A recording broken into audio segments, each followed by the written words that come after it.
Раннее утро 8 марта 1944 года. Громкий и настойчивый стук в дверь. Этот стук многократным эхом отразится в каждом доме, в судьбах каждой балкарской семьи. В течение суток все население всех балкарских сел, состоящее из стариков, женщин, детей и инвалидов войны, погрузили в грузовые машины. Каждому переселенцу разрешали брать с собой продовольствие и имущество, не более полутонны на семью, дав на сборы 20-30 минут. Немедленному выселению. На сборы 30 минут. Но от растерянности и напряженной обстановки люди не успевали собрать даже самое необходимое.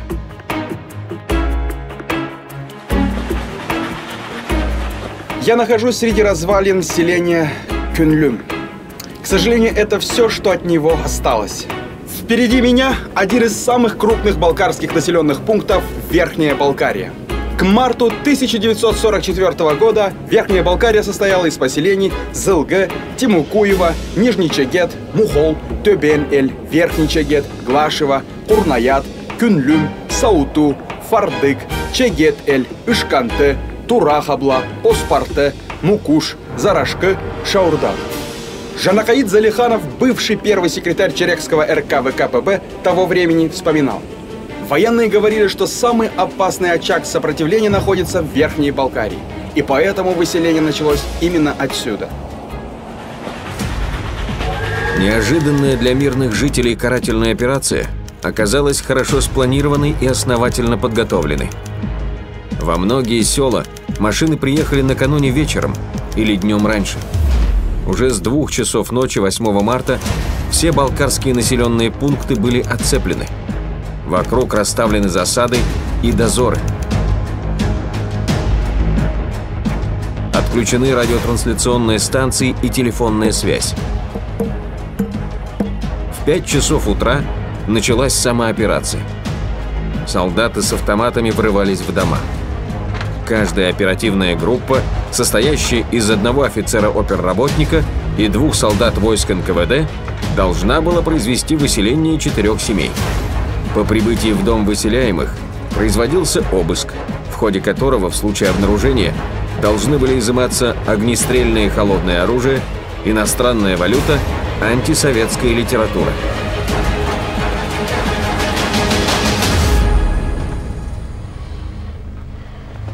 Здесь же объявлялось постановление Государственного комитета обороны о выселении от 5 марта 1944 года. Территории Кабардино-Балкарской АССР подлежат немедленному выселению. На сборы 30 минут. Только для одновременного выселения балкарцев требовалось несколько тысяч машин. В машину сажали 3-4 семьи, в зависимости от их численности. Семью при посадке в машины не разделяли. Однако из-за нехватки техники всех жителей Черекского ущелья выселить за день не удалось. Тех людей, которых не успели вывести, оставили у дороги. Ночь они провели под открытым небом. В Черекское ущелье грузовики вернулись поздно ночью. На рассвете 9 марта первая колонна с переселенцами 2-го потока отбыла из Черекского ущелья.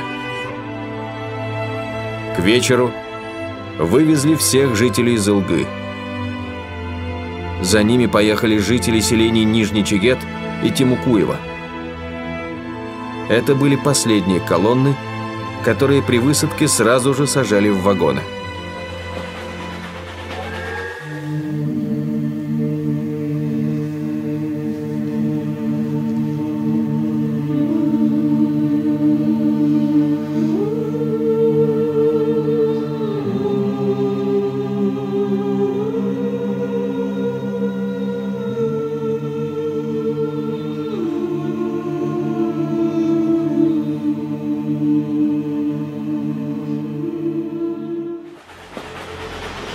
По вот этой горной дороге через этот самый тоннель, который строился для удобств передвижения жителей горных аулов, везли насильно выселенных с их исконных земель балкарцев. Села опустели в одночасье, и только стая домашних псов еще долго бежала вслед за машинами, лаем провожая уезжавших никуда хозяев. Постановление Государственного комитета обороны. Всех балкарцев, проживающих на территории Кабардино-Балкарской АССР, переселить в другие районы СССР. Приказ кинулись исполнять, предпочтя забыть о том, что все взрослое большинство мужчин-балкарцев, а это более 10 тысяч, служили в рядах Красной Армии. Воевали на всех фронтах Великой Отечественной войны. Погибали за Родину, за Сталина. Депортации подверглись все без исключения.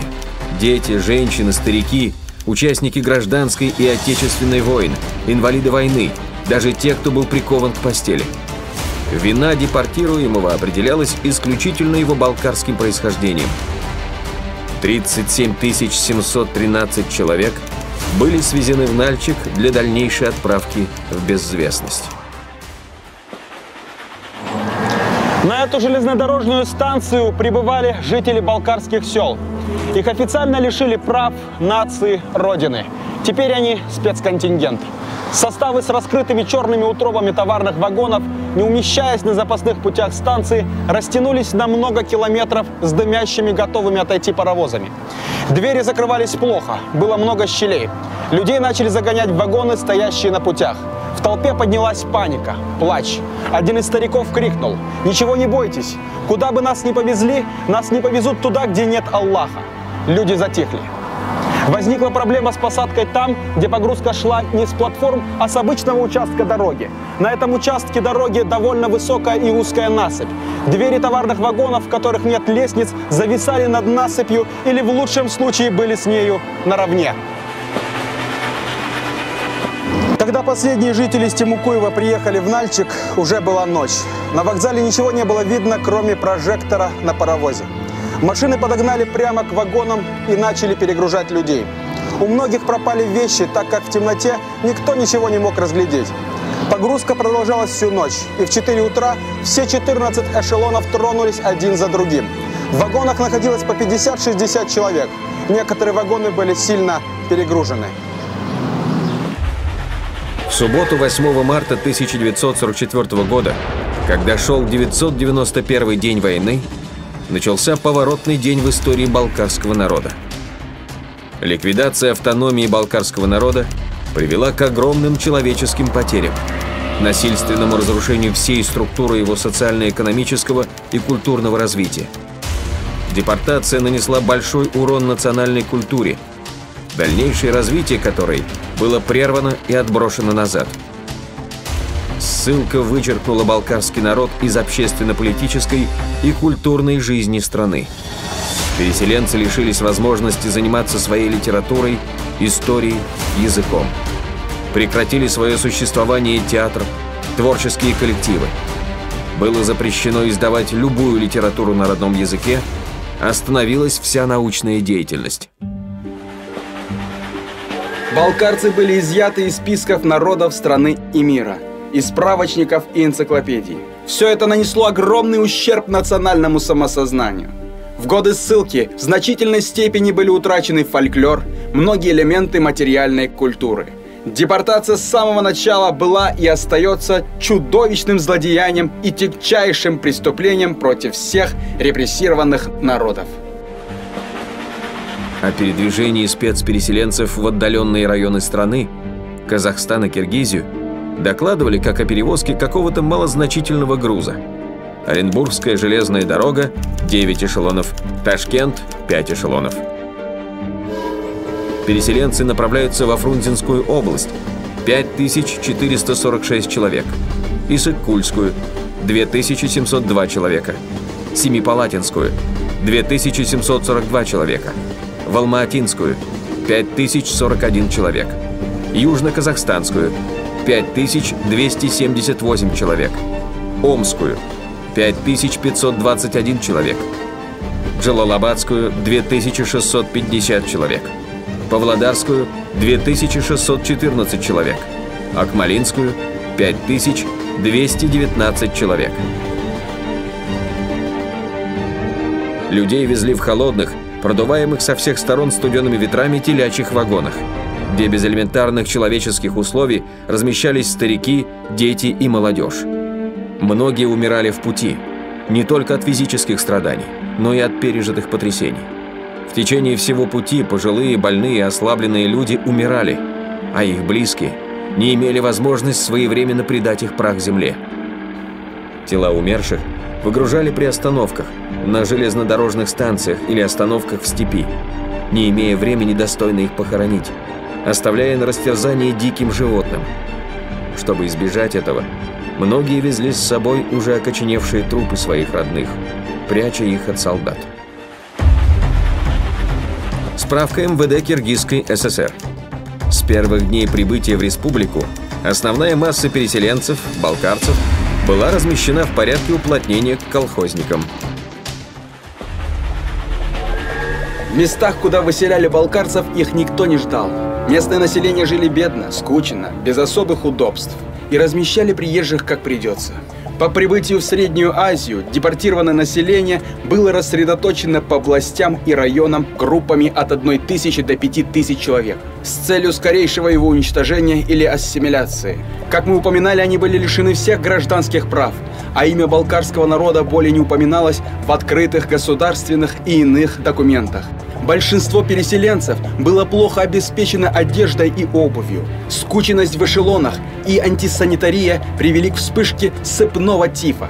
После прибытия в места расселения, в результате отсутствия элементарных бытовых условий, а также резкого изменения климатических условий, эпидемические заболевания получили массовое распространение, вызвали большую смертность среди переселенцев. Положение ухудшалось тем, что переселение произошло ранней весной, а в степях это еще зима. В 1944 году умерло почти 10% прибывших. Голод, отсутствие жилья, тяжелые условия труда на шахтах, на строительстве гидросооружений и в полях – все это привело к высокой заболеваемости среди населения. Ситуация усугублялась и тем, что многие семьи оказались разделены, и родные не могли помогать друг другу в жестких условиях спецпоселений и комендатур. Свободное перемещение спецпереселенцев было разрешено только в пределах территории поселения, и посещение родственников даже в соседнем селе было возможно только с разрешения комендатуры и только по специальному пропуску. Некоторые из переселенцев не могли даже попасть в районную больницу, и так и умирали, не получив медицинской помощи. Массовые репрессии против целых народов не могли происходить без одобрения Сталина. Его санкций оказалось достаточно для того, чтобы еще до принятия решения на государственном уровне приступить к организации массового выселения балкарцев. Поводом для насильственного выселения балкарцев явился ряд преувеличенных данных от партийных инстанций и органов НКВД, НКГБ, Кабардино-Балкарской АССР, оборудовавших в горах бангруппах. При этом игнорировались реальные масштабы участия воинов-балкарцев в Великой Отечественной войне.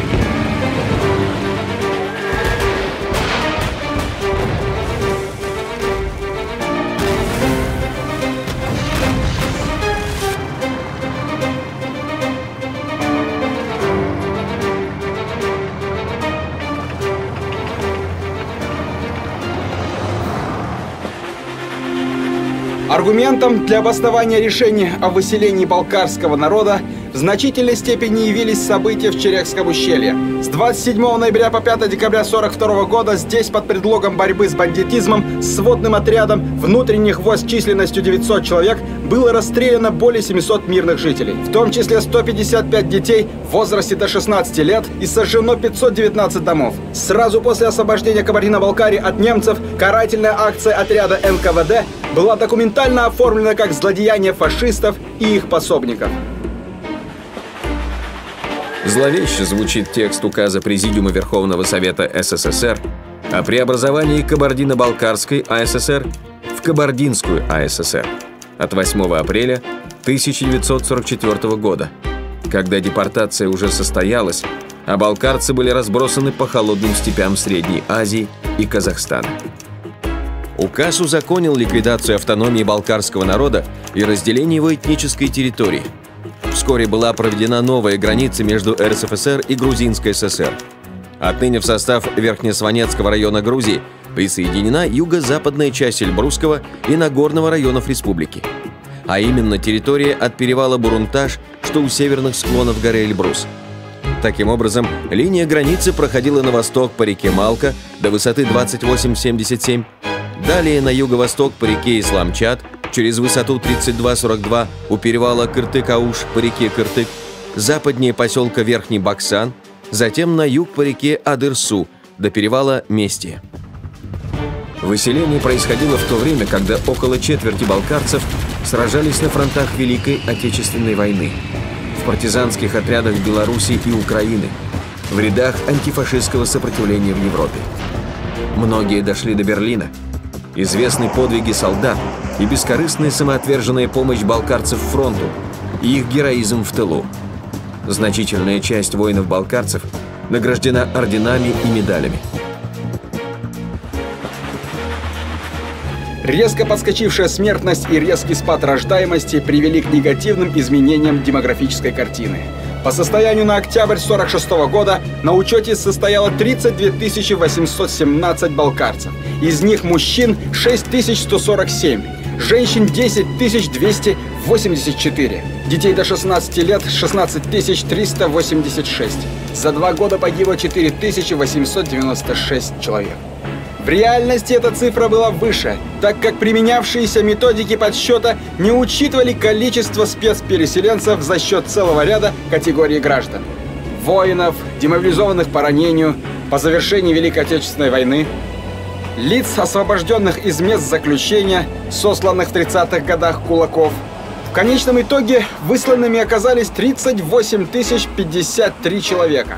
Прямые и косвенные людские потери, дефицит рождаемости составил 18 900 человек, то есть 48% от общей численности балкарского населения. Балкарский народ оказался рассеянным почти в 400 поселениях. Народ оказался лишенным возможности повседневного общения, полноценного сохранения своей национальной общности, языка, культурно-бытовой среды. По сути, для спецпереселенцев это и было наиболее губительным производным сталинской национальной политики, направленной на ассимиляцию и уничтожение целых этносов. О том, что выселение заранее тщательно планировалось, говорит и тот факт, что Совнарком Союза СССР еще в начале марта 1944 года рекомендовал организовать республиканскую комиссию, включив в нее представителей наркомов СССР, отвечающих за продовольствие, а именно съестные припасы. Ей предписывалось организовать прием и учет сельскохозяйственной продукции и имущества спецпереселенцев. В ее распоряжение направили 450 ответственных работников. Не перестает вызывать удивление, с какой оперативностью были ликвидированы колхозы и совхозы, переименованы населенные пункты. Уже в апреле 1944 года республиканская комиссия докладывала о результатах. Оперативность этих действий поражает и по прошествии 70 лет. Так, Кашхатау после выселения балкарцев был переименован в поселок Советское. На долгие годы на карте республики уже не будет Хасани. Вместо него появится поселок Пригородный. Кёнделен станет селением Комсомольское. Лашкуту переименуют в селение Заречное. Былым – в поселок Угольный. Эти изменения в географических картах для их составителей было уже привычным делом, отработанным на выселении других народов страны. 28 августа 1941 года были выселены поволжские немцы, 2 ноября 1943 – карачаевцы, 27 декабря 1943 – калмыки, 23 февраля 1944 – чеченцы и ингуши, 18 мая 1944 – крымские татары, а 15 ноября того же года подобная участь постигла и турков-месхетинцев. На высылке балкарцы показали себя подлинными патриотами Родины. Жили в трудные годы интересами и заботами всего советского народа. Природное трудолюбие помогало им во все периоды их истории. Труд для них был главным критерием ценности человека. Даже оставаясь спецпереселенцами, они получали награды Родины. Многие из балкарцев за свой героический труд были удостоены высокого звания Герой социалистического труда, награждены медалями за доблестный труд в годы Великой Отечественной войны 1941-1945 годов, за трудовое отличие – Орден Ленина.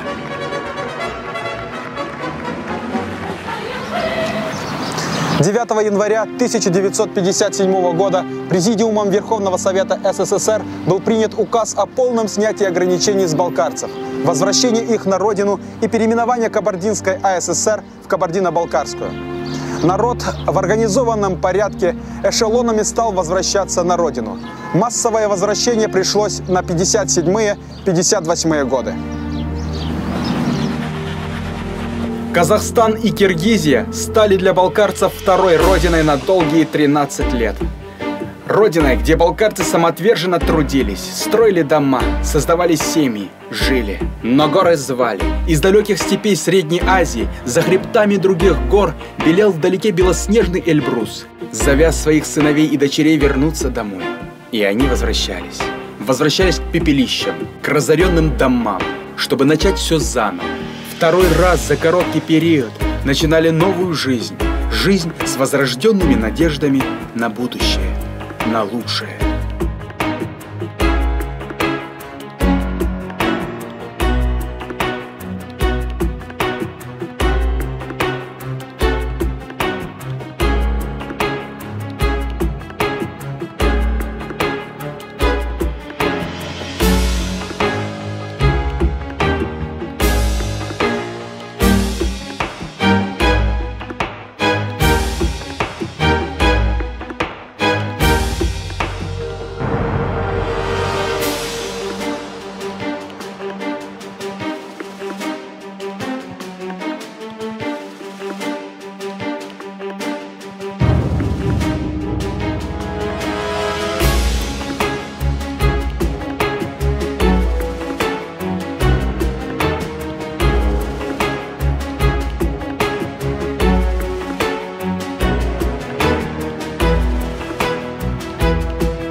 Сейчас я посмотрю. Да, в принципе?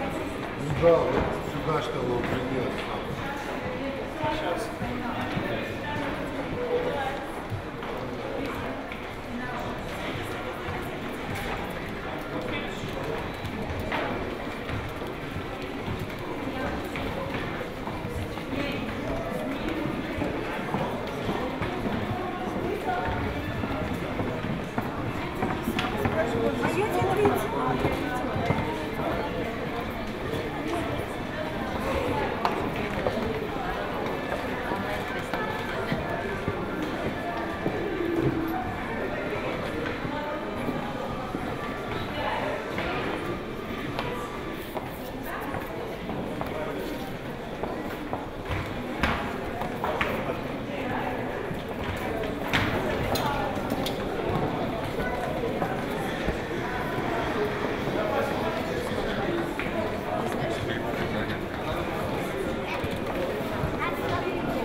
Tabii ki.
Уважаемые выпускники, те, кто еще не успел зарегистрироваться, срочно подойдите к столу регистрации на первом этаже.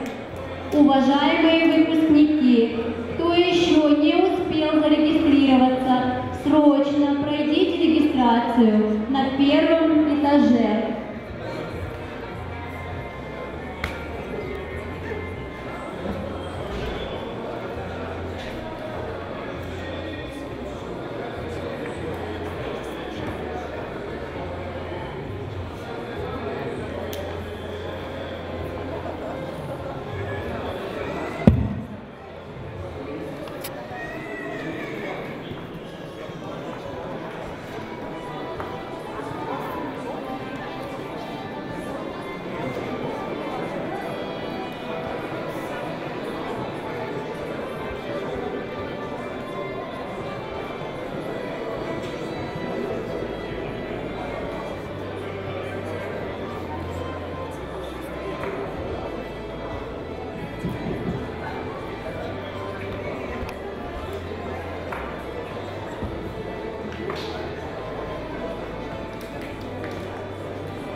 алейкум, бағалы жамағат.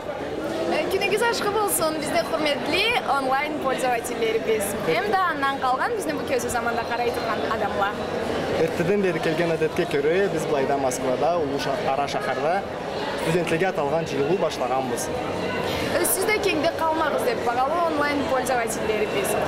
Бұл көзімде бұл онлайн трансляциябызын бардырабыз. Бардырғанлауа Эльбрусойдың жұлдызы Мариям, hem de мен Рамазан. Енді біз көп сөйлешмейік та, сөзіні активистлерімізге берейік. 1-2 сағатта болады, қайыртеден бері қазырланып, пайда сақлап тұрғанлары. Рамазан?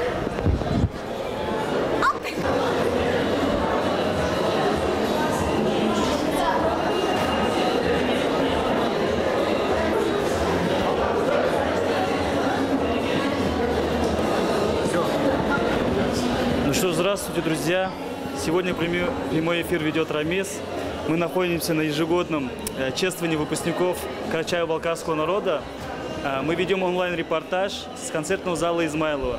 Сейчас рядом со мной сидит сотрудник фонда Эльбрусойд, режиссер фильма «Устоявший» Даниэль Кагермазов. Даниэль, здравствуйте. Здравствуйте, салам алейкум. Алейкум салам. Вот, первый вопрос. Давай. Какова была идея, как возникла идея создания такого фильма? Идея возникла создания этого фильма очень просто. Мне позвонили из Нальчика и сказали, что нужно срочно подготовить к 8 марта 5-минутный ролик. Я хотел отказаться, потому что работы было очень много. Он долго думал, и потом пришел к нашему руководству и говорю: слушайте, давайте не 5-минутный ролик, а давайте тогда, если будем работать над депортацией, да, создадим нечто похожее на фильм, да? А потом в итоге это у нас получилось не фильм, да, художественный фильм, а так получилось, что фильм у нас трансформировался в художественный документальный фильм. Вот. Сначала была идея просто создать ролик к 8 марта, да, к которому мы не успели, к сожалению. Но зато мы успели к 11 апреля создать короткометражный 25-минутный художественный документальный фильм «Устоявший» о депортации балкарского народа. Если не секрет, сколько длилось съемки? Съемочные дни сколько длились? Съемки сами длились 5 дней, это очень мало. На самом деле для съемок это очень мало. Съемки должны длиться хотя бы месяц, да? Но у нас была форс-мажорная ситуация. Мы должны были успеть к 8 марта. Но я говорю, что мы к 8 марта тоже не успели. И напоследок, вот, да. Над каким проектом вы сейчас работаете? Даст Бог, сейчас начнем работать над следующим фильмом о депортации карачаевского народа. Скорее всего, это будет целый цикл фильмов о депортированных народах. Вот. Спасибо, Даниэль. С нами был Даниэль Кагермазов. С праздником всех! Поздравляю Эльбрусойд с 11-летием. Поздравляю всех выпускников с отличием. Наверное, у нас есть, я просто не в курсе, скорее всего, есть и красные дипломники. Их еще больше поздравляю. Аллах нас сплетен. Саубоус. Убегаю. Давай, Рамазан.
Bağalı cəmaat bu saatda bayrağımızı başlayıb bu saat kesetdin zalga ötürüğünüzü diləyiriz.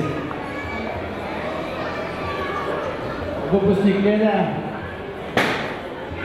sahnarak çıkarak geleyim bile siz de jelinizi tapsanız diye iyi olurdu.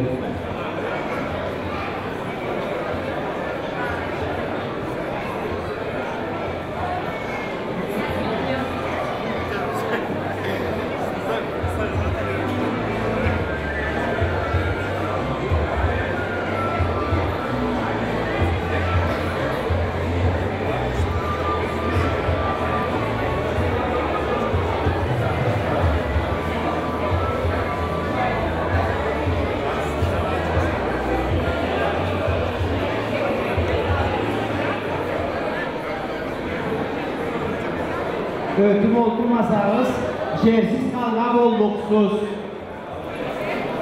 Artta kör kalkın olmasın.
Вас приветствовала студия национального танца Эльбрусоид. Народно-карачаево-балкарский танец «Жолло». Салам алейкум бағалы қарнашылар. Күнігіз ашқы болсын, еңгергіз ашқы болсын бағалы кешілер. Күнде күнігіз да бұлай болсын жамағат. Мы рады приветствовать вас, уважаемые зрители, гости, друзья, на нашем традиционном празднике. Вечере... Что с моим микрофоном? Раз.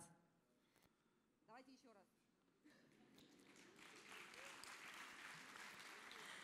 Мы рады приветствовать вас, уважаемые зрители, гости и друзья, на нашем традиционном празднике. Вечере выпускников московских вузов 2014. И сразу без промедления позвольте перейти к главному моменту нашего вечера. Уже фуршет? Хорошо. Ко второму по значимости моменту нашего торжества. Итак, мы приглашаем на сцену выпускников лучших вузов столицы и страны. Под ваши бурные аплодисменты. Жамағат, қарсына аямай қаты ұрығыз, Маржа. Овации, друзья.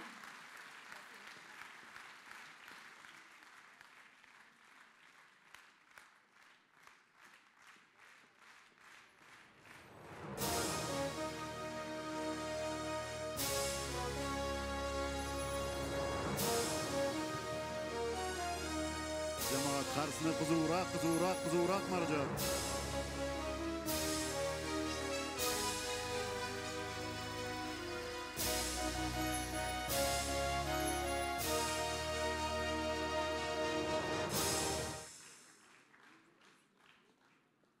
Қалайда болсын бүгін Софаны микрофонына, аннан да беккесіне көз тиіп тұрады.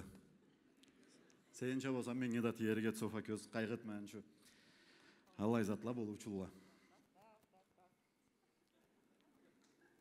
Мен айтқан түзді көреміз, қарсын аямай.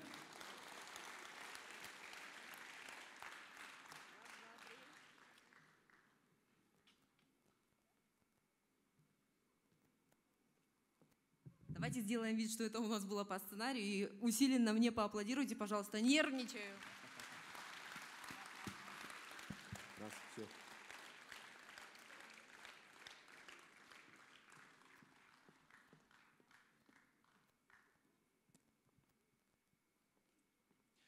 Бұлай жарық байрамда микрофон шадат чувак түвеклі ол бошсатылыла. Софа, энтті бір кере қайғытмай, көзді ол барыста көз түйеді. Әлі ұғай кеге көз түйген, адетті ол.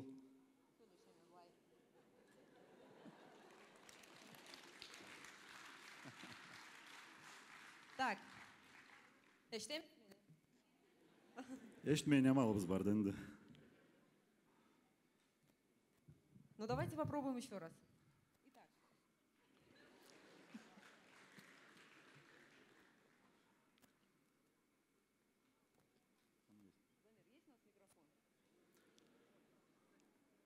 Замир, сенге да көз түйіріклеп, сад микрофонны бәрі Маржа.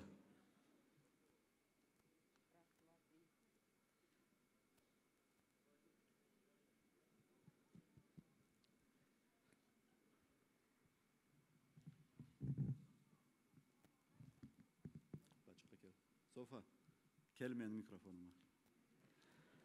Бұл джентльменлік қоймайды да мен да. А рост? Куда деть рост?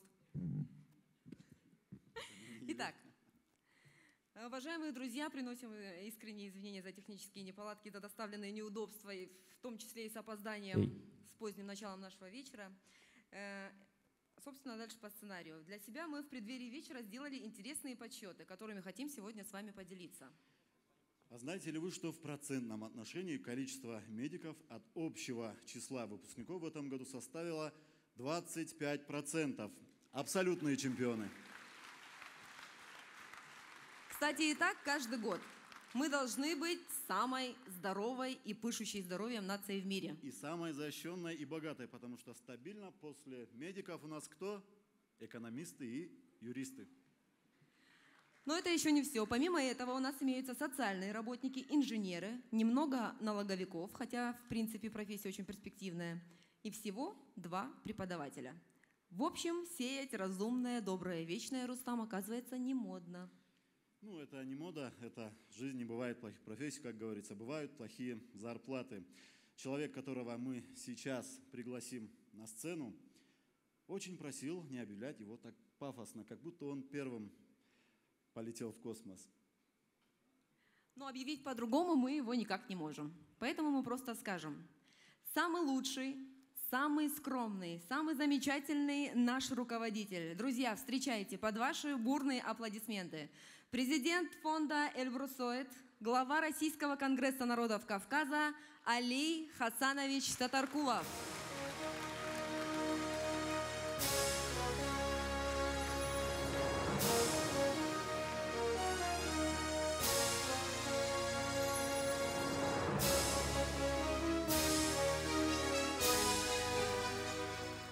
Ассаламу алейкум, Аллах. Добрый вечер, добрый день, добрый вечер, уважаемые гости, хош келигес, уважаемые аксакалы, уважаемые гости, уважаемая молодежь, естественно, виновники нашего торжества, наши красивые выпускники. Мы в этом году буквально в мае месяце отмечали 11-летие фонду «Эльбрусоид». И, в принципе, традиция вечера выпускников заложена в первый же год. И уже 11 лет мы выпускаем наших выпускников, извините за тавтологию. Ну и самому фонду 11 лет. И, в принципе, на сегодняшний день можно сказать, что у фонда «Эльбрусоид» тоже выпускной. 11 лет учатся в школе. «Эльбрусоид» тоже повзрослел. И вы знаете, буквально в мае месяце, когда у нас было день рождения фонда, у нас проходили, наверняка многие из вас знают, кто не знает, у нас проходили выборы в Общественную палату, где я выдвигался от Конгресса народов Кавказа, и фонд «Эльбрусоид», будучи, без ложной скромности, будучи двигателем, локомотивом этого процесса, показал свою состоятельность, свою взрослость. И без ложной скромности хочу сказать, что Конгресс народов Кавказа и фонд «Эльбрусоид» оставили далеко позади и партии, и государственные структуры, и профсоюзы, и Единую Россию в том числе. Поэтому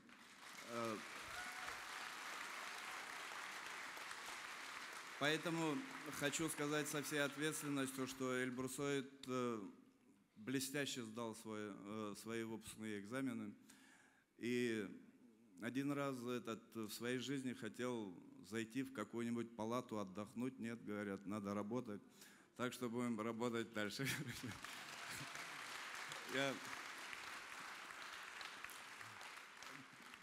Это за 11 лет в «Эльбрусоиде» выросло поколение такое, которое на самом высоком государственном уровне показало, что значит, какая сила в единстве. Маленький «Эльбрусоид» посоревновался с такими гигантами государственными, и чиновникам ничего не оставалось делать, как просто тупо вырубить рубильник, по-другому не смогли победить маленький «Эльбрусоид». Так что слава «Эльбрусоиду». Вот. Ну и хочу, естественно, обратиться к нашим выпускникам. Все они сегодня на сцене, это далеко не все, но те, кто смог, оказался в Москве или нашел возможность, все здесь, это уже наша традиция. И как сегодня сказали, что у нас много врачей, я бы хотел сказать, естественно, поздравить вас с вашим таким праздничным днем, не столько сегодняшним, столько, что вы закончили вузы, и, как всегда банально говорят, вы вступаете уже по-взрослому во взрослую жизнь, и вам те знания, которые вы получили, вот это будет вашим бесценным, то, что у вас вы сможете пронести всю свою жизнь. Те платья, которые вы купили на этот праздник, они скоро потеряют свою актуальность. И бриллианты тоже будут новые. Но те знания, которые вы получили, вы пронесете через всю свою жизнь. Нам очень важно иметь воспитанное, образованное и здоровое поколение. Это важно любому народу, нашему народу тоже. Это не безразлично. И на сегодняшний день у нас выпускники, естественно, не только в Москве, но и в Петербурге, в других российских городах, в Карачаево-Черкесии, Кабардино-Балкарии. Мы богаты на выпускников, и глядя на вас, мы думаем, что у нас с такой молодежью будет хорошее завтра, хорошее будущее. Очень надеемся на вас. Хотел сказать вам, чтобы вы, вот сегодня говорил сейчас на примере Эльбрусойда «Сила единства», будьте едины, будьте великодушны, умейте радоваться успехам друг друга, умейте поддерживать друг друга. Люди своими мыслями формируют свое будущее. Думайте всегда о хорошем, потому что не бывает так в жизни, что не бывает худо без добра. Будьте оптимистами, старайтесь во всем видеть хорошее, потому что не бывает по-другому. И говорят, что в вашем возрасте еще, будучи максималистами, все хотят изменить этот мир, но, к сожалению или к счастью, это мало кому удается, это отдельные исторические личности раз в тысячелетие. А в остальном люди потом со временем привыкают, и если говорят, не можешь изменить мир, измени отношение к нему. Если говорить там более на молодежном языке, можно сказать, улыбнитесь миру, и мир улыбнется вам.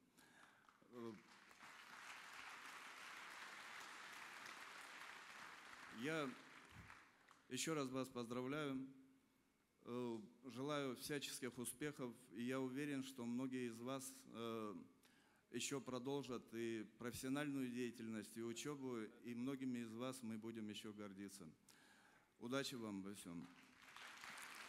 И спасибо всем, кто пришел. Я думаю, что у нас есть, это тоже традиция у карачаево-балкарцев, вообще у кавказцев начинать не вовремя.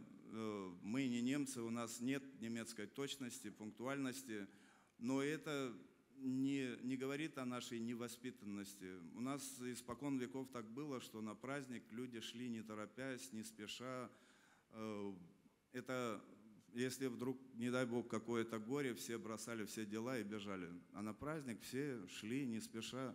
И то, что мы начинаем на час позже, ну, было бы неплохо, если бы мы начинали вовремя, но даже то, что мы начинаем не спеша на час позже, это тоже наша традиция, это тоже наше достоинство. Я еще раз благодарю всех, кто пришел, и приятного всем вечера. Спасибо. Спасибо большое, Али Хасанович. Сау болуңуз, Табиркере Али Хасанович. А выпускникам подарки будут вручать люди, которые без ложной скромности являются примером для подражания. Итак, друзья, встречаем. Доктор химических наук, член-корреспондент Российской академии наук, генеральный директор ЗАО «Щелково Агрохим» Салис Добаевич Каракотов. Кандидат экономических наук, доцент Государственного университета управления Арсен Асланбекович Тилов.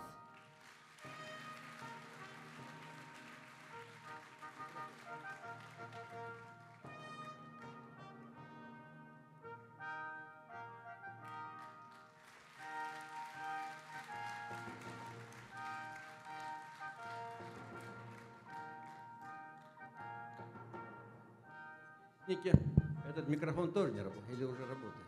Дорогие соотечественники, безмерно рад сегодня находиться здесь, на этой трибуне, и благодарен, конечно же, фонду Эльбрусойд, который выполняет такую действительно бесподобную историческую миссию не первый год, приветствуя выпускников, проводя мероприятия, которые объединяют наши народы, карачаево-балкарский народ. Но я думаю, что мы без ложной скромности, теперь уже можно говорить, что мы должны, наверное, не только отличаться в праздниках таким затяжным началом и долгим приходом, но также должны отличаться тем, что мы народ, который талантлив, народ, который способный, народ, который известен. Я думаю, что на Кавказе среди тюркских народов карачаево-балкарский народ – это, скорее всего, это основа и центральное национальное образование. И мы должны гордиться тем, что мы имеем очень и очень древние корни, идущие из очень далеких времен, которые сегодня уже, наверное, историки наши и исследователи, гуманитарии хорошо знают и до многих доносят. Я очень рад, что у нас такое чудесное поколение. Глядя на это действительно великолепие, которое сегодня отличается, наверное, не только платьями к случаю и бриллиантами, но, наверное, они получили бриллиантовые знания, которые в московских вузах умеют преподавать. Я думаю, что это поколение, это не только будущее Карачаево-Черкесии, Балкарии, это будущее и Кавказа, потому что московские выпускники – это особое, я бы сказал, молодежное образование. Московские выпускники – это прежде всего, конечно же, во многом образованнее и достойнее, предположим, те, которые не проходят учебу в вузах, те, которые все-таки выполняют более такую близкую к земле работу. Я хочу сказать, что многие из вас, конечно же, могут остаться работать и в Москве, но те, которые в Карачаево-Черкесии в состоянии будут внести что-то новое, привнести свое особенное, не только в медицине, где, конечно же, наш народ нуждается в хороших медиках, но главным образом в поднятии именно экономики, поднятии национального самосознания творческого, в поднятии именно социально-бытовых условий, то, в чем нуждается народ. Этим могут наши выпускники сегодняшние стать достойными, знаменитыми и, конечно же, успешными. Конечно, обучение в Москве, этот вот период, который провели около 5 лет в Москве, они незабываемы. Естественно, что вы многое с собой из Москвы, если вернетесь на родину, вы многое из Москвы принесете исключительно важного и полезного.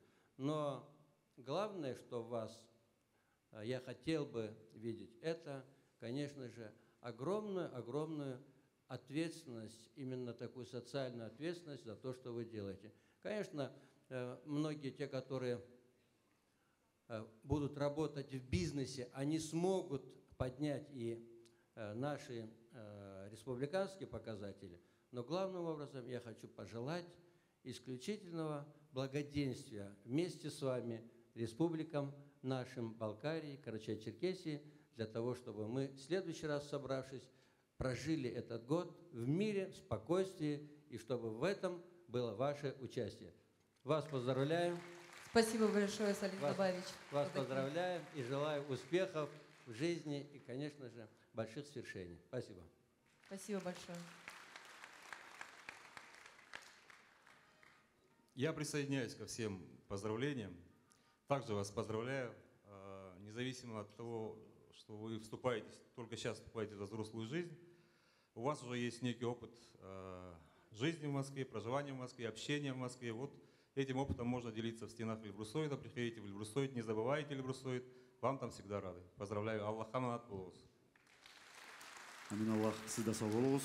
Дорогие друзья, мы все знаем, что бесценных дипломов не бывает, бывают бесценные знания. Поэтому первыми у нас идут обладатели синих дипломов. Наш с Рустамом любимый цвет, если вы заметили. Итак, Национальный исследовательский университет Высшей школы экономики. Хапаева Лиана.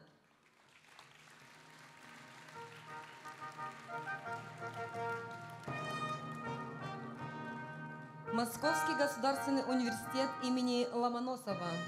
Чомаева Алима.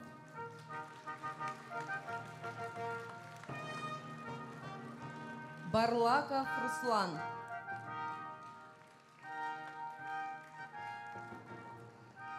Российский университет «Дружба народов». Байрамукова Мариана.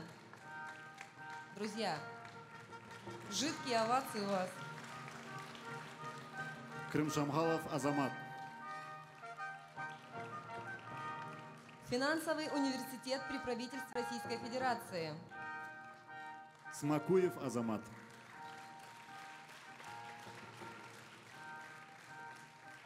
Байрамуков Шамиль. Чотчаев Умар.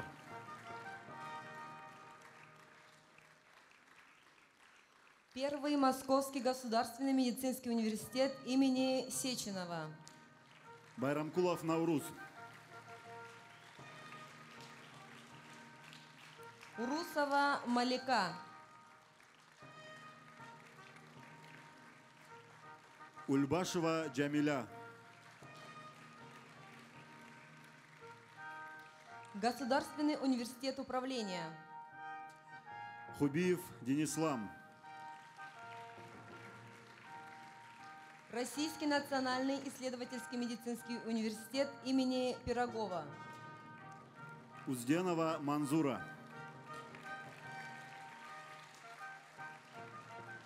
Бастанова Фарида. Батчаева Фатима.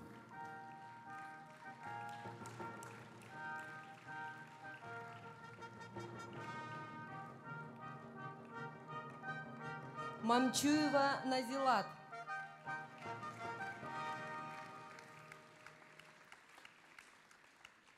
Московский государственный университет экономики, статистики и информатики. Акбаева Камила.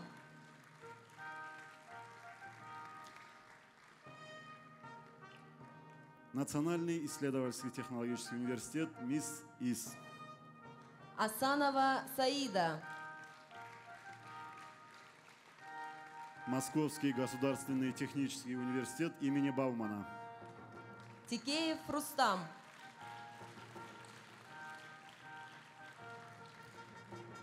Мисиров Исмаил. Асанов Тимур. Российский государственный университет нефти и газа имени Губкина. Аджиева Амина.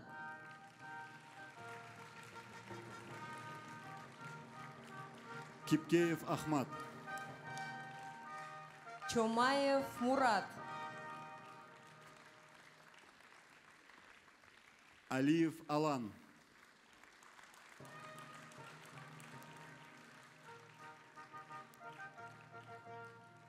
Салпагаров Шамиль. Московский государственный университет пищевых производств. Татаркулов Денислам.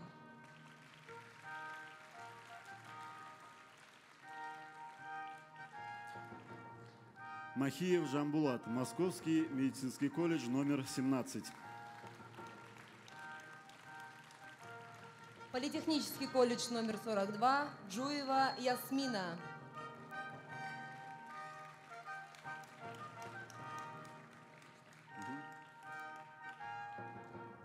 Кубанов Алибек. Российский экономический университет Плеханова.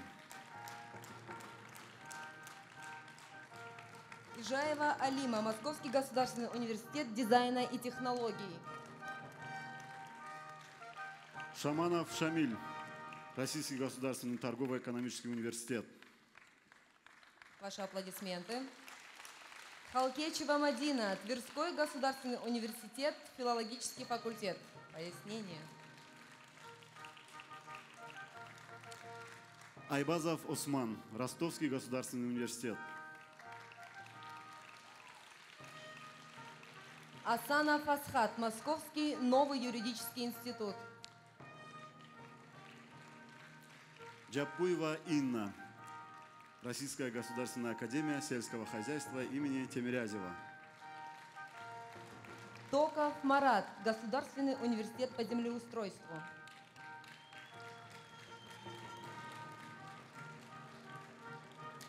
Гузоев Ислам, Московский государственный текстильный университет имени Косыгина. Кубанова Рита, Московский государственный машиностроительный университет. Гебенова Фатима, Российский государственный аграрный университет. Балатов Али, Московский автомобильно-дорожный государственный технический университет.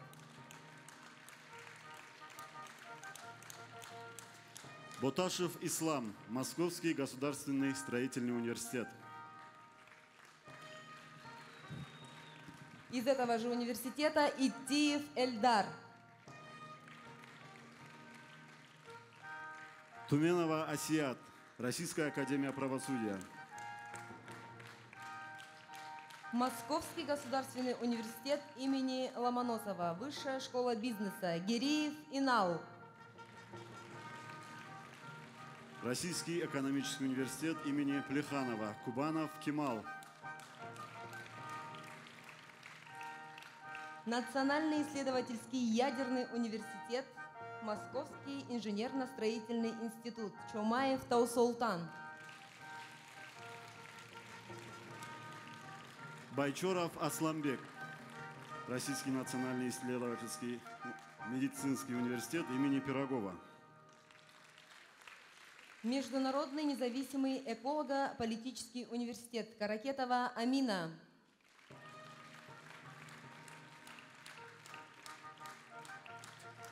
Московский государственный медико-стоматологический университет имени Евдокимова, Хасавов Алим.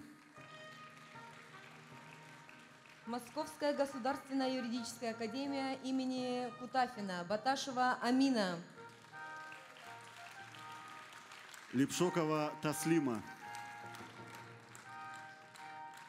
Московская государственная юридическая академия имени Кутафина.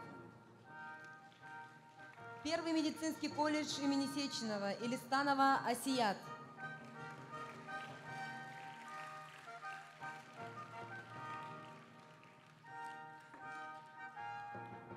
Зезаева Джамиля, Московский государственный медико-стоматологический университет имени Евдокимова. Гачьяева Зарема, Московский государственный индустриальный университет.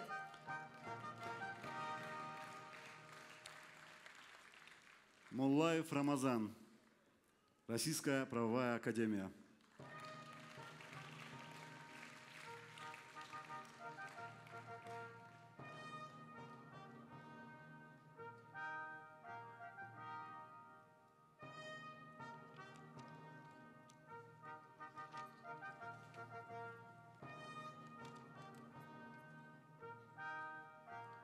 Жамаат энди қарсын бірақ қызуырақ жаңыдан қақай бұла, қарыс бұла білдірейік бүгін қуанғанымыздың жаш адамыға.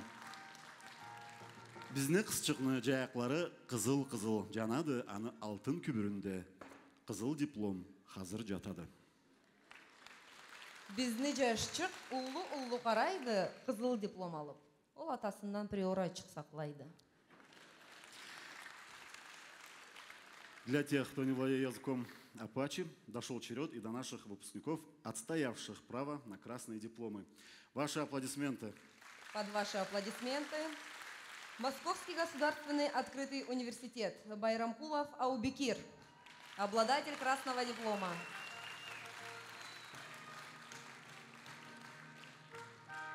Гербекова Диана, первый Московский государственный медицинский университет имени Сеченова. Государственный университет управления, Баташева Амина.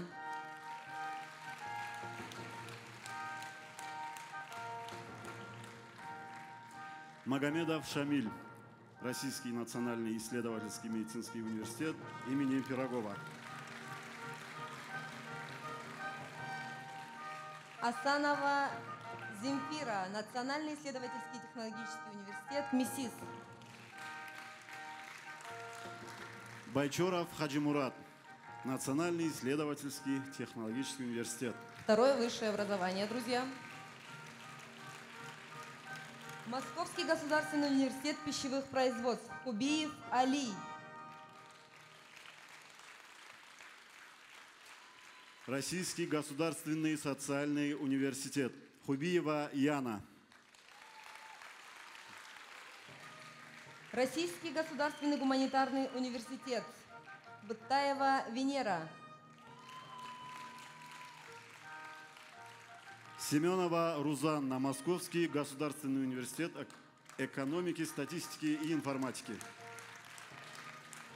Российский государственный университет дружбы народов. Кипкеева Джамиля. Аджиев Расул. Московский государственный горный университет. Московский университет МВД. Кумукова Диана. Боташева Амина. Высшая школа экономики. Боттаева Джамиля. Российский государственный аграрный университет.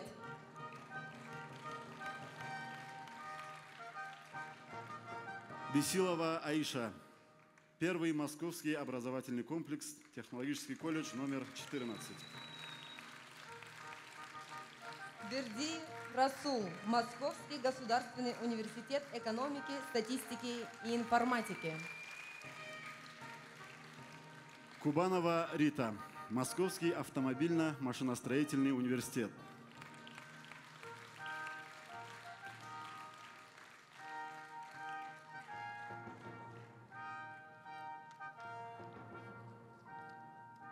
Уважаемые гости, большое вам спасибо за помощь.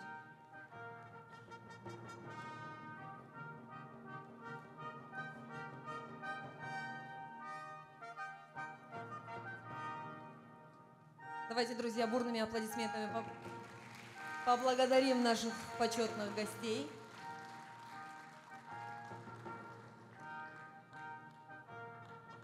Ошиблись цветом ленточки. Меняем синюю на красную. Все как и должно быть.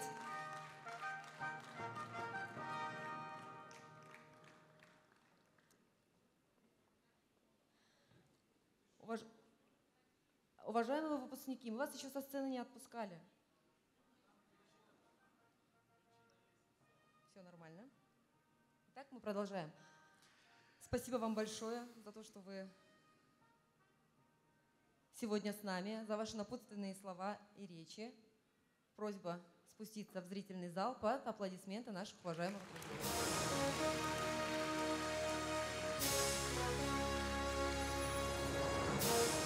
Саволос, Кючугюс Көппосун.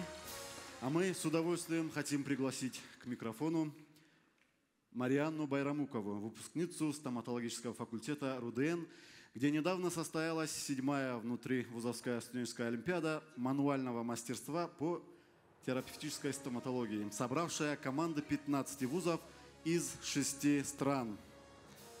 С ответным словом Марианна Байрамукова абсолютным большинством членов жюри и голосов участников конкурса первое место заняла наша Марианна.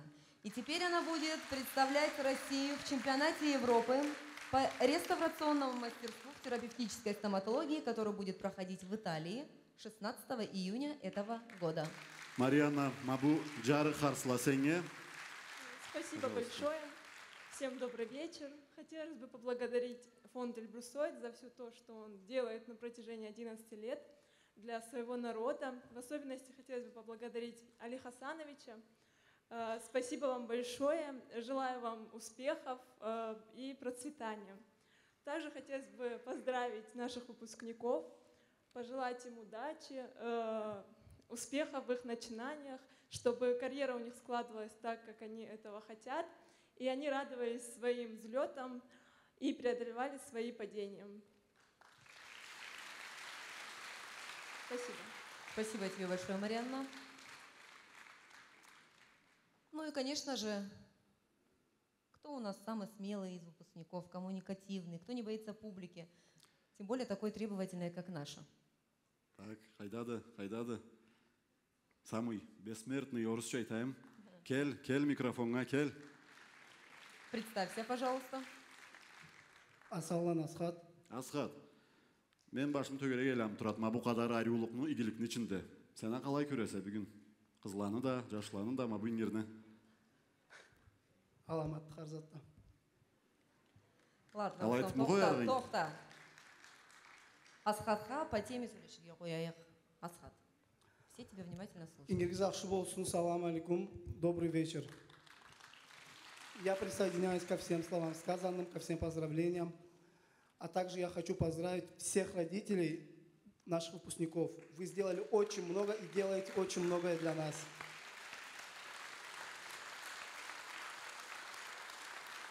Многие родители очень волнуются сегодня в зале. Кто-то издалека приехал. Всем большое спасибо. Здоровья, счастья, саулық, насып, намыс, әдет берсін Аллах барымызға, таулы халқымызға, Карачай Балкар халқымызға. Сау болыңыз. Сен де сау бол. Көп жаша. Замечательные слова. Эльбрусойдың атынан сізні таза жүректен алғышлайбыз. Жетішімдеріңізге қуанғаныбыз бұла бірге, бүгін бұл сахнаға шығар үшін көп қиын салғаныңызны черте, ұлы бүсіреу спас етебіз сізге. Сізні ашқы ішлеріңіз, ұлы жетішімлеріңіз, адамлық шартларыңыз, бізні барымызында қуандырыча етсін Аллах.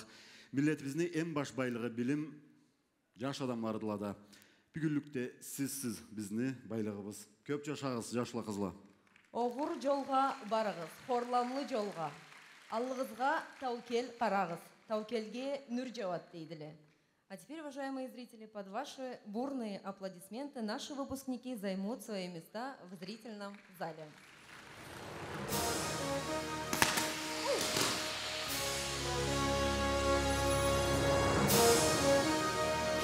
Қарсыны қызуырақ Маржа.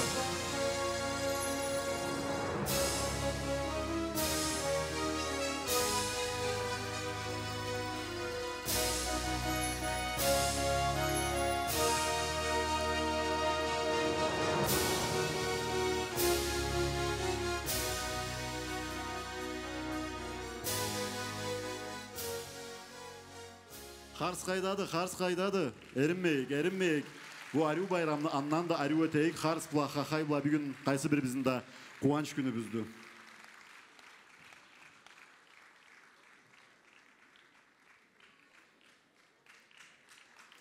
Малайрақ Маржа. Аямағыз қарсыны бүгін жаш адамладан.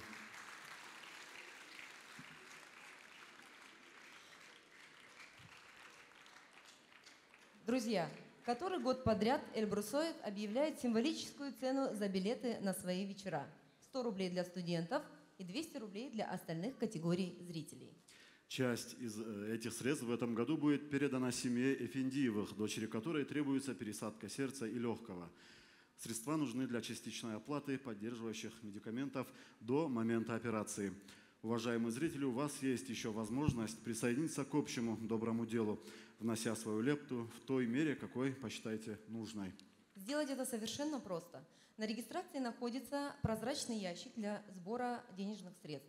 А в конце мероприятия мы подведем итоги нашей благотворительной акции. Также мы хотим сообщить вам, дорогие друзья, что совсем недавно между Эльбрусоидом и сотовым оператором Билайн был заключен контракт, по которому фонд отныне является официальным агентом компании Wimpel.com Билайн. Специально для нас с вами, для Эльбрусоидов, предложены льготные эксклюзивные тарифы. Все подробности об этом вы можете узнать на стойке регистрации у наших очаровательных активисток, а также в офисе Эльбрусоида. Там же вы можете бесплатно получить сим-карты для планшетов с выгодным тарифом для выхода в интернет. На данный момент сим-карты оператора Билайн с эксклюзивным предложением распространяются в офисах филиалов фонда в городах Черкесске, Карачаевске, Нальчике и Ставрополе. Там же вы можете задать интересующие вас вопросы. Но ключевой момент этого сотрудничества заключается в том, что, оплачивая услуги сотовой связи, вы принимаете активное участие в проектах Эльбрусоида. Скажем, вы тратите на услуги сотовой связи другой компании 200 рублей в месяц. В данном случае вы будете тратить, например, 150 рублей, определенный процент с которых пойдет на реализацию проектов фонда Эльбрусоид. Вот такая вот появилась у нас возможность приобщиться к чистым помыслам и добрым делам еще раз.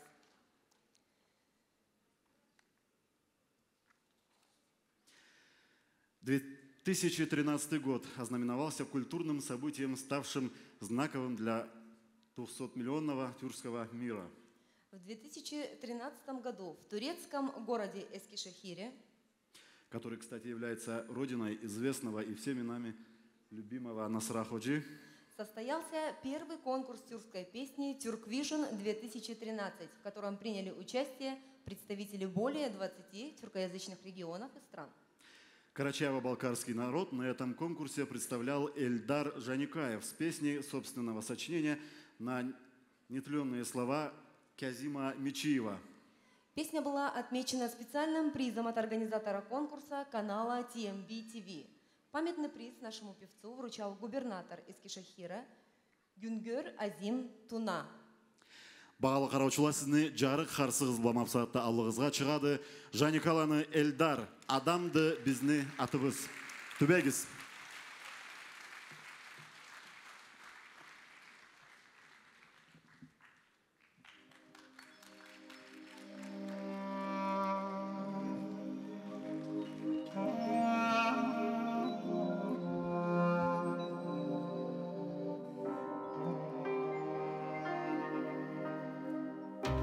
Тиле тауларыбыз, бек көп түле жауларыбыз, эштилсиле дауларыбыз, адамды бизни атыбыз, адамды бизни атыбыз. Айтама кулак салыгыз, хатадан keri kalığız, sözümü eske alığız, adamdı bizni atıbız. Sözümü eske alığız, adamdı bizni atıbız. Karangiye düz kalkıbız, birlikte tutkan antıbız. Kelgenge vardı kantımız, adamdı bizni etimiz. Alga barayık surapız, köp kıynalsa da canımız. Doğru etken muratımız, adamdı bizni etimiz. Adamdı bizni etimiz.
Энта бір кере малай қарыз. Жаникаланы Эльдар.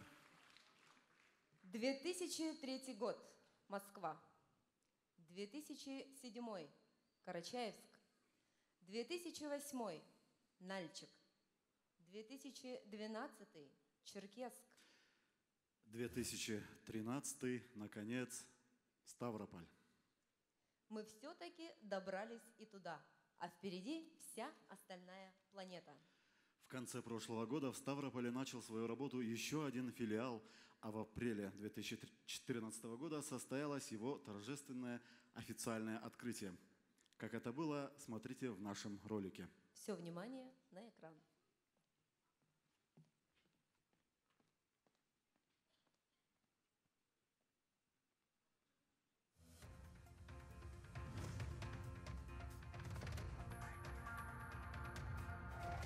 Новый город на карте Эльбрусоида.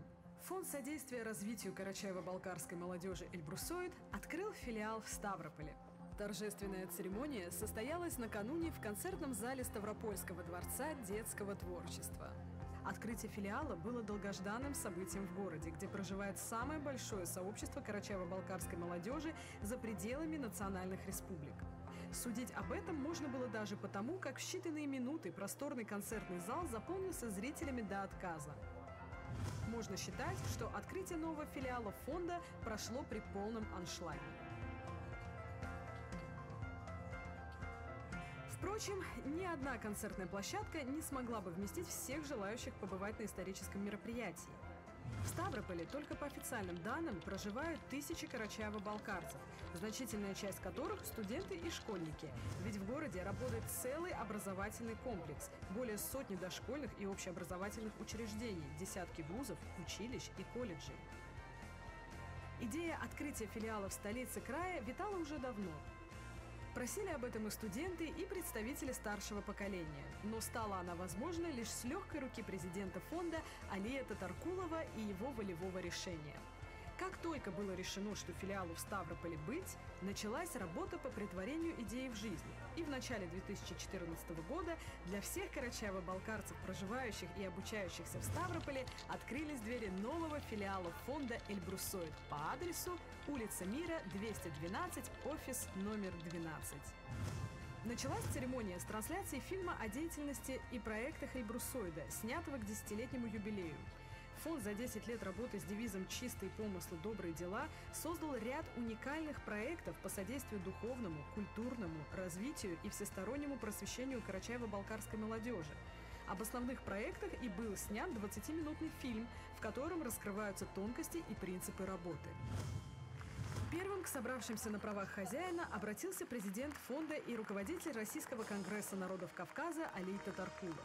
Он отметил, что открытие ставропольского филиала – знаменательное событие для всего Эльбрусоида, ведь отныне география расширяется до 5 субъектов страны. У нас сегодня знаменательный день. Мы официально открываем филиал нашего фонда в славном городе Ставрополь.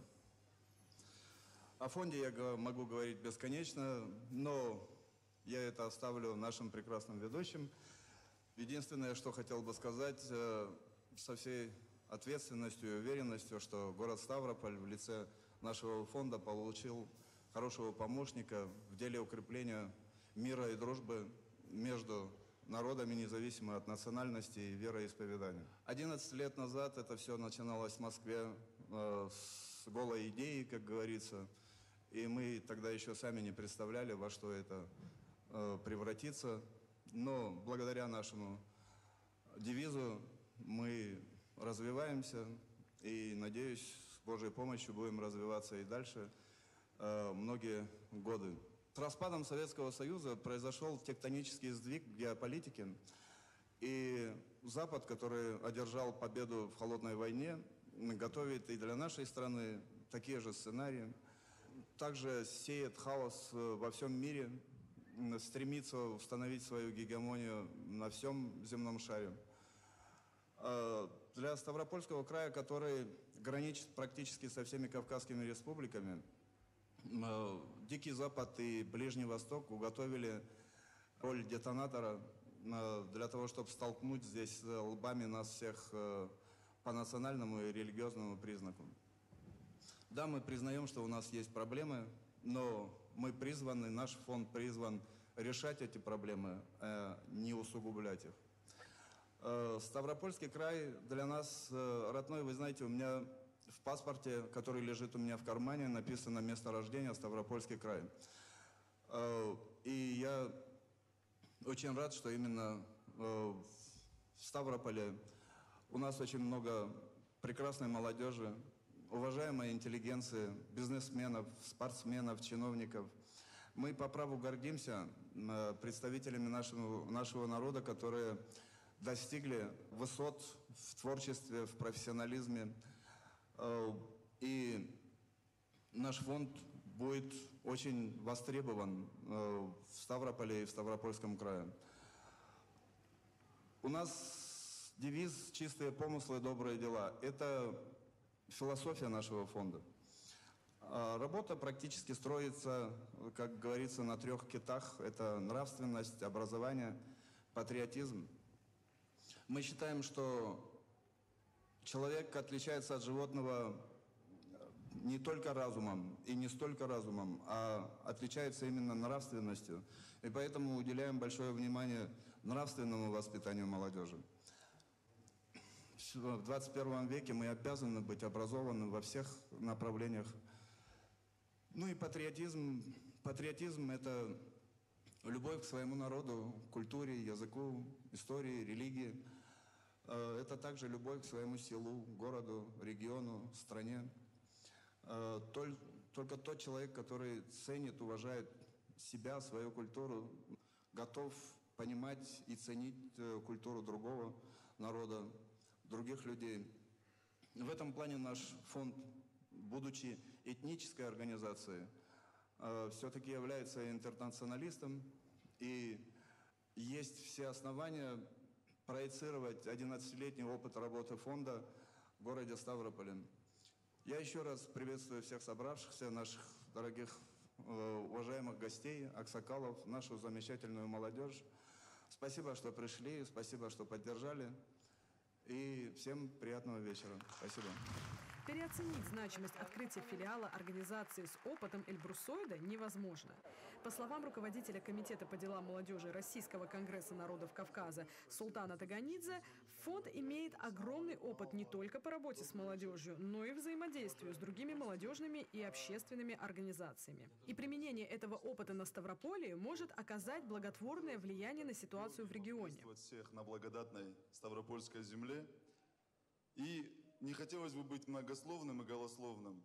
Фонд содействия развитию карачаево-балкарской молодежи «Эльбрусойд» давно зарекомендовал себя как полноценный субъект национальной политики в сфере гармонизации межэтнических отношений, социализации молодежи, ее интеграции в общественные процессы страны. И сегодня хотелось бы поздравить и Ставрополь, и Фонд содействия развитию карачаево-балкарской молодежи с открытием отделения в этом городе, потому что данному фонду есть чем делиться, есть опыт за плечами, есть возможность транслировать этот опыт во всех регионах Российской Федерации в добрый путь, с чистыми помыслами, добрыми делами. Спасибо большое. Спасибо, Султан. С оптимизмом приняли открытие филиала и в университетах Ставрополя. В рамках развития округа это значимое событие, потому что подобные мероприятия – большой шаг навстречу плодотворному сотрудничеству, развитию общегражданской идентичности у молодежи, подчеркивает начальник управления воспитательной работы СКФУ Олег Лешко. Филиал в Ставрополе стал 3-м по счету для фонда. В 2007 и 2008 годах свои двери для всех, кто разделяет стремление к чистым помыслам и добрым делам, открылись в Карачаевске и Нальчике. К тому же, немногим более года тому назад было открыто представительство в Черкесске. Теперь и ставропольская молодежь сможет принимать активное участие в жизни и проектах Эльбрусойда. Поздравить фонд «Эльбрусойд» с открытием филиала в Ставрополе пришло множество гостей. С поздравительными словами к собравшимся выступили заместитель министра образования и молодежной политики Ставропольского края Диана Рудьева. Действительно убеждаешься, что чистые помыслы, добрые дела.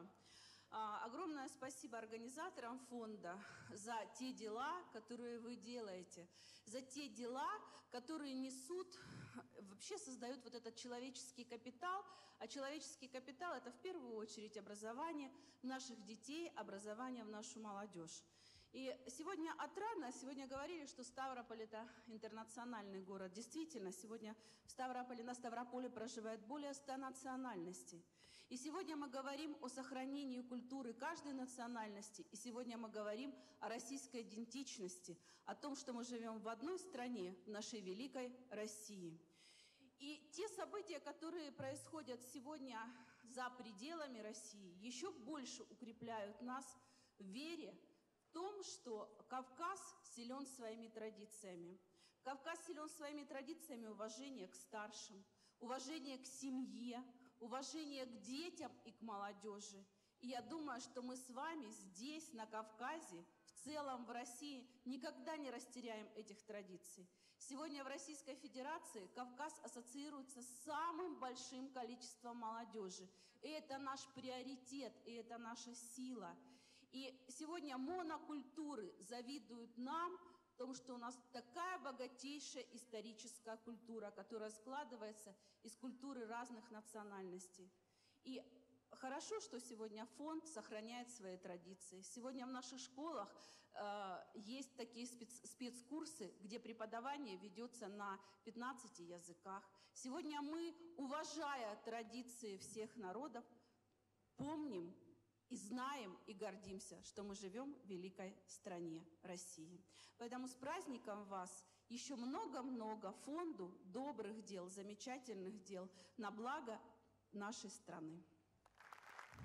Далее перед нашими зрителями выступили председатель комитета Ставропольского края по делам национальностей и казачества Александр Якушев, руководитель комитета по делам молодежи РКНК Султан Таганидзе, руководитель Ставропольского регионального отделения «Молодая гвардия Единой России» Георгий Головин, замдиректора ГБУ ДОТ «Машук» Дмитрий Блужин, Зарина Дадаян, замдиректора Центра молодежных проектов. Много теплых слов в адрес Эльбрусойда сказал Степанов Геннадий Николаевич, председатель региональной общественной организации «Ставропольский конгресс народов России», представитель от казачества. Сегодня открытие фонда Эльбрусойд. Открылся фонд Эльбрусойд в 2003 году.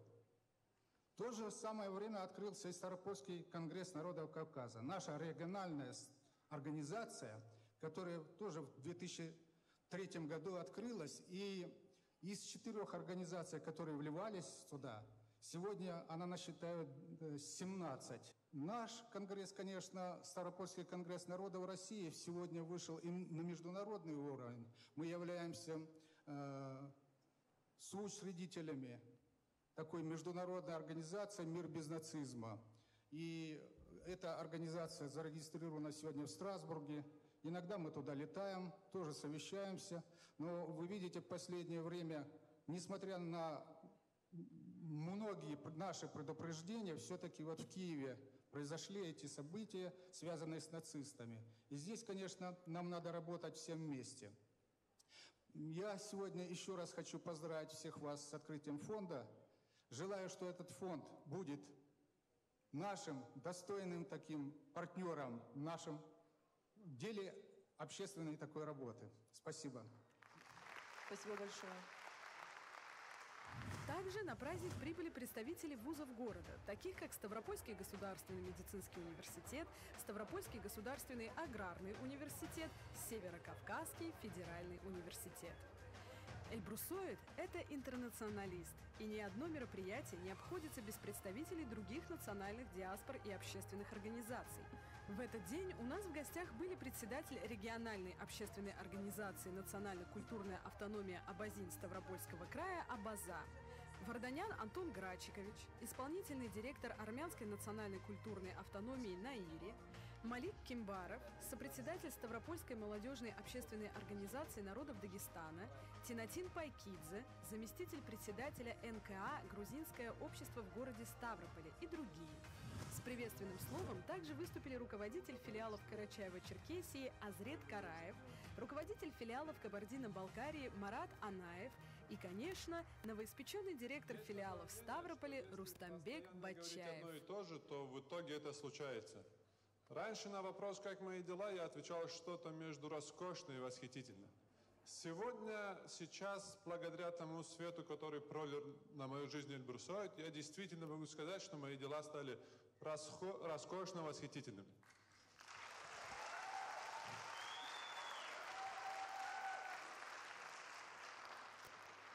Я искренне и всецело благодарен Всевышнему за то, что Он определил в моей судьбе Эльбрусойд. Я не знаю, могу ли я сейчас здесь, стоя с этой сцены, поблагодарить президента фонда, его сотрудников, актив и, конечно же, мою коллегу в Эльбрусойд Ставрополь. Но я просто скажу спасибо вам всем, что вы здесь сегодня вместе с нами. Спасибо. Завершилась церемония большим и красочным концертом.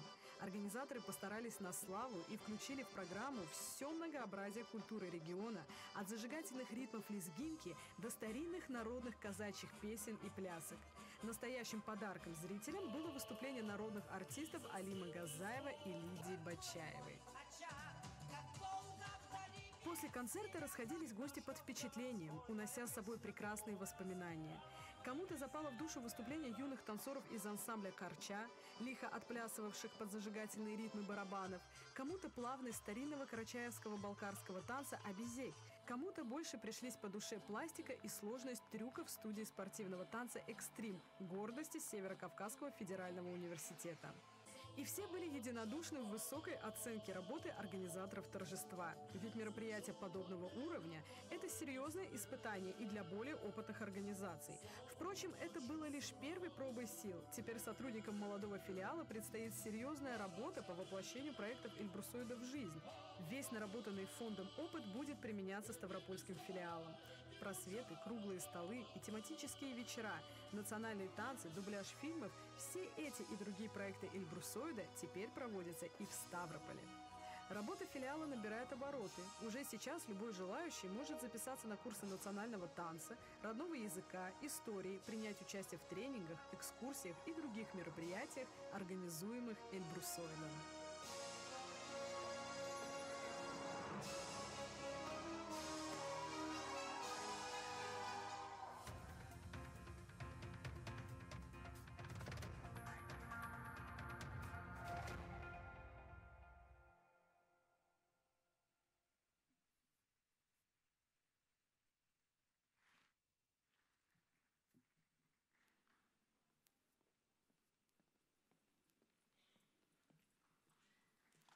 Друзья, вот таким образом у нас состоялось открытие филиала в городе Ставрополе. Мен көз тиген десем инанмай егіз. Мы продолжаем, друзья. Ашқы ұмытыла тудырған, ашқы мұратланы қабыл еттірген Эльбрусоид десек, жаңылмазбыз. Энта бір кере қарыз.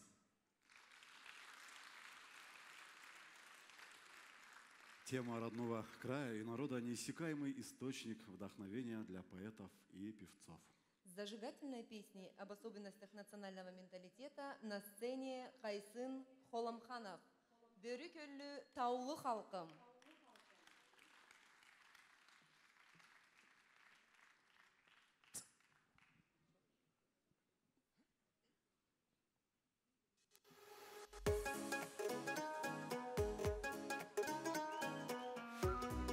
Ассаламу алейкум.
Sağ olun, sağlık razı olsun.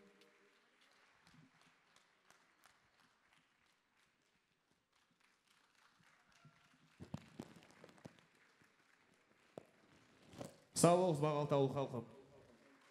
Сау бол, сен де қайсың? Сау бол, күшің көп болсын. Менге ұшаш бір гитче жашчық 5 жылында тепсерге үйреніп башылғанды. Тұра тұрғанда 6 жыл толғанда ва школға егенділәні. Sonra школға да жүрген, тепсерге де үйрене тұрған. Bir күн школдан қайтқанда ва ақсынғанды. Sonra үйінде сорғандыла не болғанды, Мұрат? Дегелі да. Bir бек қиынды, школға да жүріп, тепсерге де үйренерге, школны қойарық болыр ма деп айтты дейді. Вот так вот, дорогие друзья, ради хорошей лезгинки даже самый маленький джигит готов пожертвовать многим. И на сцене маленькие джигиты студии «Асса» под ваши бурные овации.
Дети – это будущее каждого народа, но в истории бывает момент, когда это светлое будущее оказывается под угрозой.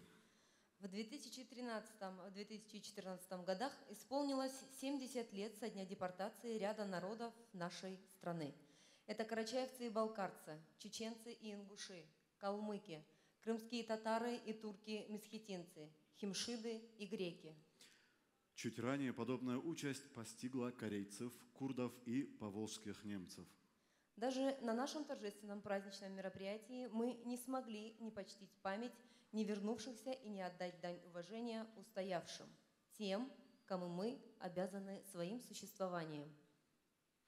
Однако, как показала практика, самое удивительное свойство наших народов – это неиссякаемое жизнелюбие, которое возобладало даже над жесточайшей несправедливостью XX века. Тому подтверждение наши дети, которые сегодня танцуют и поют. Тому подтверждение наши седобородые аксакалы, которые сегодня воочию видят свои народы возродившимися и цветущими. Пусть всегда будет так, а мы с большим удовольствием приглашаем на эту сцену Цыканова Мухаддина Хаджи. Ваши аплодисменты. Аплодисменты. Мухаддин Хаджи.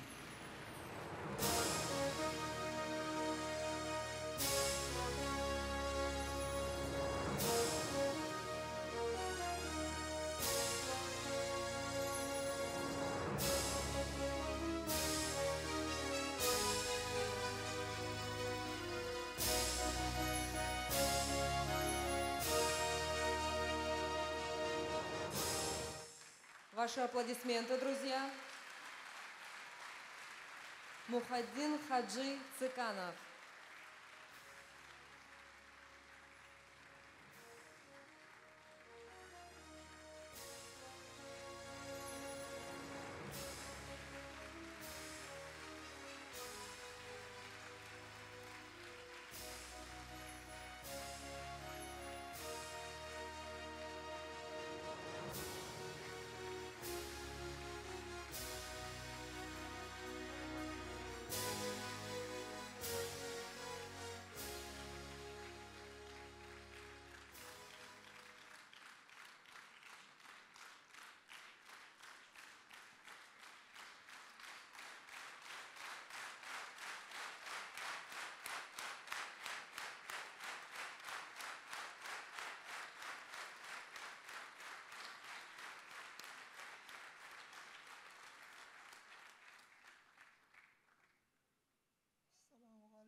Rahmetullahi Teala ve Berekatuhu. Kez akşı olsun, bağala egeçlerim, karındaşlarım. Rahatlı, sağlıklı, salamatlı, bullay ziyruğuz, bullay tüveşürüğüz köp olsun. Esselamu Aleyküm.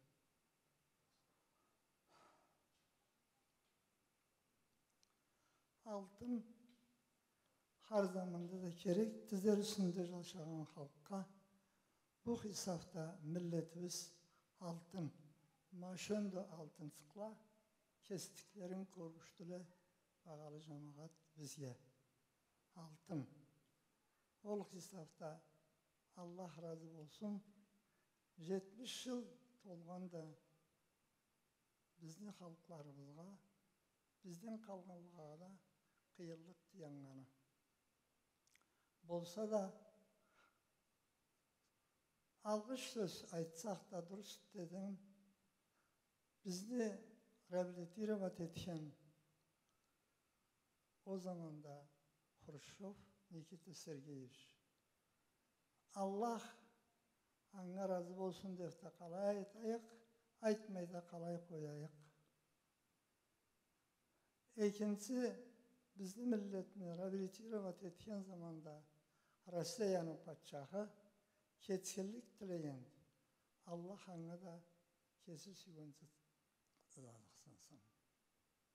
Алтын керекті болдық болдеді қыраллыққа. Аны чыңма еркін еткен болдеді бізіне репрессиядан. Allah халаға рахаттық, саламатлық берсін. Екінші айтырлығым, Allah o kıyırlıkını unutturmasın. аны бұл формада ескере тұруға Аллах күш қуат берсін. Алдыбызда айланған зашлаға Аллах салатта ол ақылны Аллах залларына болсын. Бек аланы сүйгенді аналары болырла, аналары тілегелей, Аллах аланы өмірлеріне рахатлық, саламатлық берсін. Бұл қуанышны, бұлай бұл сифатта, бұлай ете тұрмақлық, қарағыз мұны сейірлігіне, мұны аламатлығына. Итсе миллетсік нелесі бар деп айтырға болады, алая бүгін айттым, алтым, кетсе миллетсікте болмаған ұлы миллетте де жоқты. Аллах разы болсын, зашларыбыз, қызларыбыз.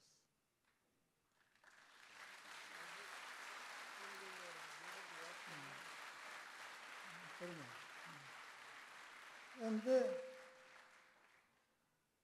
көчкүнчүлүктө Азияда кырылган халыктарыбызга, аңа кошакка о заманда Саулайда улуу кыралыбызга тиянган кыйылдык, бирси миллетлиге да жеттирген да кыйылдыгын армияда жаназасыз калган деп, дуасыз калган деп айтылган эле болду.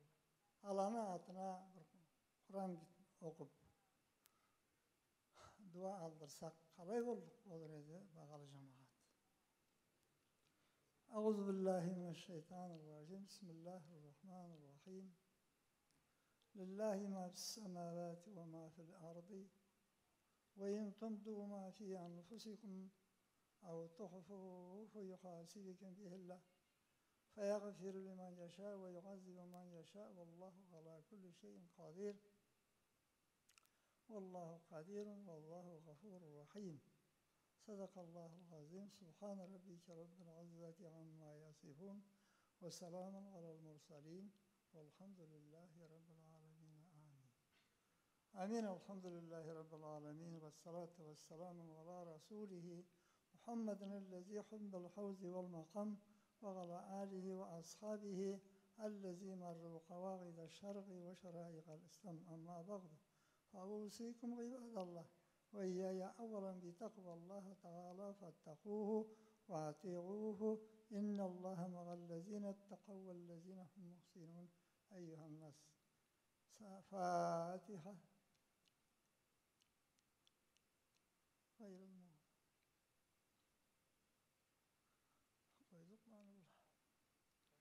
İkinci dilerliğim balalarım ömrünüzü Allah uzak etsin. Yaşayan ömürlerinizde zürek kıyım olmayı, birbirini suyup, birbirinin zarlığına, bayrağına karab, birbirinin tıngısız işlerine karab, birleşip yaşarga Allah nasip versin.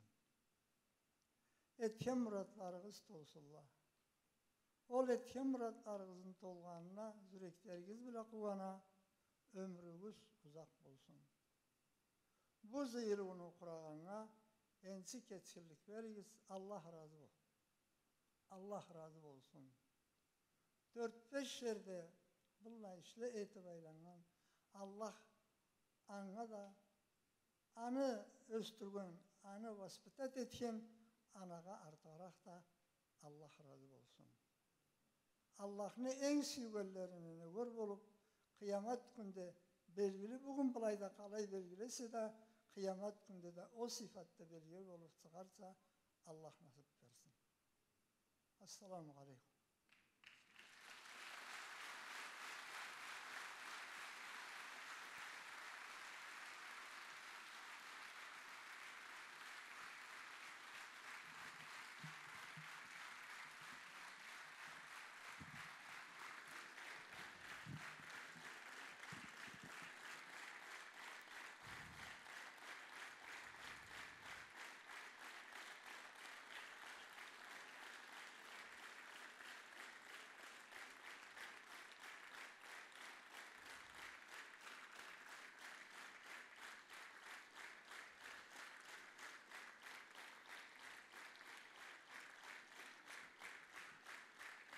Muhaddin Hacı Allah sizге de razı olsun. Allah улы саулық берсін.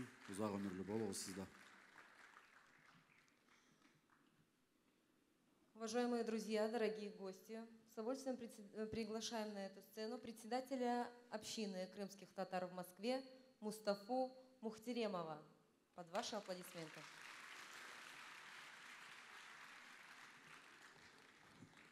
Салам алейкум, Мухтерем ветандашлар. Мир вашему дому, дорогие соотечественники. Я не зря так обратился к вам. Волею судеб мы стали соотечественниками. Я хочу поделить выступление свои на две части. В первую очередь хотел бы поздравить всех выпускников. Выпускник 2014 года. Я тоже являюсь выпускником Кабардино-Балкарии. Я прожил в Кабардино-Балкарии 15 лет, закончил первую школу на Головко. Знаете, да, такую? Я закончил музыкальное училище на улице Балкарской за Домом Советов, кто помнит. И вы знаете, я когда познакомился первый раз с Али Ага Татаркуловым, это было на футболе, когда мы играли в футбол, когда была межнациональная футбольная лига. Потом я приехал в гости, и я всем в общине у нас говорю, что для нас эталон – это фонд Эльбрусоид и община Карачаево-Балкарская. Такой уровень, такая системность просто, это для нас эталон, честное слово. Мы пока так не можем. Ну ничего, потихонечку работаем. Во второй части своего выступления я хотел бы подарить, есть такой фонд Марджани, возглавляет его казанский татарин Рустам Сулейманов. Этот человек импонирует тем, что он говорит, что мы все тюрки, мы все братья. Он выпускает серию сказок, там узбекские сказки, каракалпатские, крымско-татарские, казанские. Я, кстати, приглашаю, кто присоединится, и балкарские сказки выпустить. Вот фонд Марджани я хочу подарить крымско-татарские сказки «Чудесный чарык» и с диском этих сказок. Пожалуйста, Буйрун. Это вам. Я надеюсь, что в этой серии выйдут и карачаево-балкарские сказки. И я хочу подарить этот фильм. Я не знаю, многие смотрели наверняка фильм «Хайтарма» о депортации крымских татар из Крыма. Ну, практически ничего, если кто смотрел, да, там ничем не отличается депортация балкарцев, карачаевцев, крымских татар, одно и то же. С утра подняли, дали 20 минут, закинули в вагоны скотские и увезли неизвестно куда.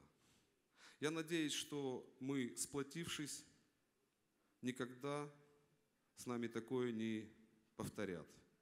Как говорил, когда Чингисхан позвал своих сыновей и сказал: дайте мне стрелы. Ему дали колчан стрел, он по одной. Говорит: а теперь ломайте. Они по одной переломали, а теперь переломайте все стрелы. Они пробовали, не смогли. Вот так вы, говорит, должны быть едины. Мы должны быть все едины, чтобы с нами такое не повторилось. Опять же, фильм «Хайтарма». Будет возможность, посмотрите еще раз. Еще раз поздравляю всех выпускников. Желаю вам, я за кулисами у Хафизы спросил, а куда дальше выпускники? Кто-то вернется в Нальчик, кто-то останется здесь. Но в любом случае очень хорошо, полный зал. Очень хорошо, что молодежь развивается, заканчивает институты. И это развитие большого народа, это в учебе. Мы когда в Узбекистане нас выселили, мы там начали землянки копать, да, первым делом родители говорили: учитесь, это наш единственный шанс выжить в этой жизни. Чем умнее мы будем, тем больше мы будем понимать и знать, и руководить жизнью. Сейчас я хочу пригласить на сцену, можно я объявлю, заслуженного артиста Республики Крым Арсена Бекирова. Буйр. Встречаем.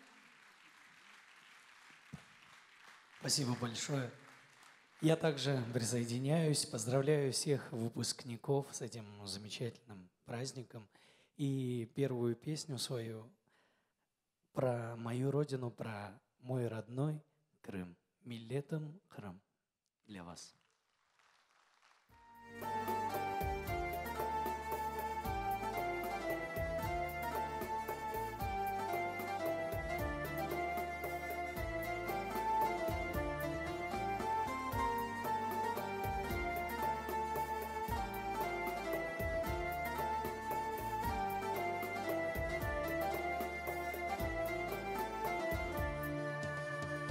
Güzelsin güzel dağların yüce, yürekte varsın diş çok erecel.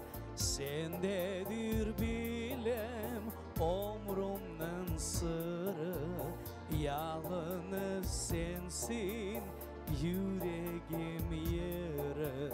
Sendedir bilem omrumdan sırrı, yalnız sensin yüreğim yeri.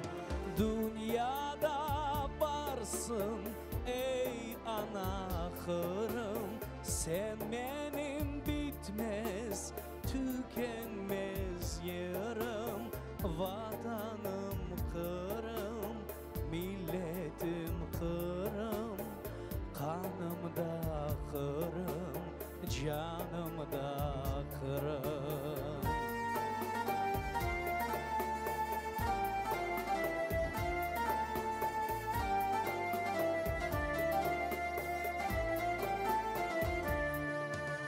Hicretten kaytam, hep tamçı tamçı, zabitler ura, hep kamçı kamçı. Dişlerim sıkıp yol aldım orga, çaladım benim yel ayak jorga. Dişlerim sıkıp yol aldım orga, çaladım benim yel ayak jorga. Dünyada varsın ey ana Kırım, sen benim bitmez tükenmez yarım. Vatanım Kırım, milletim Kırım, canımda Kırım, kanımda Kırım.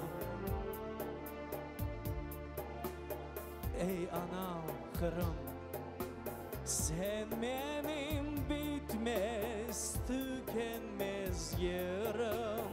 Vatanım Kırım, milletim Kırım, canımda Kırım, kanımda Kırım.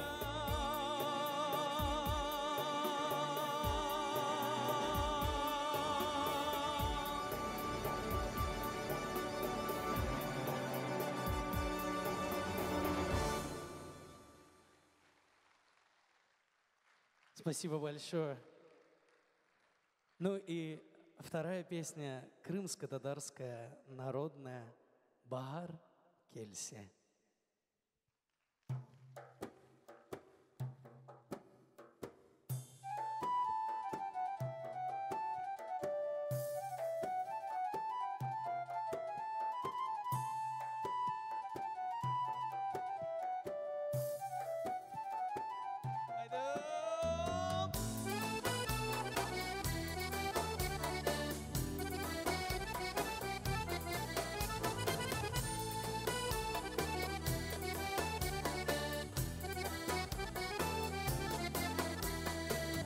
Bahar gelse açsa güller, kırmızısını kokları.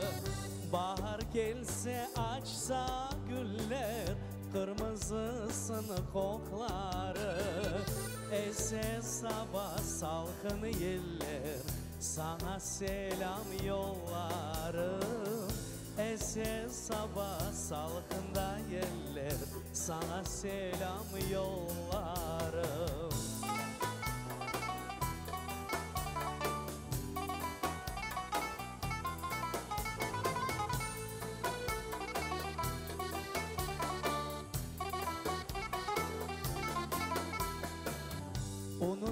Arasan sen beni, hiç unutmam ben seni. Я вас звоню. Сядь, сядь. Сядь, он по телефону Ben seni, aramızdan deryalar geçse, eşitirim sesini. Aramızdan deryalar geçse, eşitirim sesini.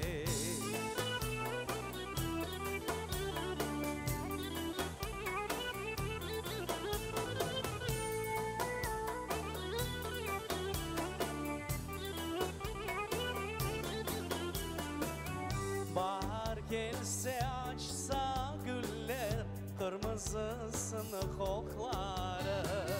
Bahar gelse açsa güller, kırmızısını kokları. Ese sabah salkın yeller, sana selam yollarım. Ese sabah salkında yeller, sana selam yollarım.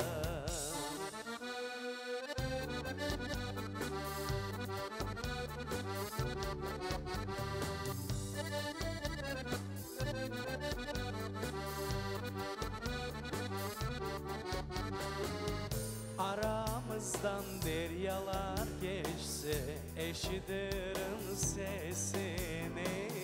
Aramızdan deryalar geçse, eşitirim sesini.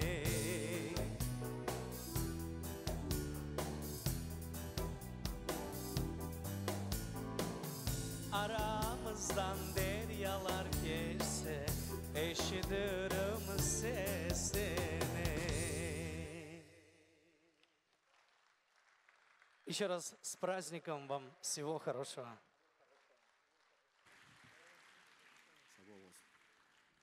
В дни трагедии народа высока роль его истинных сынов, сильных духом личностей.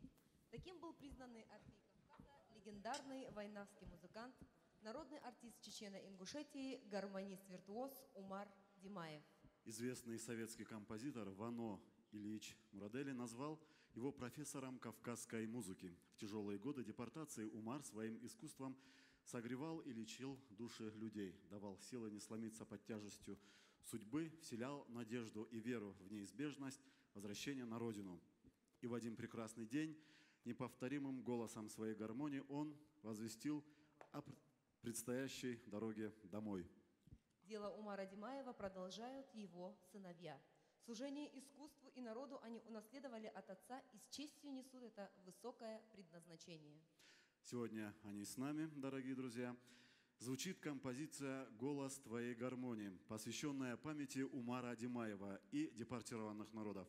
На сцене два брата, два композитора, а в руках у них реликвия, та самая гармонь отца. Али и Омарбек Димаевы, встречайте! Аплодисменты, друзья!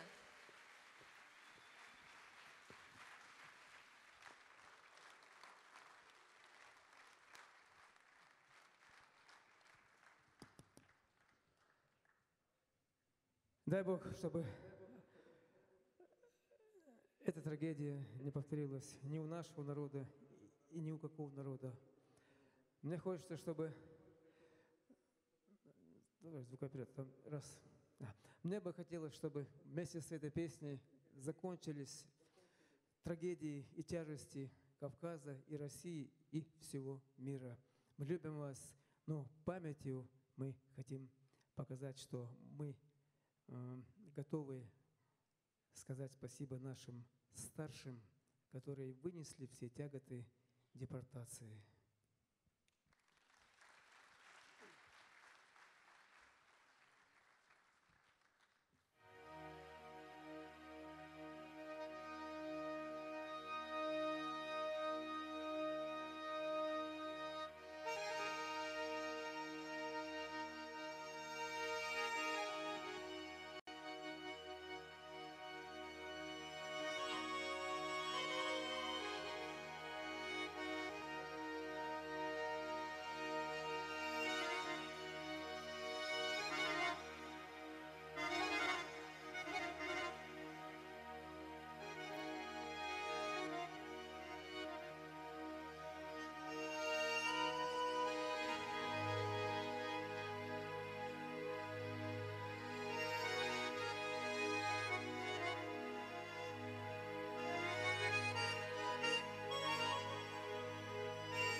çuaze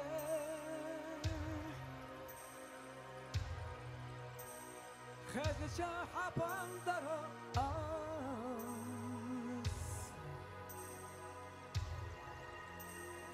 Batsar vayla boganza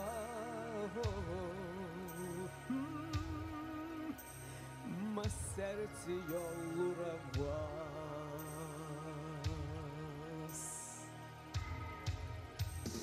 Muqamash ghazal yishyotush Yaqira qoyta shohan Tehana balanash otush Bilkhira ipandar Bilkhira si aydas khalqa Dayle منف أنا خيخ فنش عينا يشمرها ويلا ناس يا خرسائير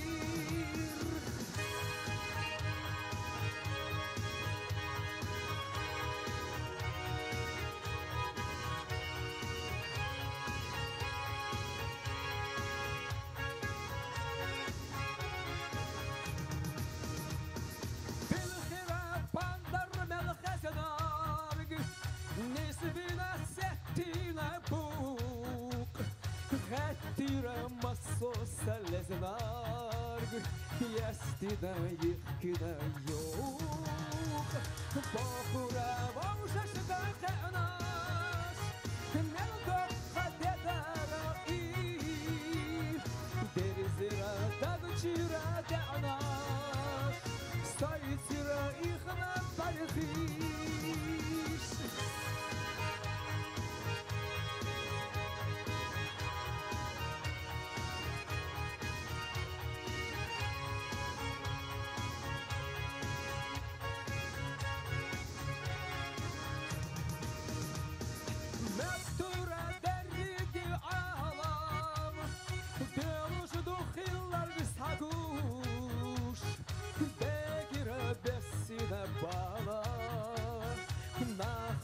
Pargatolus Daraim yuqerġu għazeħ Mellajna stadizu għaz Taħħana tħenza ħobazza Diega ħapandara għaz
Спасибо.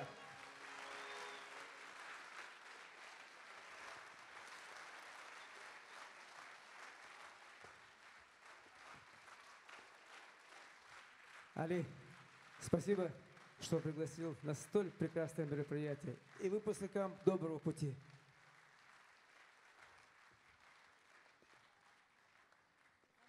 Аплодисменты, аплодисменты. Братья Димаевы.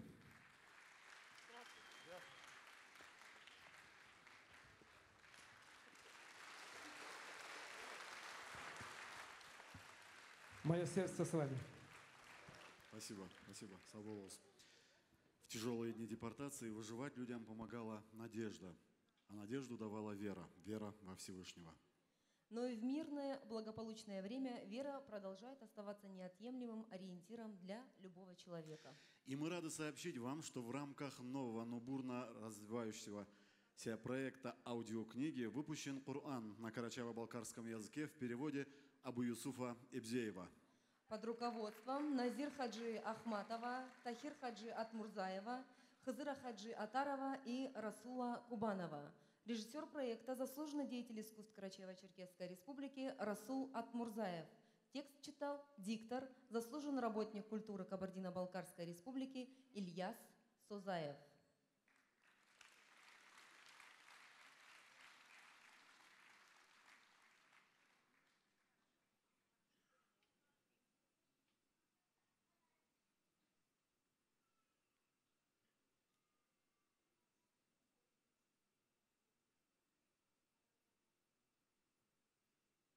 Жумасы әмді мағанасы.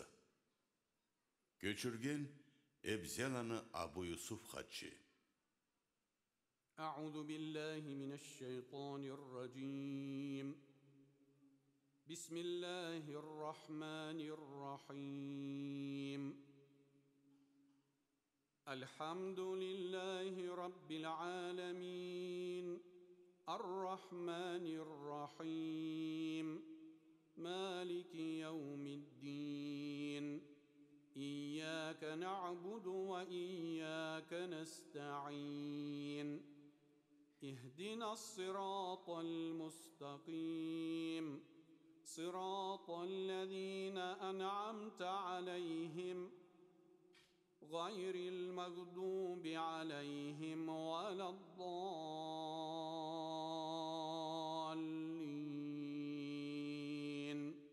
آمين. Бірінші сура.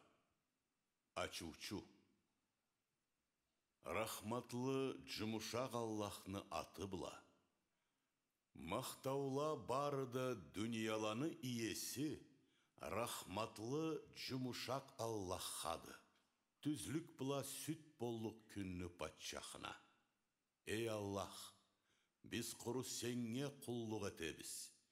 Болушылықта құры сеннен ізлейбіз. Сен бізні түз жолға бір түзет. Сен насып еткеллені жолына. Чамланылғалладан да, ажашхалладан да тышында болған.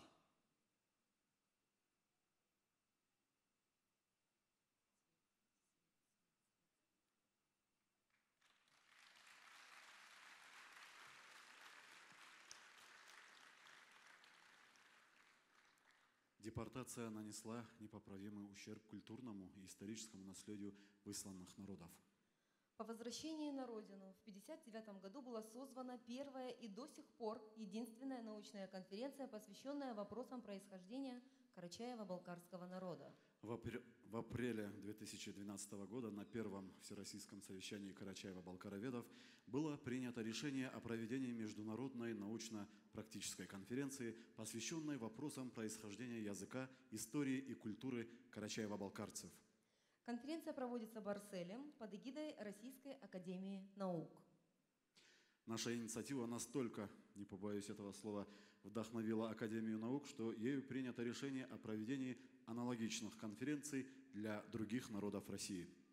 Вот такая вот впечатляющая новость из научной сферы. Но на этом наши новости еще не закончились. Даже не надейтесь. Информации у нас, конечно, много, но уверена, такое по силам славным потомкам древних нартов. Кстати, наша новость как раз о них, о грозных исполинах, доблестных героях, имена которых уже стали нарицательными и по сей день воспеваются в песнях. Нарт-Черлада. Если вы наслышаны о Нартиаде, а мы уверены, что наслышаны, это у вас, уважаемые друзья, появилась возможность более подробно ознакомиться с легендарными героями нашего эпоса. Эльбрусоид в рамках всего того же проекта аудиокниги совместно с Фондом развития северокавказских литератур имени Керима Утарова издал аудиокнигу «Нарты». Героический эпос карачаевцев и балкарцев на родном для нартов и на нас с вами языке. Слушаем отрывок. Kurtu kölden çıkıp barabız, oy ravoy, nar körüz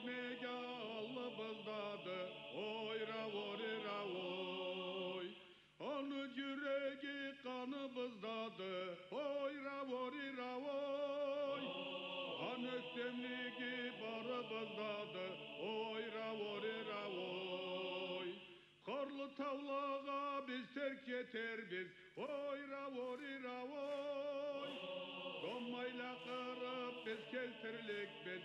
Oy ravoy ravoy. Ullu kobandan biz terk yeter biz. Oy ravoy ravoy.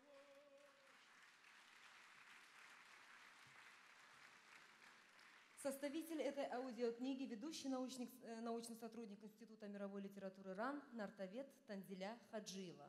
В оформлении обложки использованы работы известных художников Якуба Акизова, Александра Полякова, Халимат Атабиевой, Умара Мижева и Ибрагима Занкишиева. Режиссер проекта, заслуженный деятель искусств Карачаева-Черкесии Надежда Хаджиева. Тексты озвучивал заслуженный работник культуры Кабардино-Балкарии Ильяс Созаев. Недавно в Лондоне была издана книга «100 легенд Кавказа». Ее составитель, английский исследователь и переводчик кавказского фольклора профессор Дэвид Хант включил в сборник 8 нардских песен и сказаний карачаевцев и балкарцев. А в Анкаре наш соплеменник профессор Уфук Таухул выпустил книгу «Нарты», в которой помимо исследования даются и переводы на турецкий язык около 30 сказаний в серии «Эпос народов Европы и Азии». Дорогие друзья, герои национального карачаево-балкарского эпоса заговорили на английском и турецком языках. Их голоса в исполнении профессионалов зазвучали с дисков. Я думаю, и мы считаем, что это заслуживает ваших аплодисментов. Что ж, осталось только увидеть их на больших экранах в голливудских исторических блокбастерах.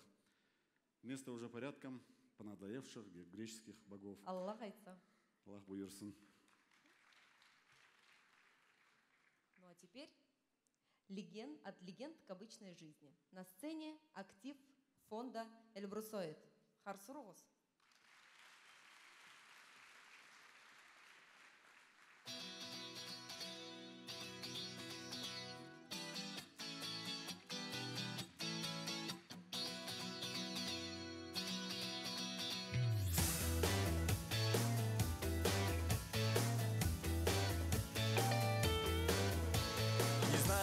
Еще сказать, как выразить свою любовь.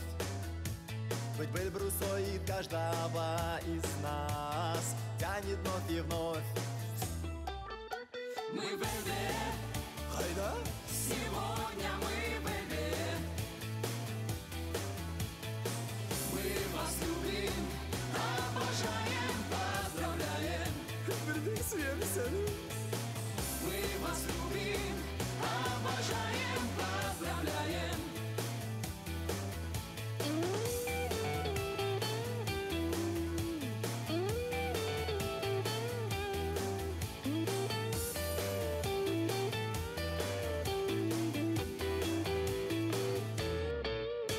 Как много всего дал ты нам, и этого уж не отнять. Благодаря твоим добрым делам стал чисто размышлять я. Мы с Эльбой, всегда будем с Эльбой.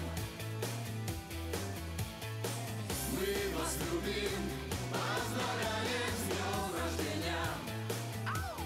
Албушлайбус, мы вас любим, поздравляем с днем рождения.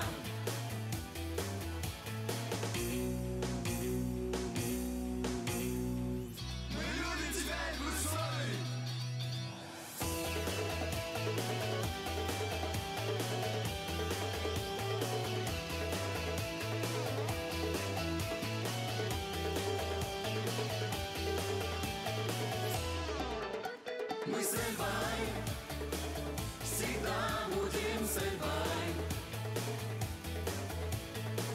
Мы вас любим, поздравляем с днем рождения. Албушлайбус, мы вас любим, поздравляем с днем рождения.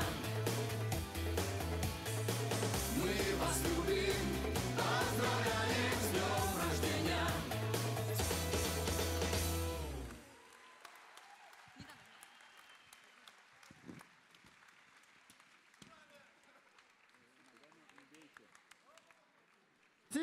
Спасибо! Совсем футболисты Кюреем. Друзья, этот подарок наши активисты преподнесли Эльбрусоиду на 11-й день рождения. Вам понравилось?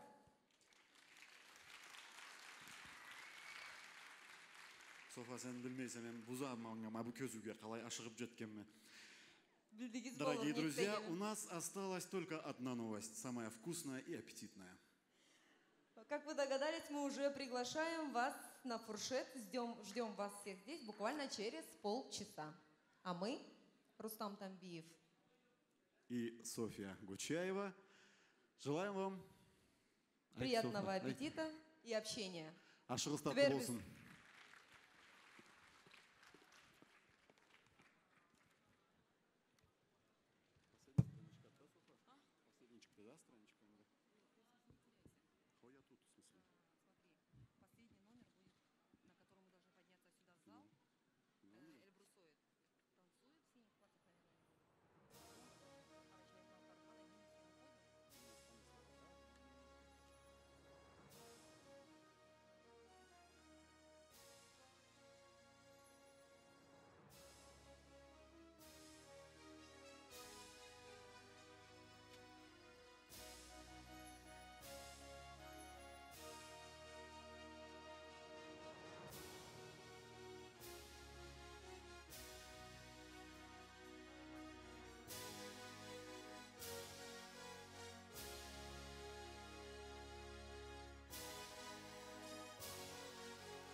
1, 1, 1, 1, 1, 2, 3, 4, 5, 6, 7, 8, 9, 10. Раз, два, три, 4, 5. Раз, два, раз, два.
Заново еще разок.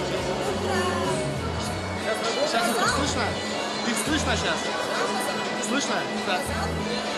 Все стихают, когда вы потом все стоите в роли.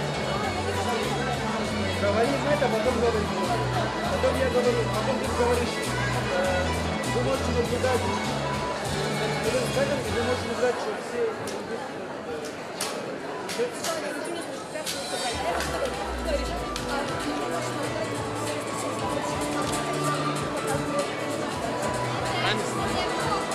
Звук есть? Звук есть?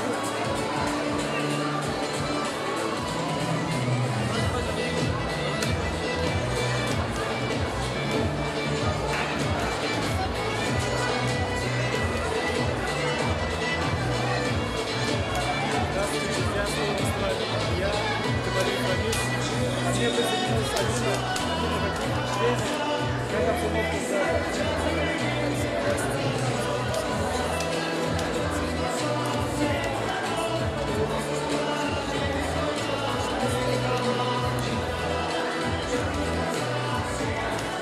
Сейчас вы можете наблюдать, что все спускаются на крыше, а наши корреспонденты подготовили репортаж из-за кулис.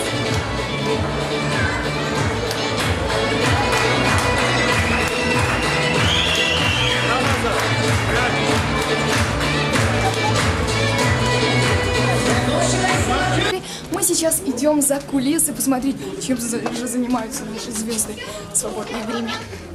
Пользователи, с нами всеми любимый Тенис Габаев. Тенис, привет. Здравствуйте. А скажи, как у тебя настроение сегодня? Ничего, боевое. Ничего, боевое. А как тебе публика? Понравилось? Ты выступал? Ну, я еще зал не видел, если честно, я еще не выступал. А, ясно. Тогда подойдем к тебе чуть попозже. Хорошо, давайте, рад увидеть. Кого я вижу? Снимаешь? Ты сейчас снимай, кого я вижу, я в шоке. Знаете, я спою песню. Да, Андреа Бочелли, Because We Believe, и песню «Отдыхать», которую написал мой отец Валерий Апанасов. Это было неинтересно. Это было здорово. Ладно, идемте дальше искать наших звезд. Так, вот они, наши красавицы девочки. А вот это кто? Привет! Привет! А ты кто у нас? Танцор. Танцор! Здравствуйте, мальчики. Можно вот самого большого мальчика? Привет! Привет. Ты у нас тоже танцор, я так смотрю. Как тебя зовут? Вага. Вага. Расскажи нам, пожалуйста, вы выступали уже или нет? Нет, будем выступать. А с каким номером думаете выступить? Танцевать лезгинку. Теперь самый важный, главный вопрос. Как настроение? Отлично, на высоте. Отлично. Сегодня все мы будем на высоте. Идем. Здравствуйте. Ислам, вы у нас звезда. Звезда. Анзор, а скажи, откуда ты идешь? С раздачи билетов. Я только что туда пришел, раздавал. А сколько там билетов осталось? Или все уже? Я почти все раздал, 4 билета оставалось, меня позвали сюда, в зрительный зал. Осталось всего 4 билета, зал огромнейший. А скажи, пожалуйста, девушек много или парней? Походу больше девушек, но покупают в основном, ну, то есть берут в основном парни, ну, за всех. То есть я больше разговаривал с парнями. А, ясно. А скажи, вот старшее поколение нашего народа, оно идет? Да, очень много было мест для них, отдельные там ряды. Мы все находились с места и, короче, всех посадили. Да? Ладно, спасибо тебе, Анзор. Иди, беги.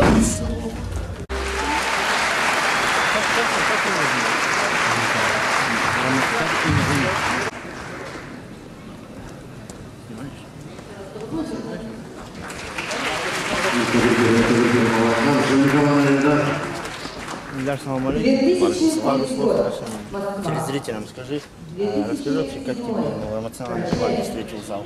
Очень приятно, очень тепло, я чувствовал себя очень комфортно, всегда чувствуется настрой, который идет в зал. И от этого зависит то как раз и твое выступление, я спел с большим удовольствием. А как вообще ты оцениваешь подобного рода мероприятия? Они молодежи какой-то особенный несут по церемониям? Конечно, на самом деле какой-то праздник добра, дружбы, на самом деле такие дни все абсолютно, ну как по моим ощущениям, да, все братья и сестры. Спасибо большое тебе и надеемся, что ты будешь дальше работать. Спасибо и вам тоже. Я возьму интервью, Привет, да. Привет. Привет, Аида. Ты наша активистка. Чем ты сегодня занималась? Чем помогла? Я регистрировала выпускников, потом за кулисами бегала вот, с медальками. И сколько у нас этих выпускников-то? Много? Ну, вообще, 100, больше 100. 140. Там были жесткие диски, диски, книга, журнал, флажочек обязательно. И сам пакет. И сам пакет. И сам пакет. И так мы выяснили, что в подарочном пакете. В подарочном пакете. И непосредственно медаль. Медаль выпускников с синим дипломом были синие ленточки и с красными ленточками. Примерку положишь рядом с моей сумкой? Далеко не уходи. Что? Нет. Стой. Всем салам алейкум. Сегодня вы нашли за кулисами Камилю. И расскажи нам, как вообще проходит мероприятие за кулисами. Что происходит вообще? Валейкум ассалам. Значит, ну, рассказывать я вам могу много и долго, собственно говоря, что вас конкретно интересует. Артисты, активисты. Артисты в своих гримерках готовятся активно к своим выступлениям. Танцевальные ансамбли одевают свои костюмы. Активисты нашего фонда активно, пусть это будет тавтология, помогают организаторам концерта, помогают за кулисами. Также только что нас покинули выпускники, собственно говоря, в честь кого мы сегодня и чествуем. А как ты готовилась к мероприятию? На меня накладывали 3 тонны штукатурки, буквально только что этот процесс закончился. Далее я вот активно изучаю сценарий, так как сегодня, к вашему несчастью, мы с Туланом ведущие. Изучаем сценарий, готовимся, запоминаем, вносим нечто свое, вот, и, ну, естественно, песни распеваемся, сегодня же будем петь, сегодня у меня премьера. Что надо? Что надо? Репетировать. Мне нужно переодеваться? Флешмоб когда у нас? Не надо. Сейчас? Вот так? Нет, до флешмоба еще есть время, не переживай. Ничего? Все, идем вот. Давай я сейчас вот так. Bu saat çıplay, ata bat Murzalan'ın Rasul'a bara turabız, Rasul'a böyle oturup soluy turadı. Салам алейкум. Rasul, неде turasız? Да, қайдам? Қарашайлайды, шулай. Да, сағатта сақлада, байрам бара тұрады. Сақлап тұрамыз, сағат номер бошалғалы, башқа номерлер бар ашады. Кесек солу кез сағышады тұрамыз. Қарап қарағанша 11 жыл, 11-ші жыл барады. Қалай бір жаш төлі бар, қалай бір ақылы, ғалық. Керттен де милletini ұтмаз адамдар біз алай сұнамыз. Таматаны шегет жеген намыс бергенді. Күрешеміз, намыс берге, сый берге жаш қауымға. Алада Аллаға туа бізге қайтармаса да башқа таматалар қайтарылады. Айтайын, бегулы байрам барады бүгін. Байрамlarımız көп болсынла, Аллах. Мен айтыр болды, байрамlar көп болсынла. Har жылдан түрлі-түрлі башқа түрлі адамlar келеді. Біздің милletimiz, Қарачай Малқар милletimiz, әрі милletті. Фахмулы милletті, ақылбалық милletті, Аллах. Кім болғаны біздің тас етмегелігі бар аяққа заманда да. Андан сұр айтырғыма, неме айтқан, чіңіз айтматап айтқан бұл деме қайсыны үшіне. Орысында дейді, орысында. Русские, они могут говорить о традиции. А он имел в виду балкарский народ, я имею в виду сейчас Карачаево-балкарский народ. Мы должны не говорить, а нести традицию. Былай істайды ханым, сіз бі жүрдеміз. Қарағанда заттар өзге баштар. Бұлай күлеріз көп болсынла. Яллах, таматаны біле, кетчені біле, ешауыз алай өтсін мен айтырғалайды. Алай болмағанда бірліктер, тірліктер сөз барды. Нам философию придумать ничего не надо, Аллах ашылығынан. Ата-бабамыздан келген тұтабарыча бізге Аллах отала, Аллай күш қару берсін. Сіз де мағылай келіп бізге, енді бізді қырттанға аратлағамыз бірге секчік. Бай намыс етіп сыйбызын көтіріп келгенсті, Аллах сыйғызын намысын көтірсіздер.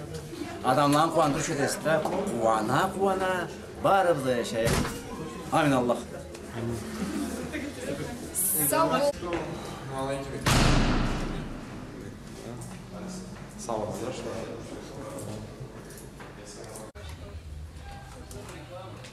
Бла-бла-бла. Ну, конечно. Красота, да? Самый-самый ничего, еще танцует.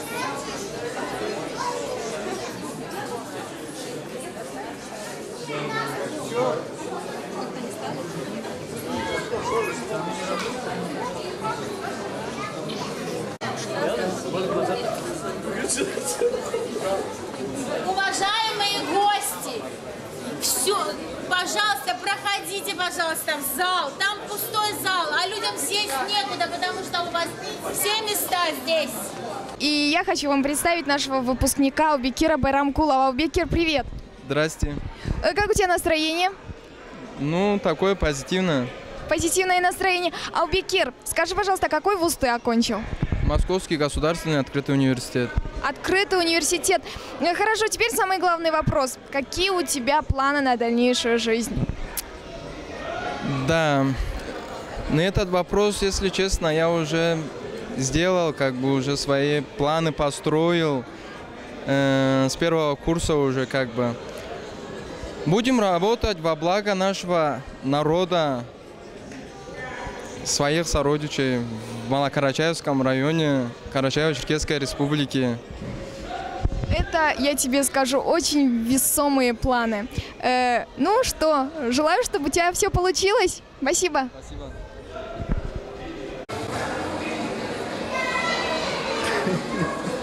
Ваша роль уже показывается.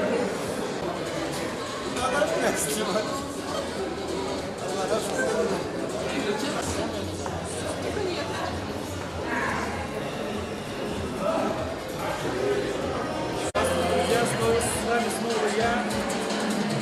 Борис, ко мне присоединилась Алина.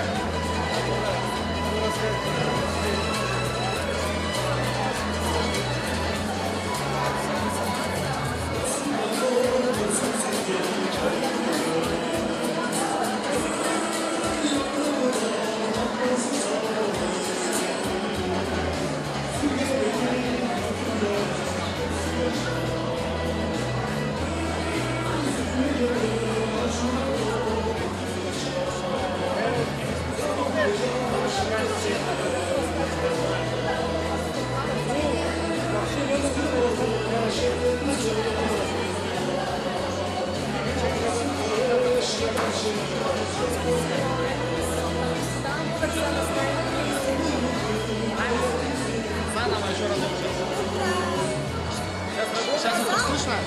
Их слышно сейчас? Слышно? Да. Все стихают, когда вы потом все свои роли. Говорим это, потом говорим. Потом я говорю, потом ты говоришь. Вы можете наблюдать. О, ну это просто отдельная тема на самом деле. У меня дети просто безумно любят мои племянники. У меня пока нет детей. Приложение там Сөзлюк очень сильно пользуется. Потом Жомакла, то есть им безумно нравится. А что вы думаете о фильмах, которые перевел Эльбрус Соет на карачаево-балкарский язык? Я думаю, он просто приносит неоценимый вклад в развитие, во-первых, карачаево-балкарского языка.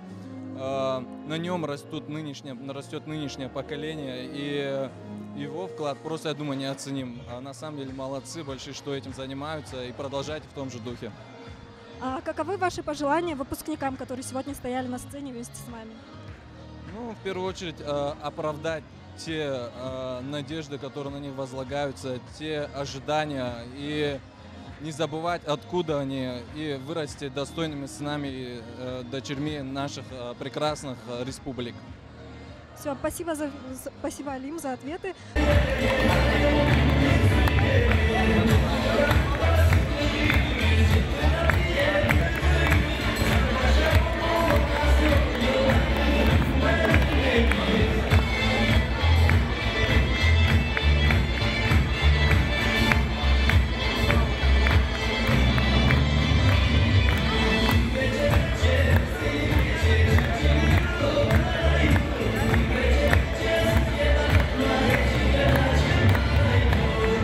Каждый год занимается проведением фуршета, организацией фуршета.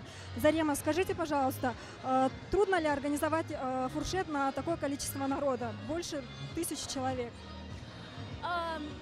Во-первых, можно на «ты», Танзиля. На самом деле очень сложно, но это доставляет мне такое удовольствие, потому что пока все это организовываешь, ты знакомишься, общаешься с тысячами людей, действительно с тысячами. Вот. Всех надо накормить, но я думаю, любая девушка кавказка должна это уметь делать, а когда ты можешь накормить 1500 человек, я считаю, я свою задачу максимум выполнила на этот день. Молодец, спасибо. А кто является спонсором проведения данного фуршета? Вот уже несколько лет спонсором является Дахир Хосуев, который, спасибо ему большое, полностью организовывает нам покупку, доставку продуктов высочайшего качества, зачастую даже из республик. Вот. И, насколько я знаю, всем все нравится, и у нас никогда ничего не остается. Вот. Я думаю, это показатель. А какие продукты были в этот раз привезены из республик? Так, из республики Честно говоря, я сейчас боюсь соврать, потому что все было в общей куче, но, как правило, везут, как правило, айран, везут воду, дюшес, тархун, вот такие, ну, подобного рода напитки везутся из дома. А здесь мы уже делаем тузлук и прочее. Все. Спасибо большое, Зарема.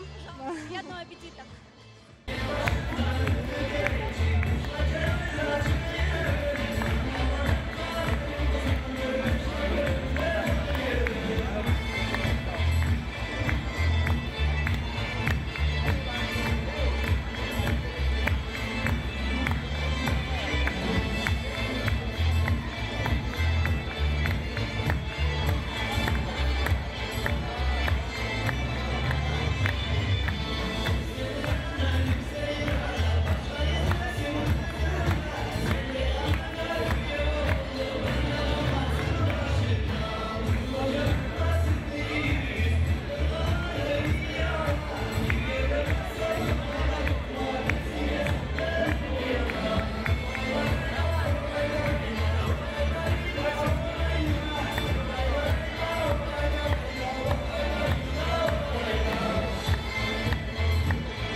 Тишина.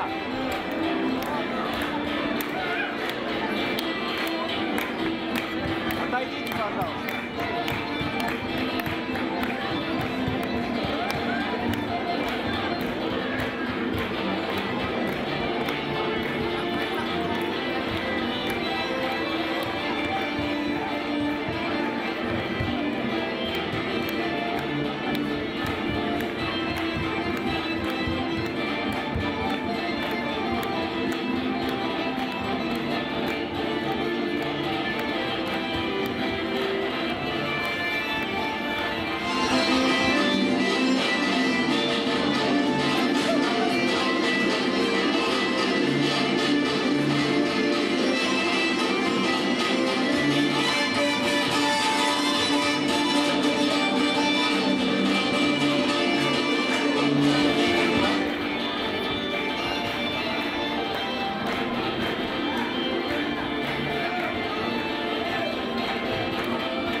Слушайте, так мы договорились 3 пары, танцуют 3 пары, и девочки друг друга толкают, на ноги наступают. Понимаешь? Не надо парень до победного танцевать. 3 круга потанцевали, проводили девочку на место. Как надо, или друг друга будут толкать. 3 пары, давайте не нарушать. Меняйте друг друга, не надо мальчик девочек. Включи музыку.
Итак, с нами наша активистка Дарина Байрамкулова. Дарина, привет! Добрый день. Дарина, скажи, пожалуйста, ты давно в Эльбрусоиде? С первого курса, 4 года уже. Надо же сколько! И ты бываешь на всех мероприятиях, да? Стараюсь, когда успеваю, посещаю все мероприятия по возможности. А скажи, пожалуйста, как тебе нравится сегодняшний наш праздник? Отлично, как всегда на уровне, мне очень все понравилось.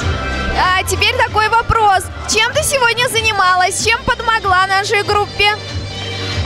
Сегодня мы регистрировали выпускников. До последнего ждали.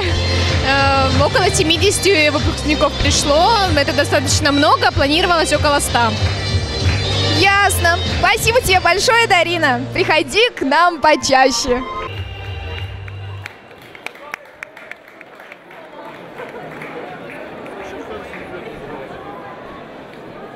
Продолжение концерта. Все проходят в зрительный зал. Спасибо, Танзор.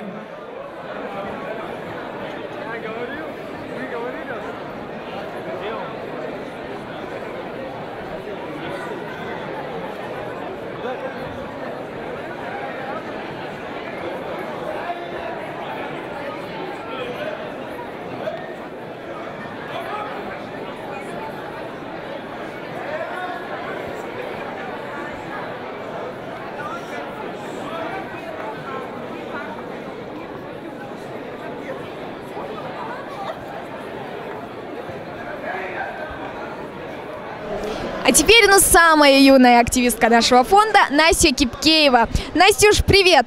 Здравствуйте. Настя, а ты чем занимаешься? Гуляю, играю. Гуляет, играет. Уважаемые онлайн-пользователи, а теперь мы хотим предоставить вашему вниманию наш ролик про то, чем же все-таки живут, дышат, точнее, наши активисты.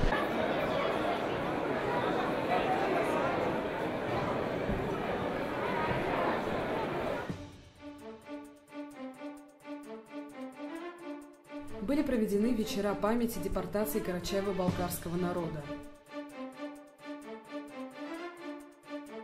а также праздники, посвященные Дням Возрождения карачаево-балкарского народа. Новогодний вечер, где было проведено несколько раундов игры в мафию.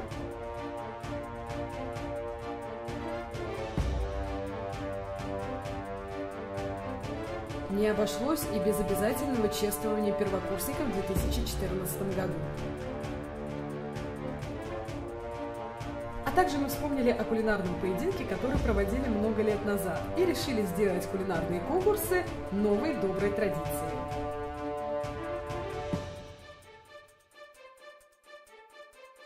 В рамках проекта «Просвет» наши активисты посетили Третьяковскую галерею, планетарий и множество других интересных мест Москвы.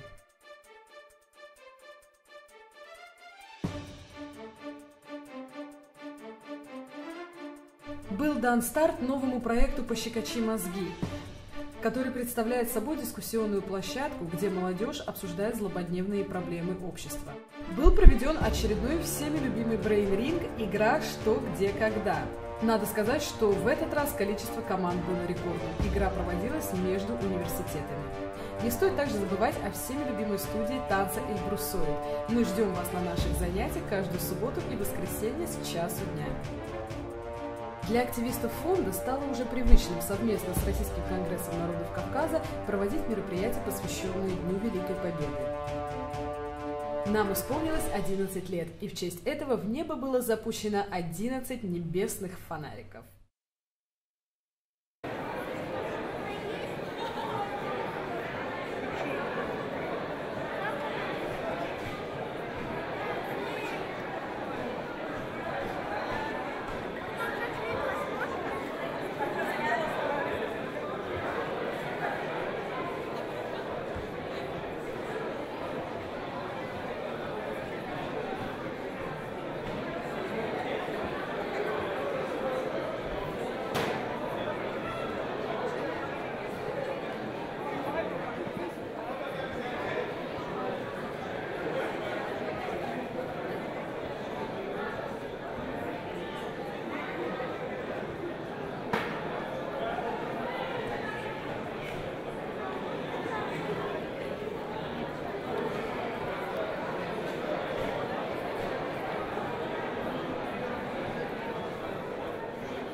А теперь с нами наши девочки-красавицы. Девочки, привет! Привет! Вы у нас кто? Я активистка Эльбрусоида, студентка. Студентка активистка. А вы? А я выпускница. Ты, надо же, выпускница. Девочки, спросим у активистки. Скажи, пожалуйста, чем занимаются активисты вообще? Что у них за жизнь?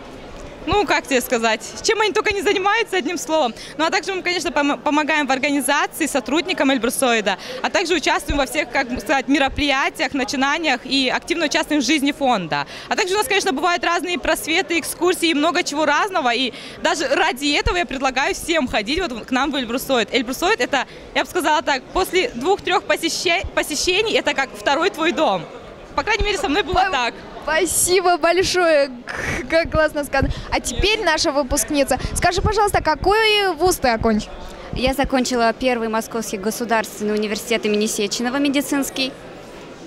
Вот. И я хочу добавить к предыдущему вопросу о том, кто такие активисты, чем они занимаются. На самом деле, вы на самом деле такая большая часть этого фонда, потому что именно вам, я думаю, благодаря вам создается эта теплая атмосфера в фонде, как бы.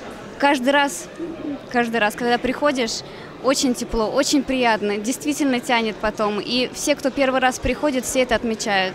Вот, и за это вам огромное спасибо. Спасибо вам. Спасибо вам, девочки. Удачи. Спасибо и тебе.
Итак, дорогие онлайн-пользователи, с нами еще один наш активист Арсен Каракетов.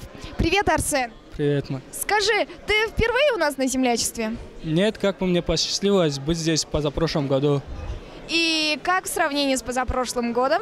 Ну, если честно сказать, чуть более лучше. Мне как бы в позапрошлом году очень понравилось, и в этом году, хотя еще не все закончилось, но очень нравится. Пока что все очень хорошо. Ясно. Спасибо тебе большое, Арсен. Удачи.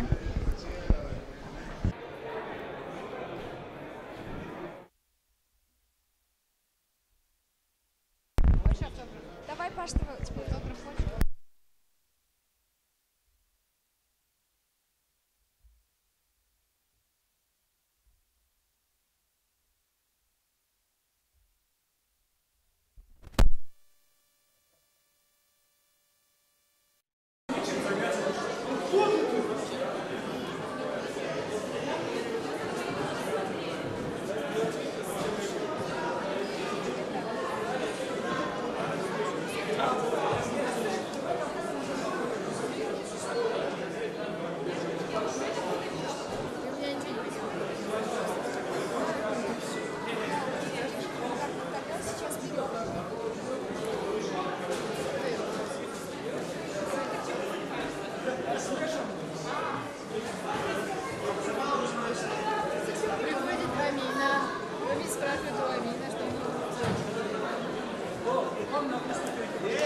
Опускай сюда, Пускай себя превысил его. Или не отпускай.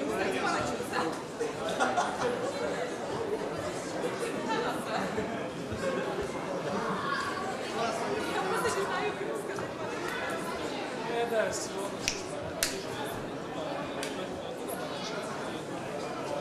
Не.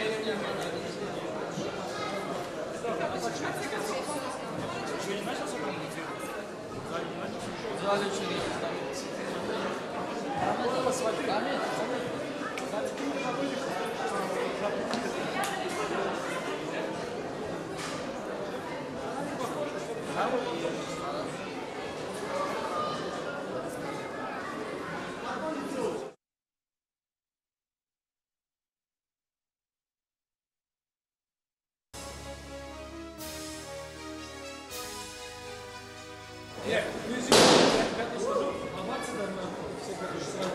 Здравствуйте, с вами снова я, Тюбалиев Рамис, а у нас в гостях участник Comedy Battle Жангезов Тимур. Тимур, здравствуйте.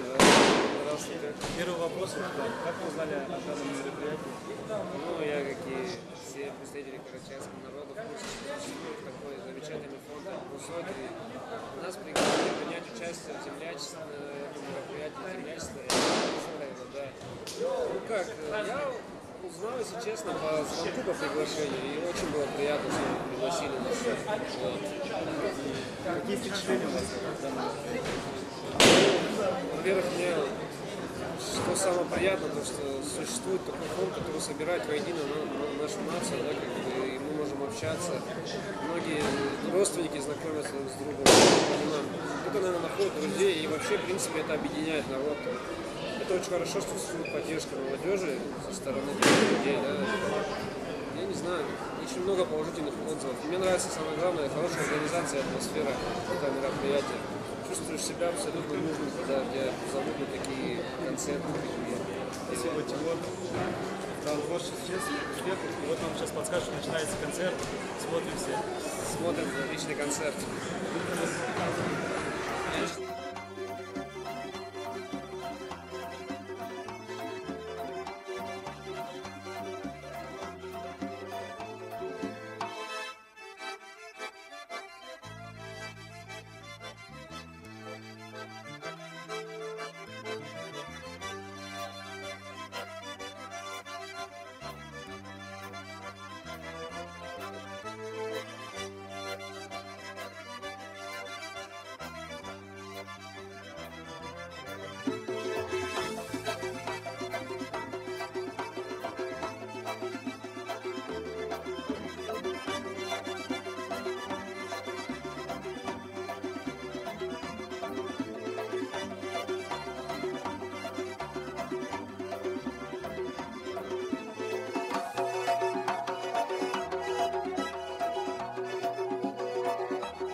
Еще раз здравствуйте, уважаемые зрители, те, кто сидят в зале и те, кто наблюдает за нами с экранов, со своих мониторов в прямой трансляции. Да-да-да, может это для некоторых из вас и новость, но мы ведем вещание в режиме реального времени. Поэтому подтянулись, выпрямились в креслах, пристегнули ремни и полетели. Первыми свой полет осуществил ансамбль «Асса», художественный руководитель Аскер Анеев. Бурные аплодисменты. Особенно, я думаю, всех вас поразили девушки, солистки ансамбля «Асса». Давайте поаплодируем им еще отдельно. Что ж, здорово. Ну, а мы с вами продолжаем наш план полетов. И прямо по курсу у нас замечательная песня о черноокой, чернобровой и, в общем-то, традиционной красавице Каракаш. Ничего, Камиля, не волнуйся. Про светленьких тоже когда-нибудь что-нибудь напишут. Ну, я надеюсь, что когда-нибудь напишут. А на сцене ученик 11 класса. Такой молодой, а уже султан. Султан Базиев. Встречайте.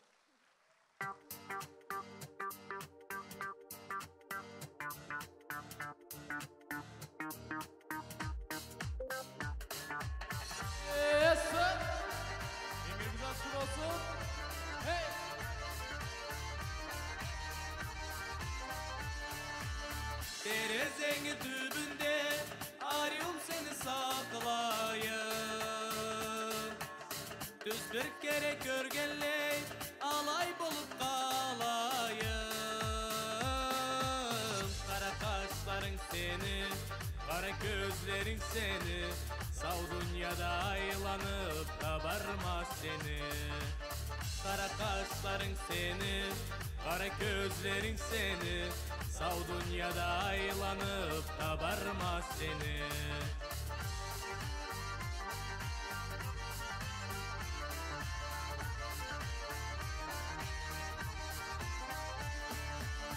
Anatçığı bar edi, yürekçi gitar edi. Seni bana vermezge, muratçığı bar edi. Kara kaşların seni, kara gözlerin seni, sağ dünyada aylanıp kabarmaz seni. Kara kaşların seni, kara gözlerin seni, sağ dünyada aylanıp kabarmaz seni.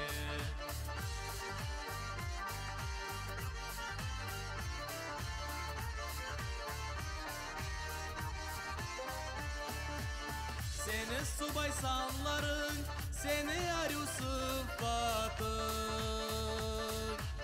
Geçer yıldız janganca, seni arıyor çaçların. Kara kaşların seni, kara gözlerin seni, sağ dünyada aylanıp kabarmaz seni.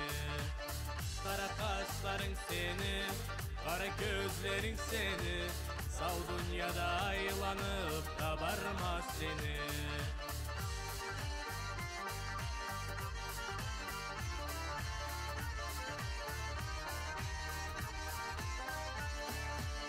Göz alında durasa, göz alından ketmeysen.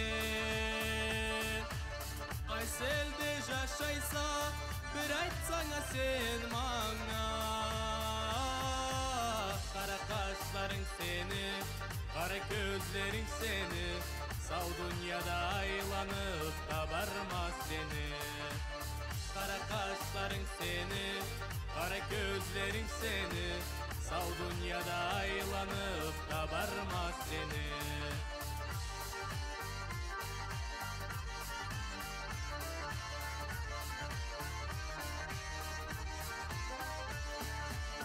Terezenin tübünde arıyorum seni saklayayım.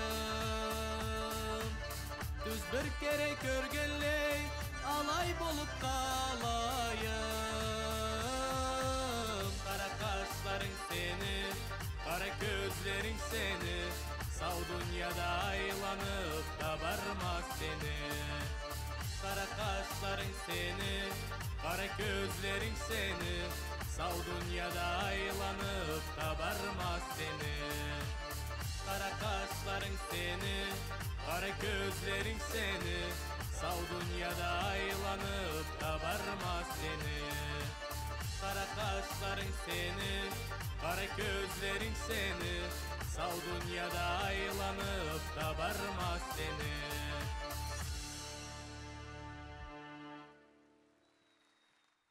Sağ ol.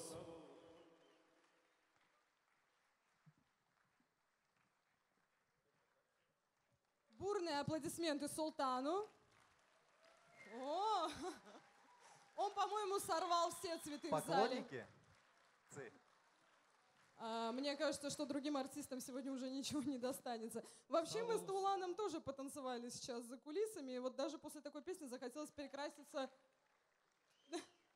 Что делать? Перекраситься? В брюнетку захотелось перекраситься. Да не надо, я про тебя сам свою песню. Ну все, раз Таулан про меня споет, значит мы идем дальше. Итак, алгыш — это непременный атрибут. Нет, не непременный атрибут. Хорошо, тогда говорит Таулан, я ему передаю слово. Дай мне слово. А мы хотим пригласить на сцену постоянного представителя Республики Ингушетия при президенте Российской Федерации, заместителя представителя правительства Республики Ингушетия Оздоева Бехана Ибрагимовича.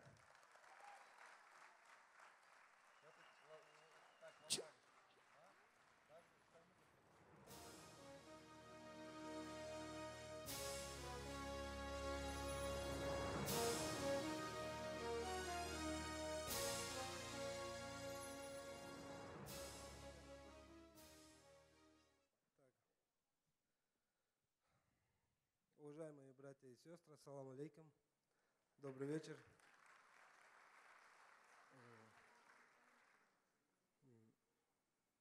Я думаю, вторая часть нашей программы это намного серьезнее. То, что мы собрались почтить память наших стариков, которые 70 лет назад были депортированы в Среднюю Азию и в Казахстан. Нас объединяет общая трагедия. Это трагедия для наших народов, для карачаевцев, балкарцев, чеченцев, ингушей. Мы ни в коем случае не имеем права забыть этот день, забыть эту трагедию. И дай Аллах, дай Бог, чтобы больше никогда в жизни такие трагические истории не повторялись. От себя лично хочу сказать то, что наши старики пронесли через такие трудности, вернулись домой, создали свой очаг, создали семью, поставили нас всех на ноги, отучили. Это большого стоит.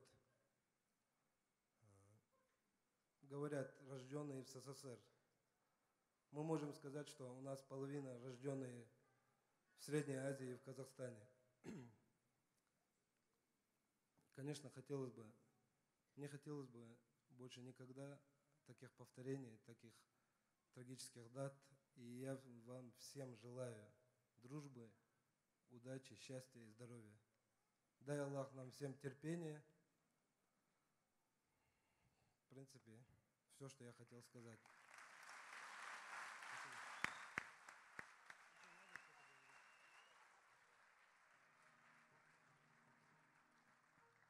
Спасибо, Бехан Ибрагимович, за столь важные слова. тяжелые слова. Что ж, а у нас на очереди еще одна песня, и снова о девушке, и на этот раз о калмыцкой девушке в исполнении Ванькаевой Анастасии. Песня «Хальмык Куйкан». Ваши зажигательные аплодисменты.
Юрсик гойшик берлин,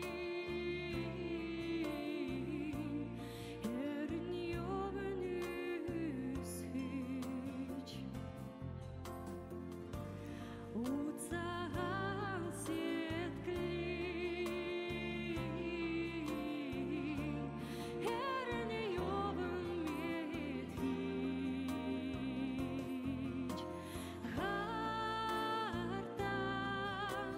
Берсін кедік, ғавшым халмы күкен. Сехім, жойын заңда сарул деген торға.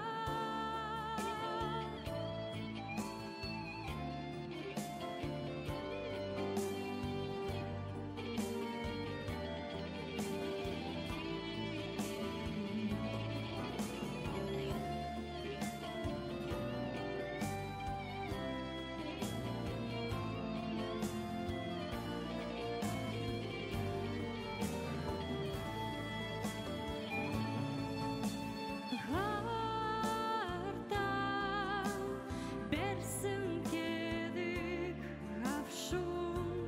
ғавшым халмы күкен. Сехім, жойын заңда сарул дегенім.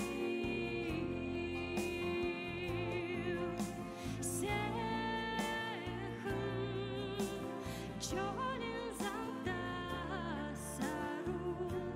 сарул дегенім торға.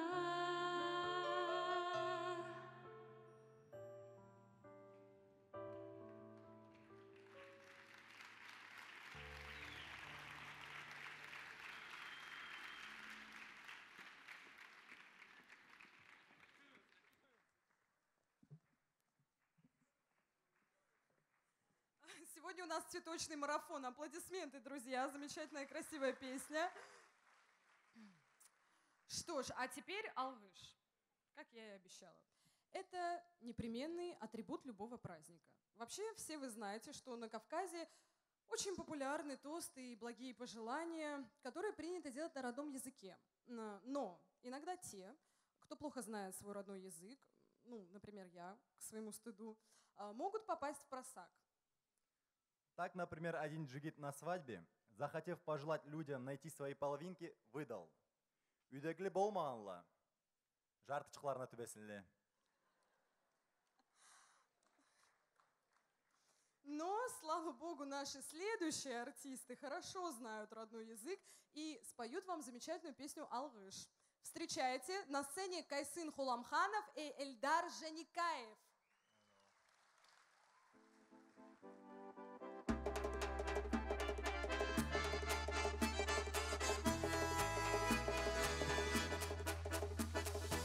Мені таулу халқыма, бұл жырымы жырлайма.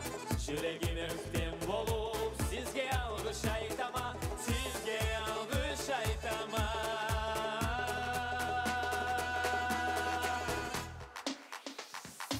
Тоқтамасын тойларың, сыйлы халқым, жарғатсын таңларың. Үктем халқым, көк болсылай жашларың, жігер халқым, айылсыбай қызларың, таулы халқым.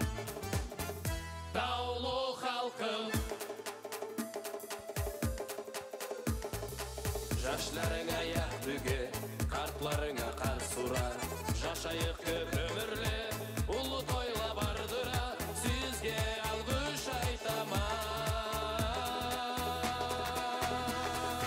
Тоқтамасын тойларың, сыйлы халқым, жарғатсын таңғыларың. Өктем халқым, көп болсулай жашларың. Жігер халқым, ару субай қызларың. Даулы халқым, тоқтамасын тойларың, сыйлы халқым,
Молодец. Таулан не может дождаться просто пока у нас тоже начнется той после концертной части. Это мы так намекаем вам, чтобы вы не расходились, да? Yes. И по английскому тоже 5 тебе ставим. Итак, любимец публики, особенно женской ее части, талантливый певец, талантливый актер и просто большой друг Эльбрусоида Астемир Апанасов. Горячие аплодисменты!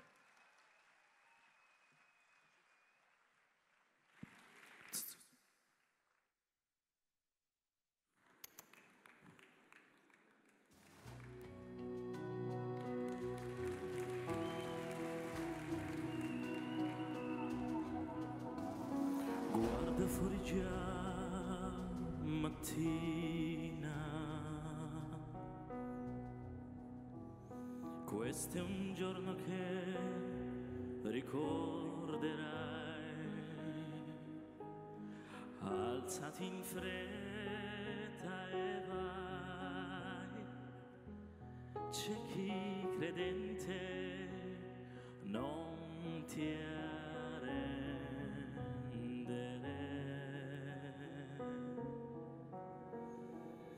once in every life there comes a time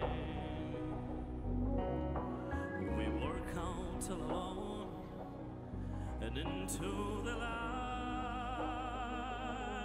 the moment won't last, but then we'll remember it again when we close. All right, like stars across the sky, che per vincere tu dovrai vincere. We were born to shine. All of us here because we believe.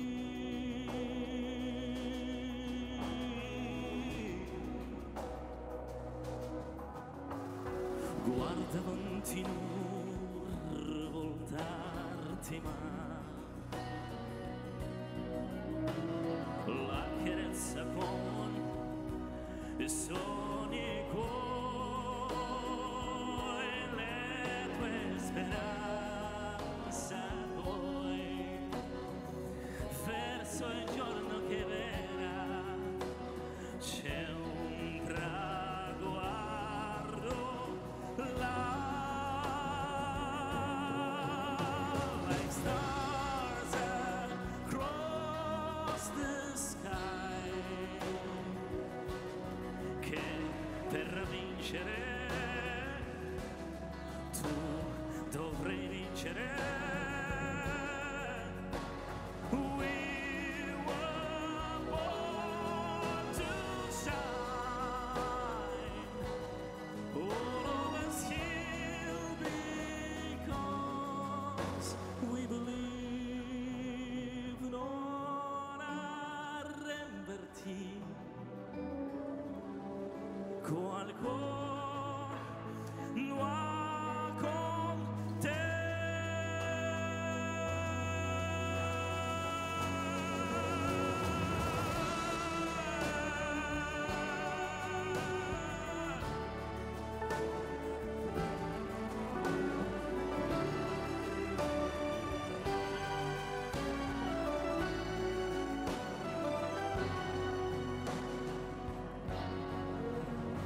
Like stars across the sky,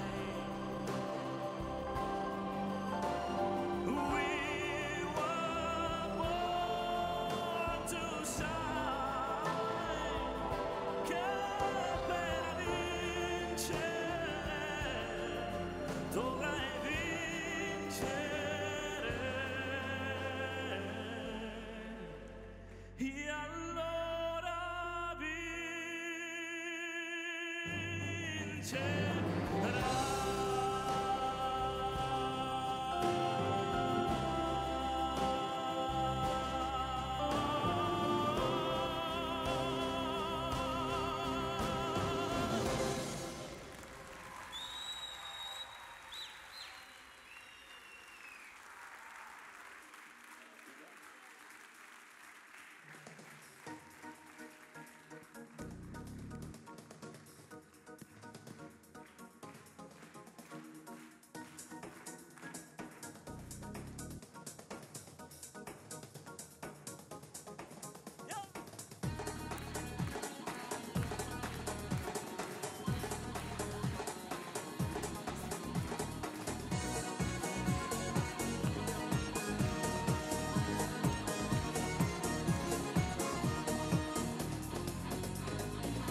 ادغت شرجا او قوبجام وجوابها بيبتنور سانجو مجام سبجس انو شغدا وزغاجار نغساوا ادغتر ارش زرجدار ساكب تراب غزا جاجما وادغت وين بجاور بغافجف ما وادغت قيم قواتو بين بغلط الربي سار ادغت تغب خيث ما وادغت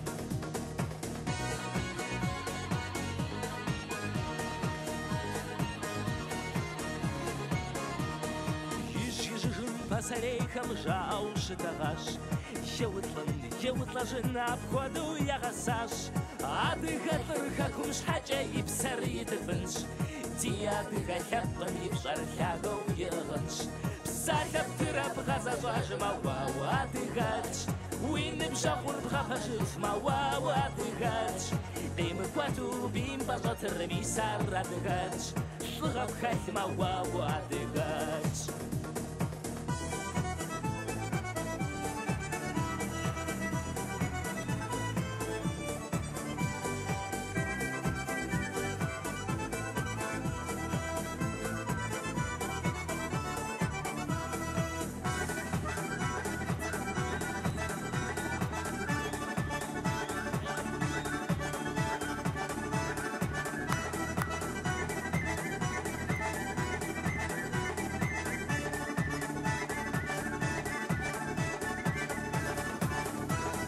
Диадыга хабзар вапхуману вихаданш Диада псауадыга бзар пшану вихаданш Жашму гагауш жрахати гоужам Уижа вапар вахазру хунут мрьептам Псатап тыраб газажаж мауадыгач Уин бжагур бгапажыф мауадыгач Дым квату бим бажатыр мисар адыгач Тгаб хать мауадыгач Сахап тыраб газажаж мауадыгач Уин бжагур бгапажыф мауадыгач Дым квату бим бажатыр мисар адыгач Тгаб хать мауадыгач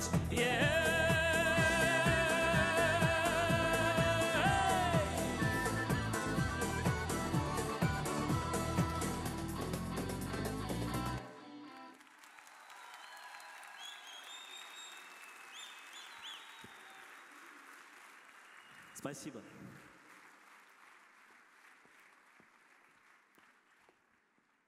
Аплодисменты!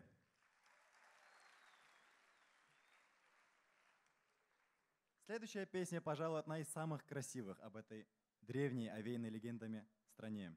И споет нам Саркис Асланян с песней о своей родине Аястан. Аплодисменты армянские! Ара, Аджан!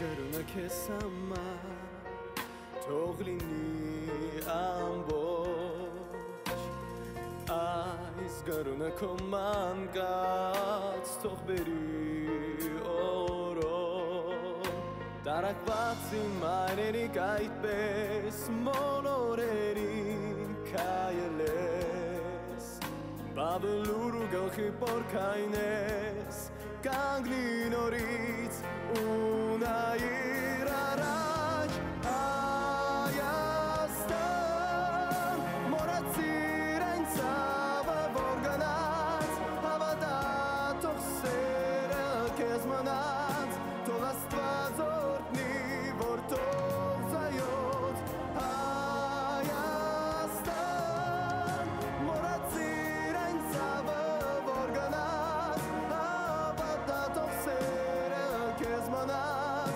Togastva zortni vortov zayot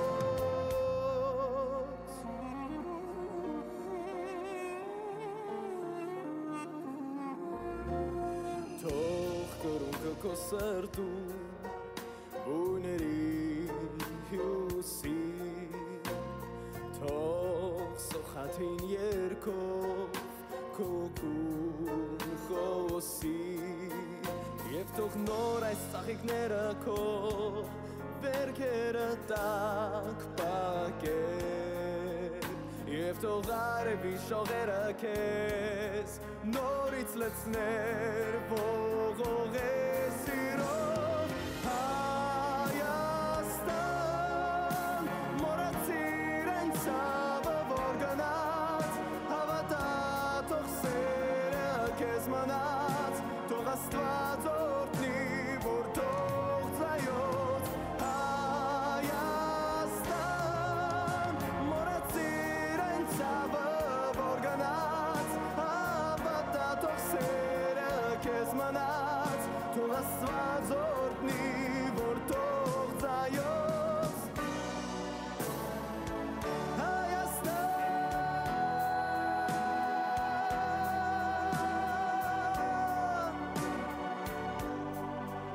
Թող Աստված օրհնի, որ թող ծայոց Հայաստան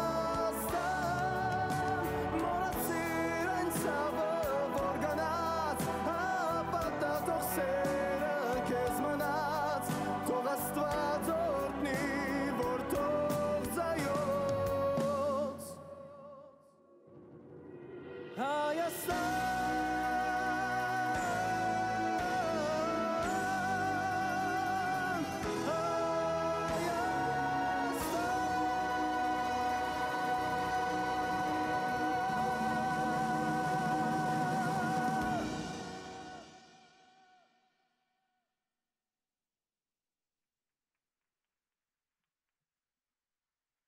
Горячие аплодисменты Саркису. Ну а следующая наша песня о том, что бывает с женихами, которые не оправдывают оказанного им высокого доверия. Слушаем и мотаем на ус. На сцене Александра Акманова, солистка музыкального театра Рыбникова с кавер-версией русской народной песни «Топится банька». Ваши обжигающие аплодисменты!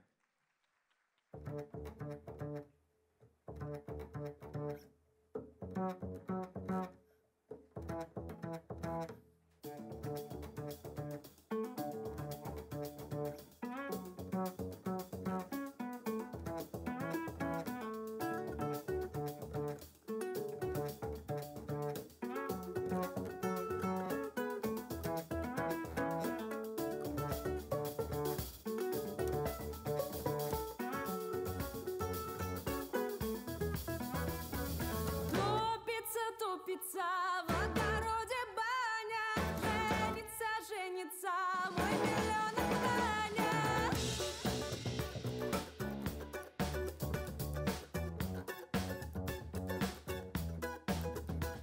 А у кого какая баня, у меня с белой трубой, у кого какой залетка, мой самый дорогой. Не успела я моргнуть, да убежал уже к другой. До свидания, Ванечка, я тебе не парочка.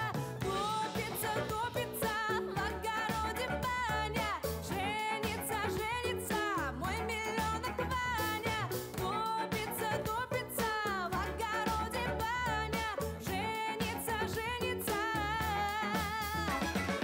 Сама садик я садила, сама буду поливать, сама мило полюбила, сама буду забывать. А что это за садочек, за зелененький такой? А что это за мальчишка бессовестный такой?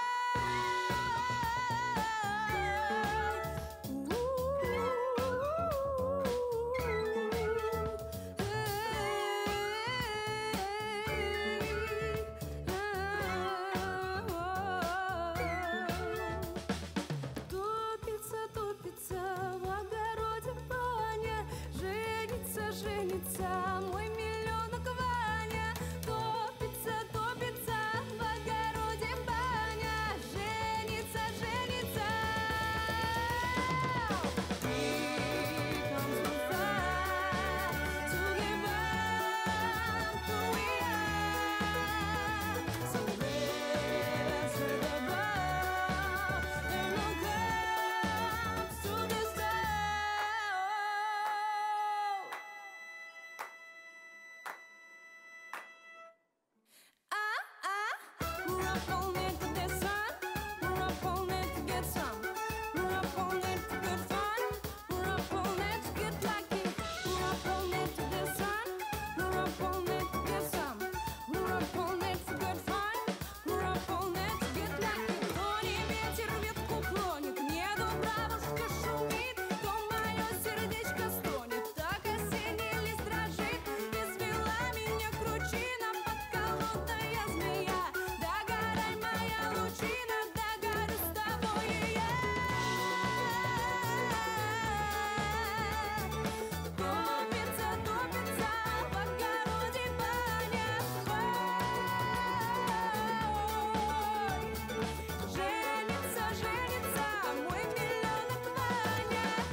Да, это было нечто. Топится, топится. Вообще, Алмат. Мне очень понравилось. Вы, наверное, хотите знать, да, почему я один выхожу? Даже не спрашивайте. Так вот, моя соведущая, она ушла собирать свою банду, свою музыкальную банду из ГИТИСа. На сцене Камиля и ее однокурсники Саша Акманова и Саркис Асланян. Ваши головокружительные аплодисменты.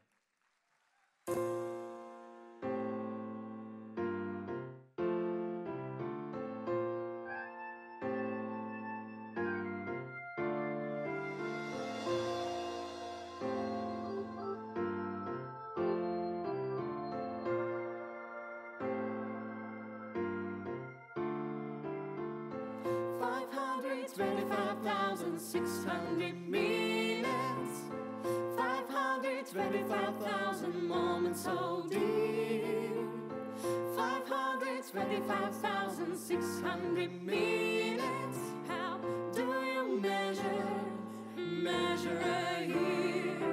In daylights, in sunsets, in minutes, in cups of coffee, in inches, in miles, in love that wins the strife. In 525,600 minutes, how do you measure a year in the life? How about love? How about love? How about love? Measure your love. Seasons of love, seasons of love.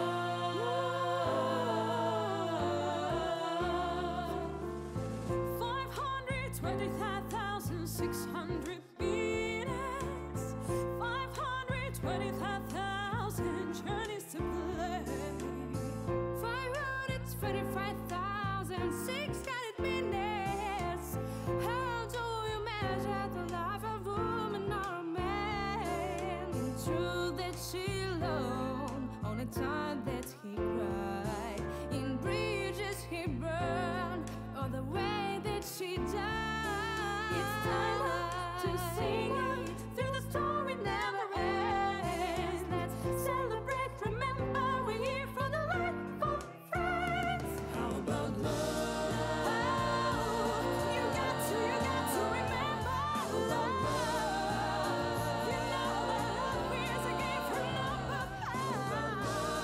Share love, give love, spread measure love, measure your like and let it. Seasons of love, seasons of love. Measure your like and love.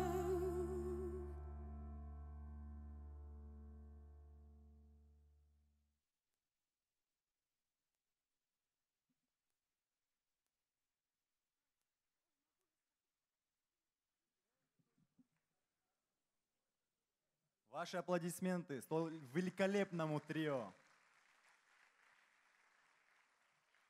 С музыкальным подарком от братского крымско-татарского народа очаровательная Фатма Джапарова «Мой прекрасный Крым». Слушайте слова. От них веет чем-то удивительно родным и близким. Может, просто потому, что они понятны? Уважаемые зрители, ваши солнечные аплодисменты.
vetanım dep göz yaşın döker. Hartlarımız elini cayıp dualar eder. Men bu yerde yaşamadım, yaşlığıma doyamadım. Vetanıma hasret oldum, ey güzel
Çaldım sazlarıma yedin azdır severim seni. Çaldım sazlarıma yedin azdır severim seni. Ben buralı değilim ya bana gönül bağlama. Ben buralı değilim ya bana gönül bağlama.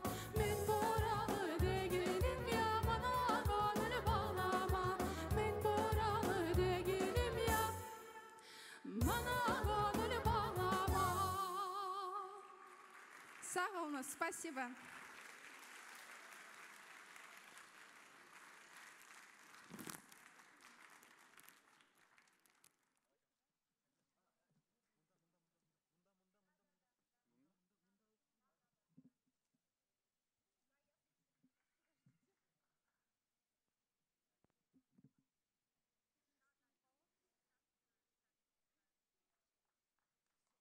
Теперь все. Так, пока, значит, я боролась с микрофоном, вспомнился мне такой один мотивчик, всем знакомый. Я думаю, ты его знаешь.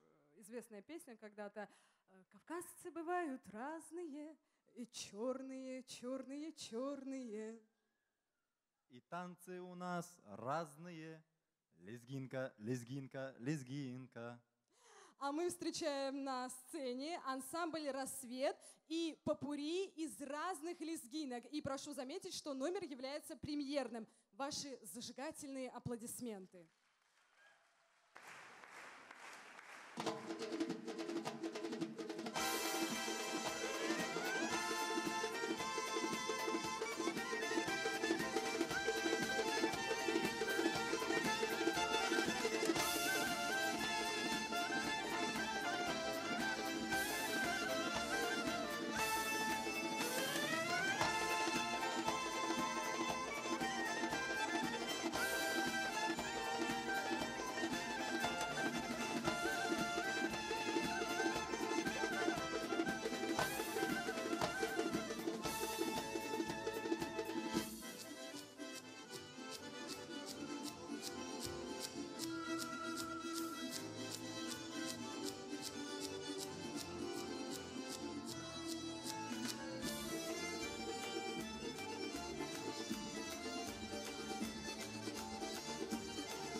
вновь ваши зажигательные аплодисменты. Время у нас позднее, но мы не устаем, мы не отчаиваемся. Попели, потанцевали, а теперь можно и посмеяться. О, посмеяться это хорошо, а хорошо посмеяться еще лучше. А вообще мы с Тауланом любим смеяться, и поэтому мы хотим представить вашему вниманию дуэт, который буквально взорвал интернет последние дни, а все благодаря удачному выступлению в программе Comedy Battle. Встречайте, Тимур Джанкезов и Марат Чомаев. Ваши душещипательные аплодисменты!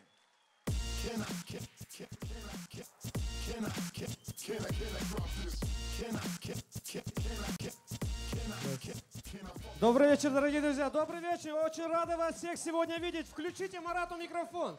Пожалуйста. Спасибо. Спасибо, дорогие друзья. Для начала хотелось бы поздравить выпускников сегодняшних, да? Обязательно, вот потому что все это ради них. И хотелось бы сказать пару слов, да? Я пока стулья ставлю, Ладно, ты говори. давай. Не, на самом деле мы поняли, что вот у вас в Эльбрусойде, вот здесь, у вас в Москве, вы и так прям хорошо себя чувствуете. Все, можно ничего не говорить. Давайте, друзья, под ваши аплодисменты мы начинаем. Спасибо. Ну что ж, многие кавказцы носят зауженные обтягивающие джинсы. И такая ситуация могла произойти с каждым в маршрутке. Кому-то все джинсы обтягивающие. Кому-то не одни.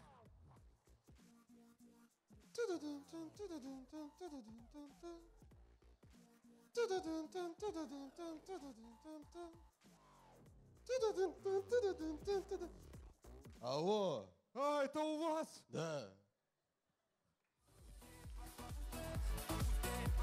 Ну что ж, чуть-чуть громче можно нас, спасибо. Итак, продолжим. А следующая ситуация произошла в обычном Карачаевском дворе.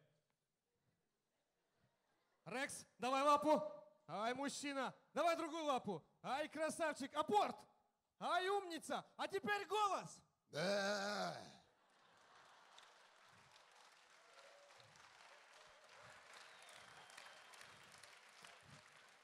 Не зря я тебя на Курман-Байрам не зарезал. Ну ничего, зарежу на следующий год, если только петь не научишься.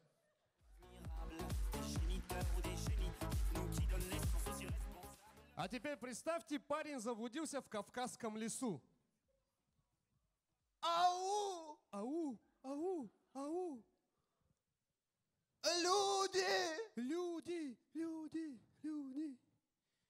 Эгегегей! Сам такой.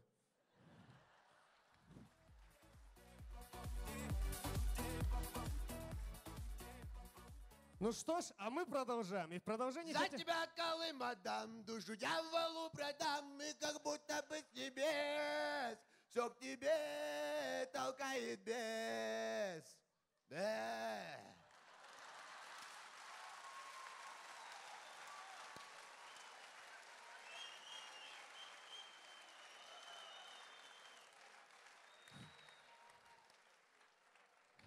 Вот научился, жить-то хочется. Я и разговаривать научился, отстань от меня. Ну что ж, друзья, давайте посмотрим случай в обычном криминальном районе. Эй, брат, есть телефон? Не, нету. На, давай. Давай. Эй, брат, есть телефон? Есть. Давай. Эй, брат. Что еще? Есть телефон?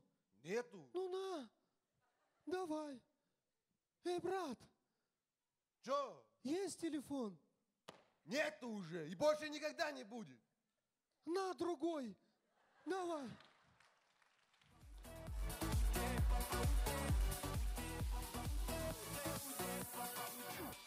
А теперь, дорогие друзья, вот такая фантазия. Давайте перенесемся на телепередачу «Кто хочет стать карачаевцем?». Пам-пам-пам-пам-пам-пам-пам. Здравствуйте. Это передача «Кто хочет стать карачаевцем?» и я ее ведущий Аббас Черкесов.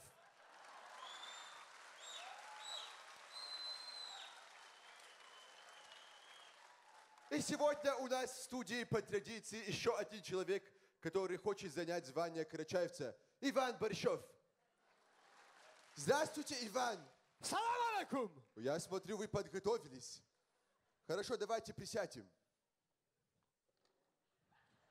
Я смотрю, вы хорошо очень подготовились. Ну что ж, Иван, кто за вас сегодня болеет? За меня болеет Андрей Салпагаров. What did it? Победитель прошлой программы.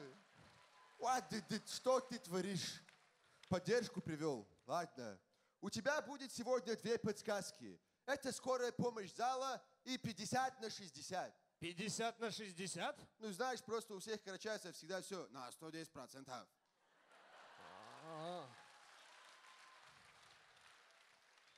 Итак, первый вопрос. И приз первого вопроса – 2 билета на шорпа-пати в Курзуке.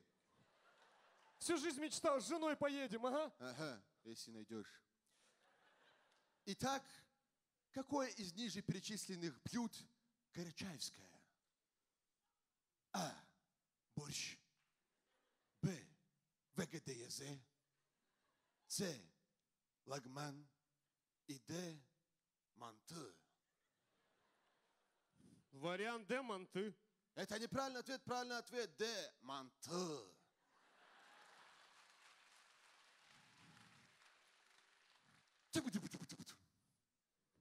Следующий вопрос.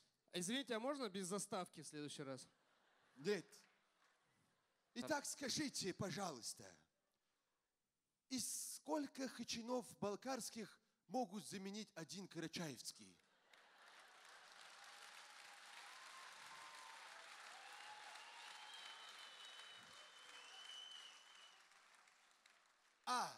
А1, Б2, С3 и Д. Аша джашем менте терме.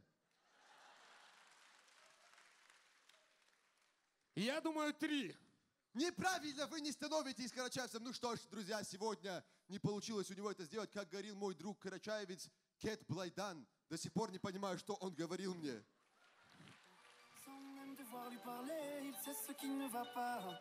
Ну что ж, друзья, продолжим. А следующий номер многим покажется знакомым, но я его все же объявлю. Итак, представьте, депутат из Карачаева-Черкесии поехал на доклад в министерство в Москву.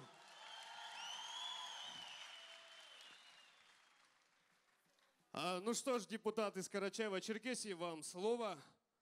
Спасибо, Анатолий Владимирович. Уважаемый Анатолий Владимирович и присутствующие. В Донбассе много надо было поменять. Мы поменяли. Что-то поменялось. Но что-то не поменялось. Но в целом изменения были. И этого не изменить. Все дороги на федеральную программу положили. Инфраструктура. Инфраструктура. Инфраструктура. Инфраструктура. Инфраструктура. По губам. Инфраструктура. По губам. Инфраструктура. Ну пусть будет так, давайте дальше. Соответственно, с фирмами. Софинансирование. Нет, свинья, ферма. Соответственно, с фермами покончено.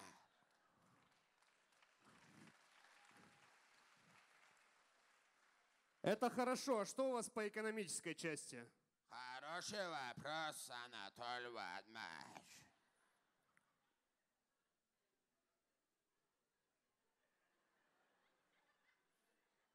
И? А так, 15 год, много денег, Донбасс выделялся. Хорошо, я понял. Можете назвать цифры? Конечно, объезжайте. 1, 2. Все.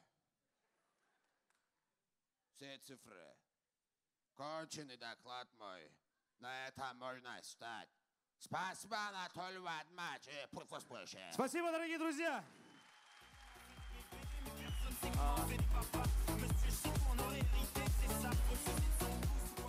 Ну и В конце все-таки скажем какое-нибудь хорошее пожелание. Да, если можно. Давай ты начнешь. Ну, хотелось бы просто сказать всем выпускникам в добрый путь, как когда-то сказали нам год назад. В общем, всем добра, всем ласки. Мне вообще-то отец сказал, bu kevenlerini koyla barda işle. Астолоп. Да. Менен узун болған закари У нас отцы по-разному друг к другу обращались. Спасибо. Друзья, знаете, если честно, хотелось бы пожелать, чтобы и те, кто получили синие дипломы, тоже получили приоры от своих родителей. Спасибо. Мы за приоры.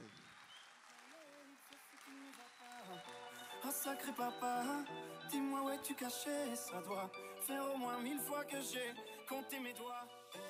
Où est ton papa? Dis-moi où est ton papa? Ваши смешные аплодисменты.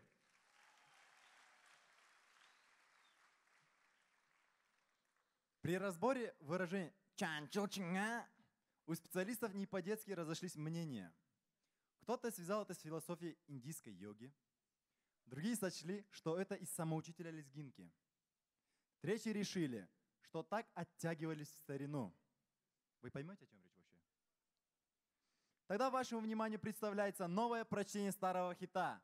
Читает неподражаемая, очаровательная Камиля Тепсе Чанчаберг за аплодисменты.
Ну вот так, не успеешь отпеть, надо обратно. Хочу вам рассказать про одного интересного исполнителя. Как говорится, талантливый певец талантлив во всем и может внести что-то свое даже в известную песню. Вот, например, Дауд Джанатаев очень красиво исполняет итальянские песни. Но вот все равно видно, что балкарец, да? Поет балкарец, песня итальянская. Аплодисменты жаркие, итальяно ваши. Дауд Джанатаев.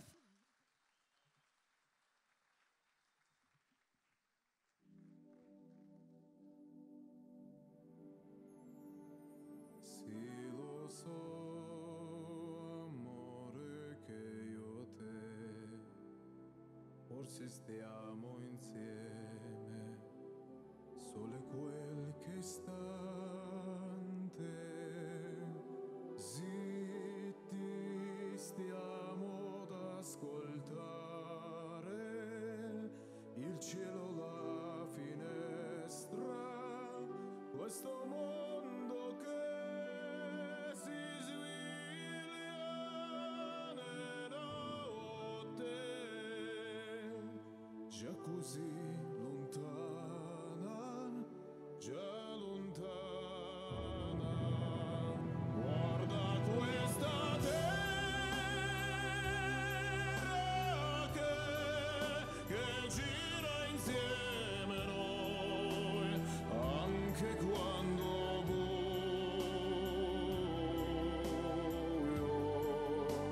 Guarda questa terra che gira anche per noi, o darci un po' di sole, sole, sole.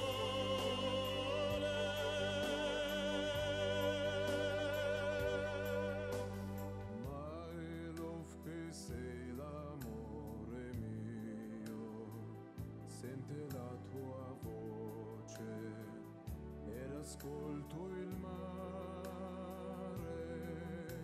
Sembra davvero il tuo respiro, l'amore che mi dai, questo amore che sta lì nascosto in mezzo alle sue onde, a tutte le sue onde, come una barca che guarda questa terra che gira insieme a noi, anche quando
Sağ olunuz. Allah razı olsun.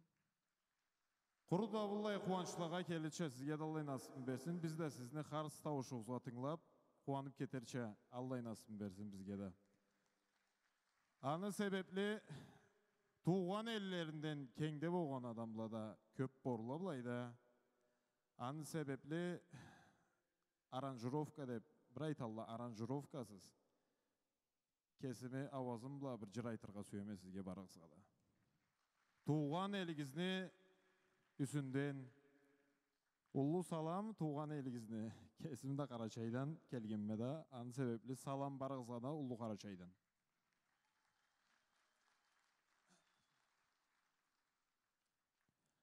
Oy tuğan elim, kucağını cay, uzaktan kelgen konakka, aruluğumu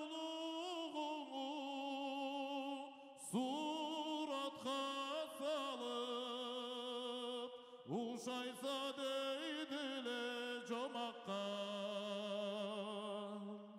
Subay kızların, jigit yaşların, halkımızga yükten bergen, canım korb olsun, canım korb olsun, ömürlege tuğan elimin, солнечных лучах краши гор блестят, им солнце шлет свои дары. Если б кто-то смог к сердцу их прижать и унести в груди своей, canım korb olsun, canım korb olsun, ömürlege tuğan elime. Sağ olun, Allah ömrünüzü uzak etsin.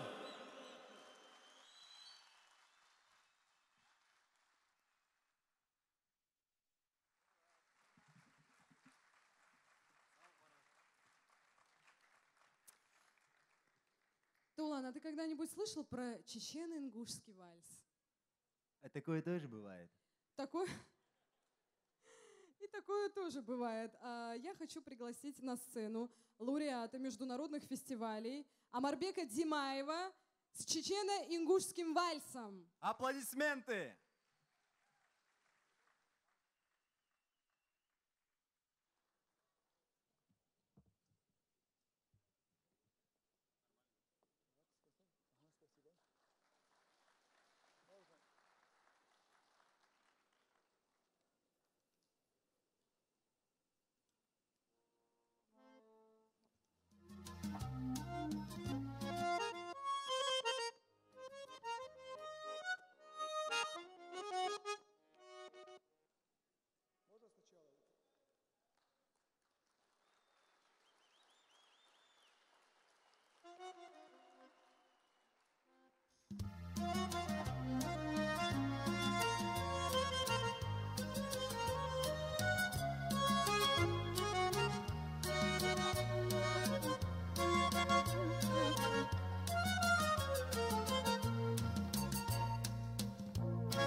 Ваши аплодисменты Омарбеку.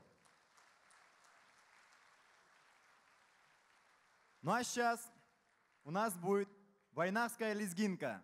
Поет народный артист Чеченской Республики Ингушетии Али Димаев. Горячие кавказские аплодисменты. Так, Омарбек, мне нужно будет, чтобы ты здесь. Вот. Мне не мешал танцевать. Хотя я не умею танцевать, но я попробую. Потому что мои зрители, наши зрители зажгли меня.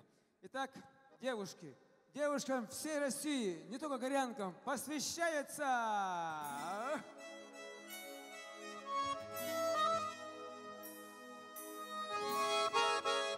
Молодцы!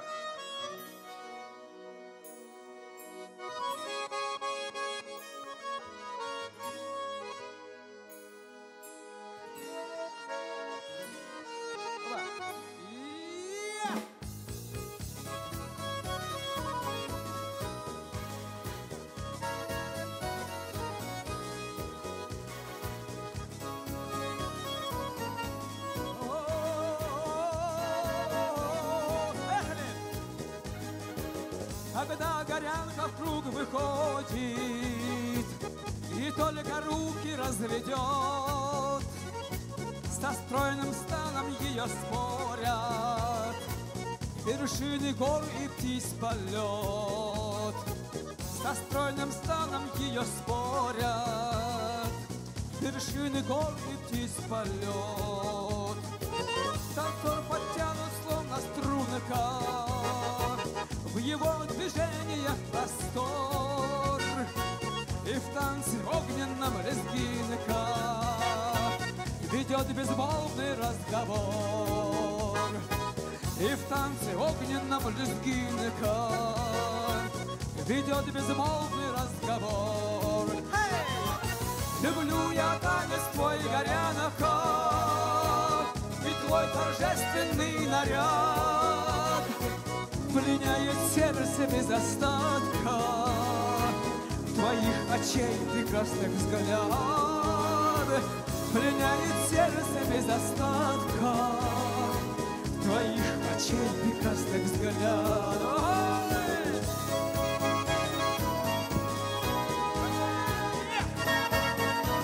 Молодец! Друг друга взглядом лишь касаясь, их танец музыкой парит, дуэт в поэму воплощаясь, как страстный диалог звучит. Дуэт в поэму воплощаясь, как страстный диалог звучит. Люблю я танец твой, горяноха, и твой торжественный наряд пленяет сердце без остатка твоих очей прекрасных взгляд. Пленяет сердце без остатка твоих очей прекрасных взгляд. Добра!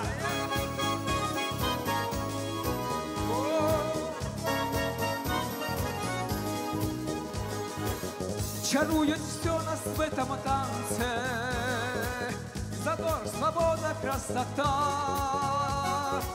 Вот так кавказцы на Кавказе танцуют танец свой века, и в Москве тоже. Вот так войнахи на Кавказе, Зарина, танцуют танец свой века.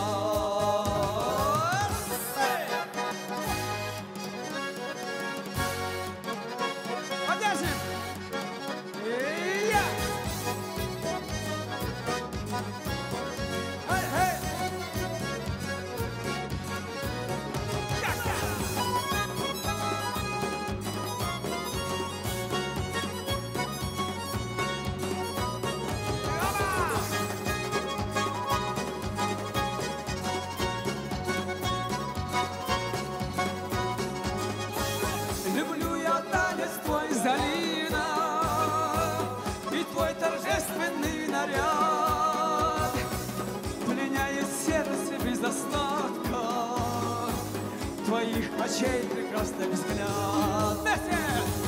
Люблю я осталась твой горянок и твой торжественный наряд пленяет сердце без остатка твоих очей прекрасный взгляд пленяет сердце без остатка твоих очей прекрасный взгляд.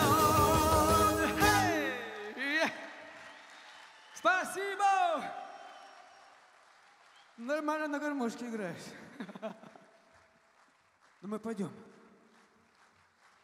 Увидимся в Нальчике и в Москве, и в Грозном, и в Ярославле.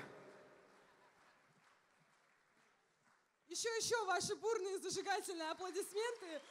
Мы с Тауланом просто в ожесточенной битве сражались. Да. Вы очаровательны. Спасибо вам огромное. Ну все, я сорвала сегодня самый нужный комплимент. Что ж, я говорю о том, что мы с Туланом ожесточенно сражались в битве с нашим режиссером-постановщиком, который так и не дала нам выйти потанцевать.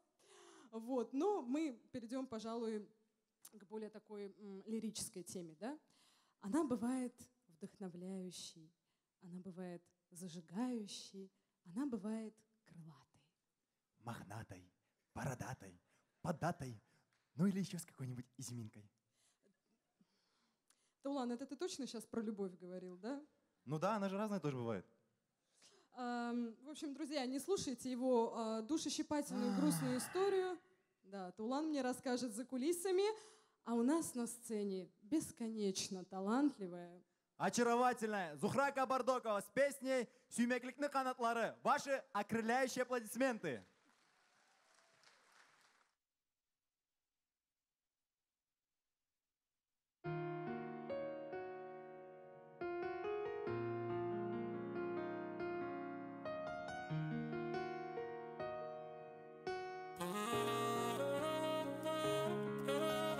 Var yürekte bar sümeklik zaman cetkelle uyanadı bir de kanat bitip uçadı bir de avru bolup kaladı sümeklikli kanatları yüreğim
Аплодисменты Зухре, потрясающая песня.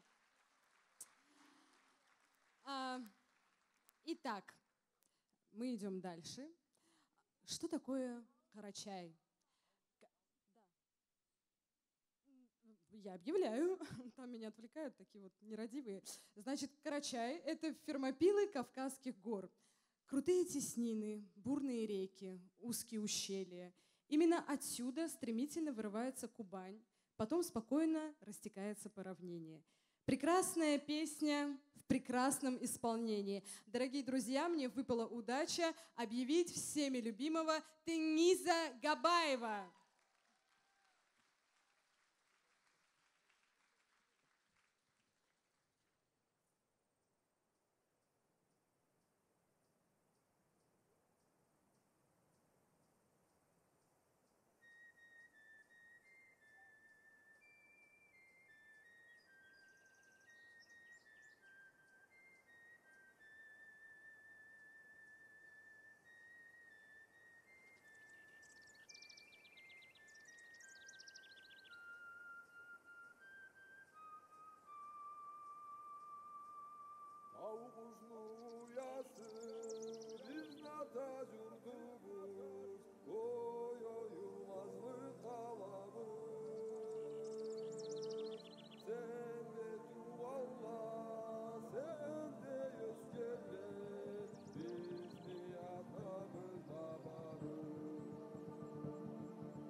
Çay koban başlanadı bundan, üç özünden akkan üç sudan.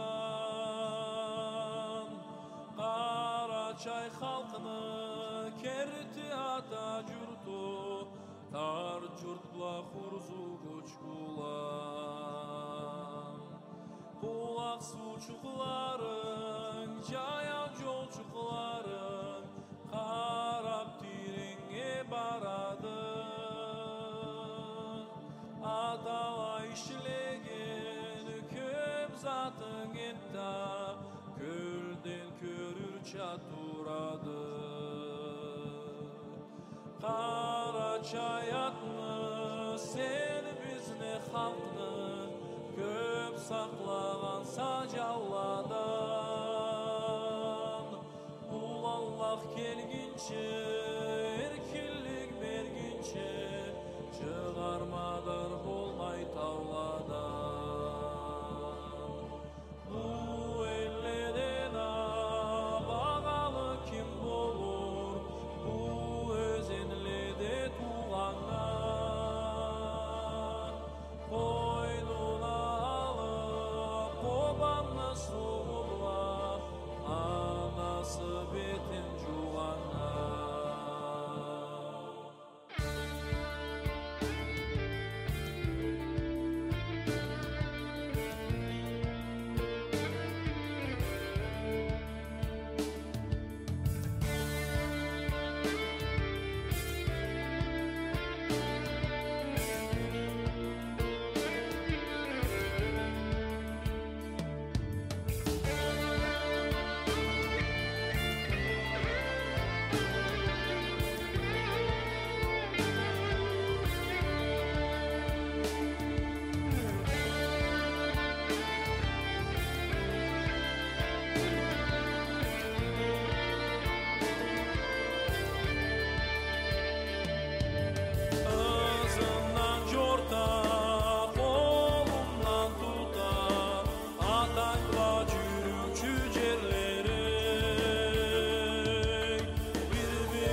Аплодисменты, дорогие друзья. Долгое окончание не давало мне снова к вам выйти.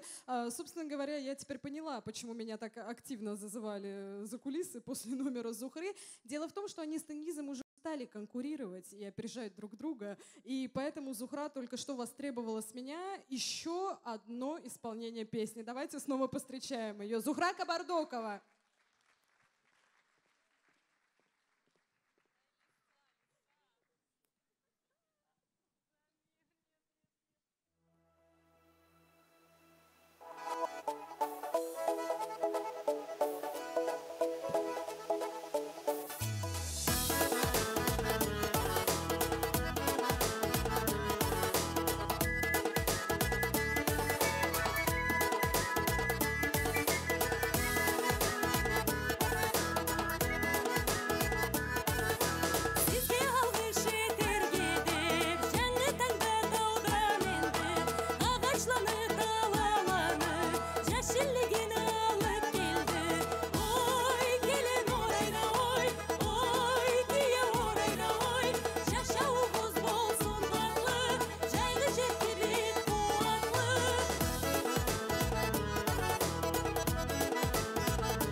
Теперь ты не будешь на меня ругаться, я надеюсь. Аплодисменты Зухре Кабардоковой. Ну, на этот раз, наверное, вы хотите у меня поинтересоваться, куда же пропал мой напарник. Итак, мой напарник отправился в набег. Именно так переводится с карачаево-балкарского название танца, который вы увидите буквально через 5 секунд. С виду танец такой миролюбивый, веселый, но сейчас вы поймете, что на первый взгляд не все так просто. Студия национального танца «Эльбрусоид» под руководством Альберта Султанова, гармонь Лариса Казакова, Жортул. Ваши аплодисменты для поднятия боевого духа.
за мир.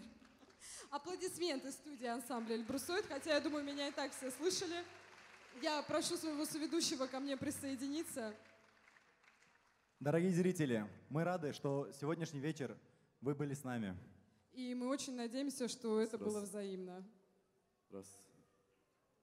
Biz kesibizin camımızdan sizge ne aytıraqpız bağalı qonaqlar. Em qıyın günügüz ma bugünçe mabullay jarı gingirlege kelip, jırlağa tınlap, oynap gülüp malay bolsun. Em qıyın günügüz ma bugün bolsun. Жаш төлөкөлүн көлтүргенден уллук ыйылдык Аллах сизге да бизге да бермесин.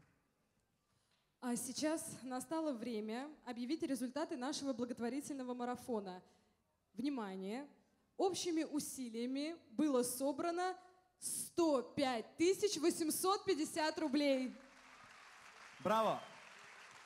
Сегодня с вами была Камиля и Таулан Кочкаров, Гочеланы Софья, Тамбиляны Руслан.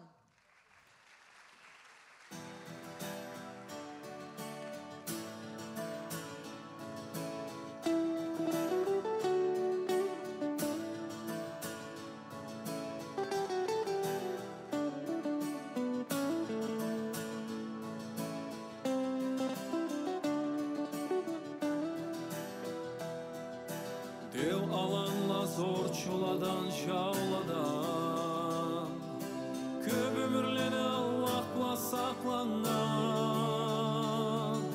Seyir jurtunu erkeleteyn aklay Biz yaşaybız malkar bula karaçay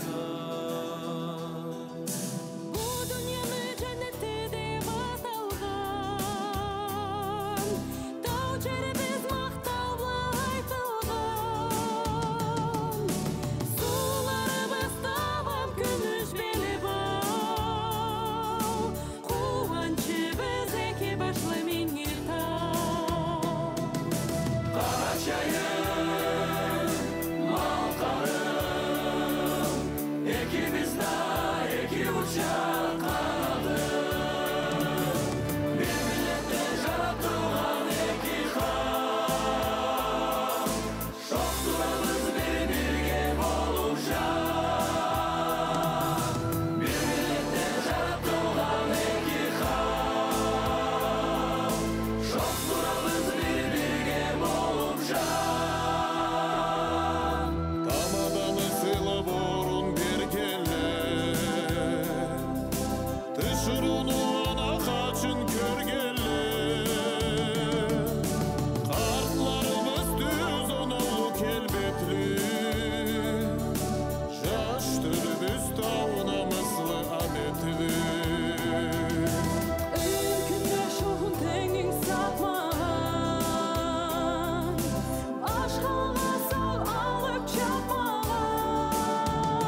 Берем интервью у помощника администратора концертного зала Измайлова, у Никитиной Людмилы Федоровны. Людмила Федоровна, скажите, пожалуйста, как часто наш фонд проводит в этих стенах, ну, в концертном зале Измайлова, свои мероприятия?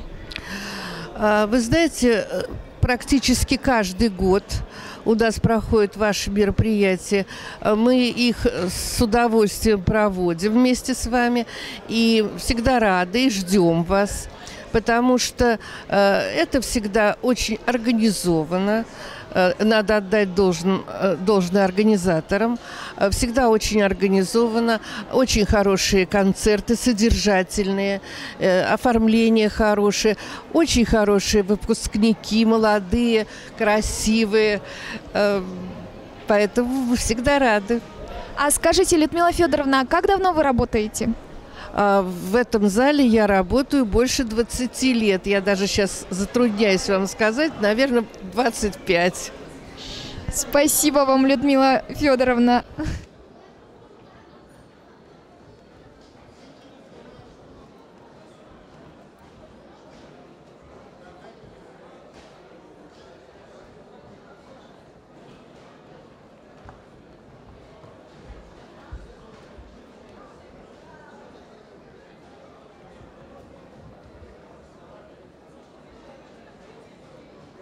Своими мыслями о нашей организации согласился ветеран органов госбезопасности Лайпанов Исхак Шамилевич. Ему слово. Скажите, что вы думаете о нашей организации и об этом мероприятии? Все, что связано с Эльбрусоидом, все хорошее, все благородно. Али Хасановича я знаю 30 лет. Вот. Со студенческих лет еще. В нем было что-то необыкновенное, сверхпорядочный, исключительно честный, очень человечный, благородный человек. Я желаю ему здоровья, а все, что здесь происходит, ну, просто слов нету. Я каждый год это слышал, хотя судьба разбросала в разные стороны, но о нем я наслышан, информирован, буду так говорить даже. Вот. Я ему желаю здоровья и вам тоже. Вот. Всем помогает. Везде мир, счастье, здоровье всем желает. Такого человека надо ценить, беречь. Спасибо вам большое. Исчерпывающий ответ. Спасибо.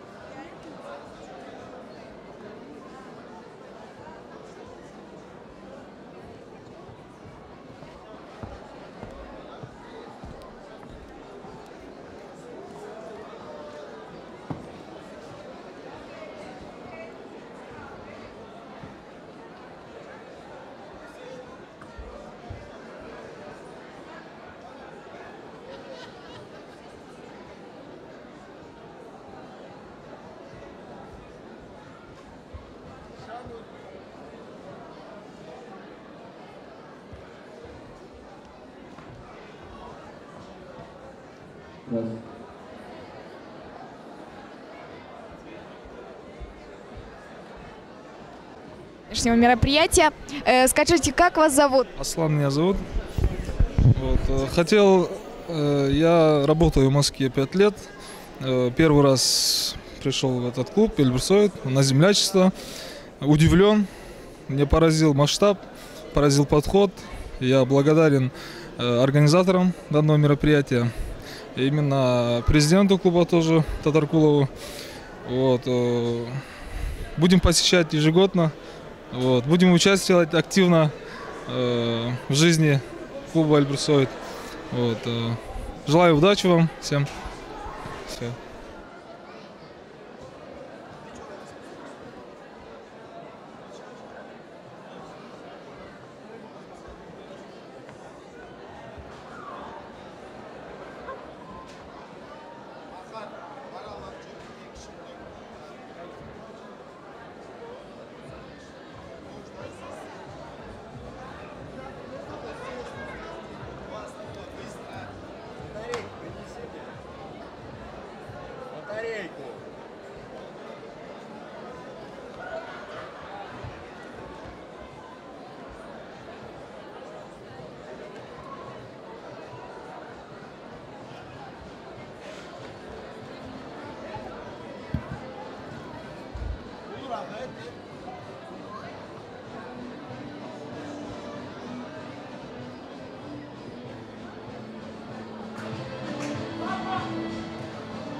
Хочу передать большой привет Самии и Асиатке. И отдельный огромный привет передаю Мансуру и прошу у него прощения.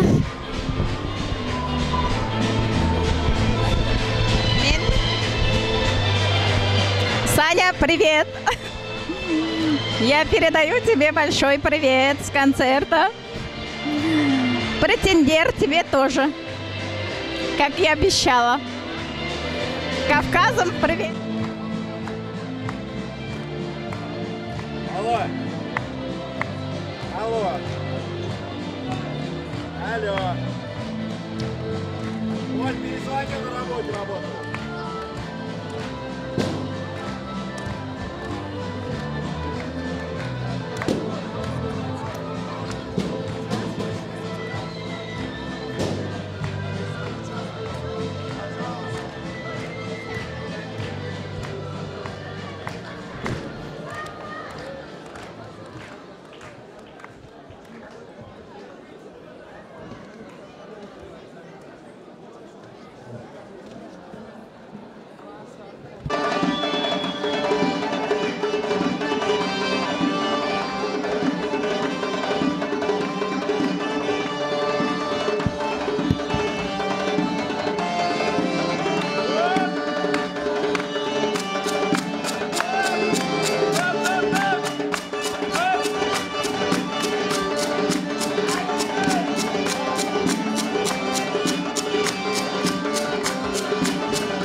Это было лучшее шоу в моей жизни, несомненно. Ну, класс, просто класс. Эльбрусойд, огромное спасибо. Москва, вы красавчики. Вы просто супер. Я надеюсь, что у нас еще будет повод к вам приехать. Возможность к вам приехать.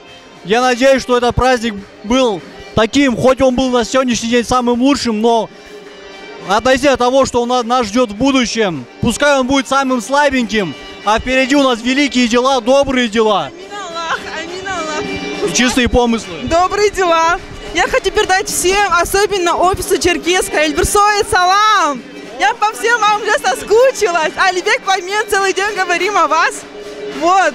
Я надеюсь, вам всем понравилось шоу. Всего наилучшего. Я вас всех очень люблю. Эльбрусойд, Аллах, как это сказать? Köp nasip etsin, amin. Köp nasip etsin. Amin, amin, amin, amin, amin. До новых побед, ребят. Спасибо.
всего дал ты нам.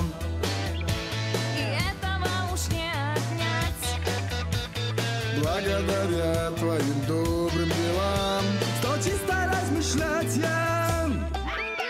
Мы с Эльбой всегда будем с Эльбой. Мы вас любим, поздравляем с днем рождения. Алышлай бы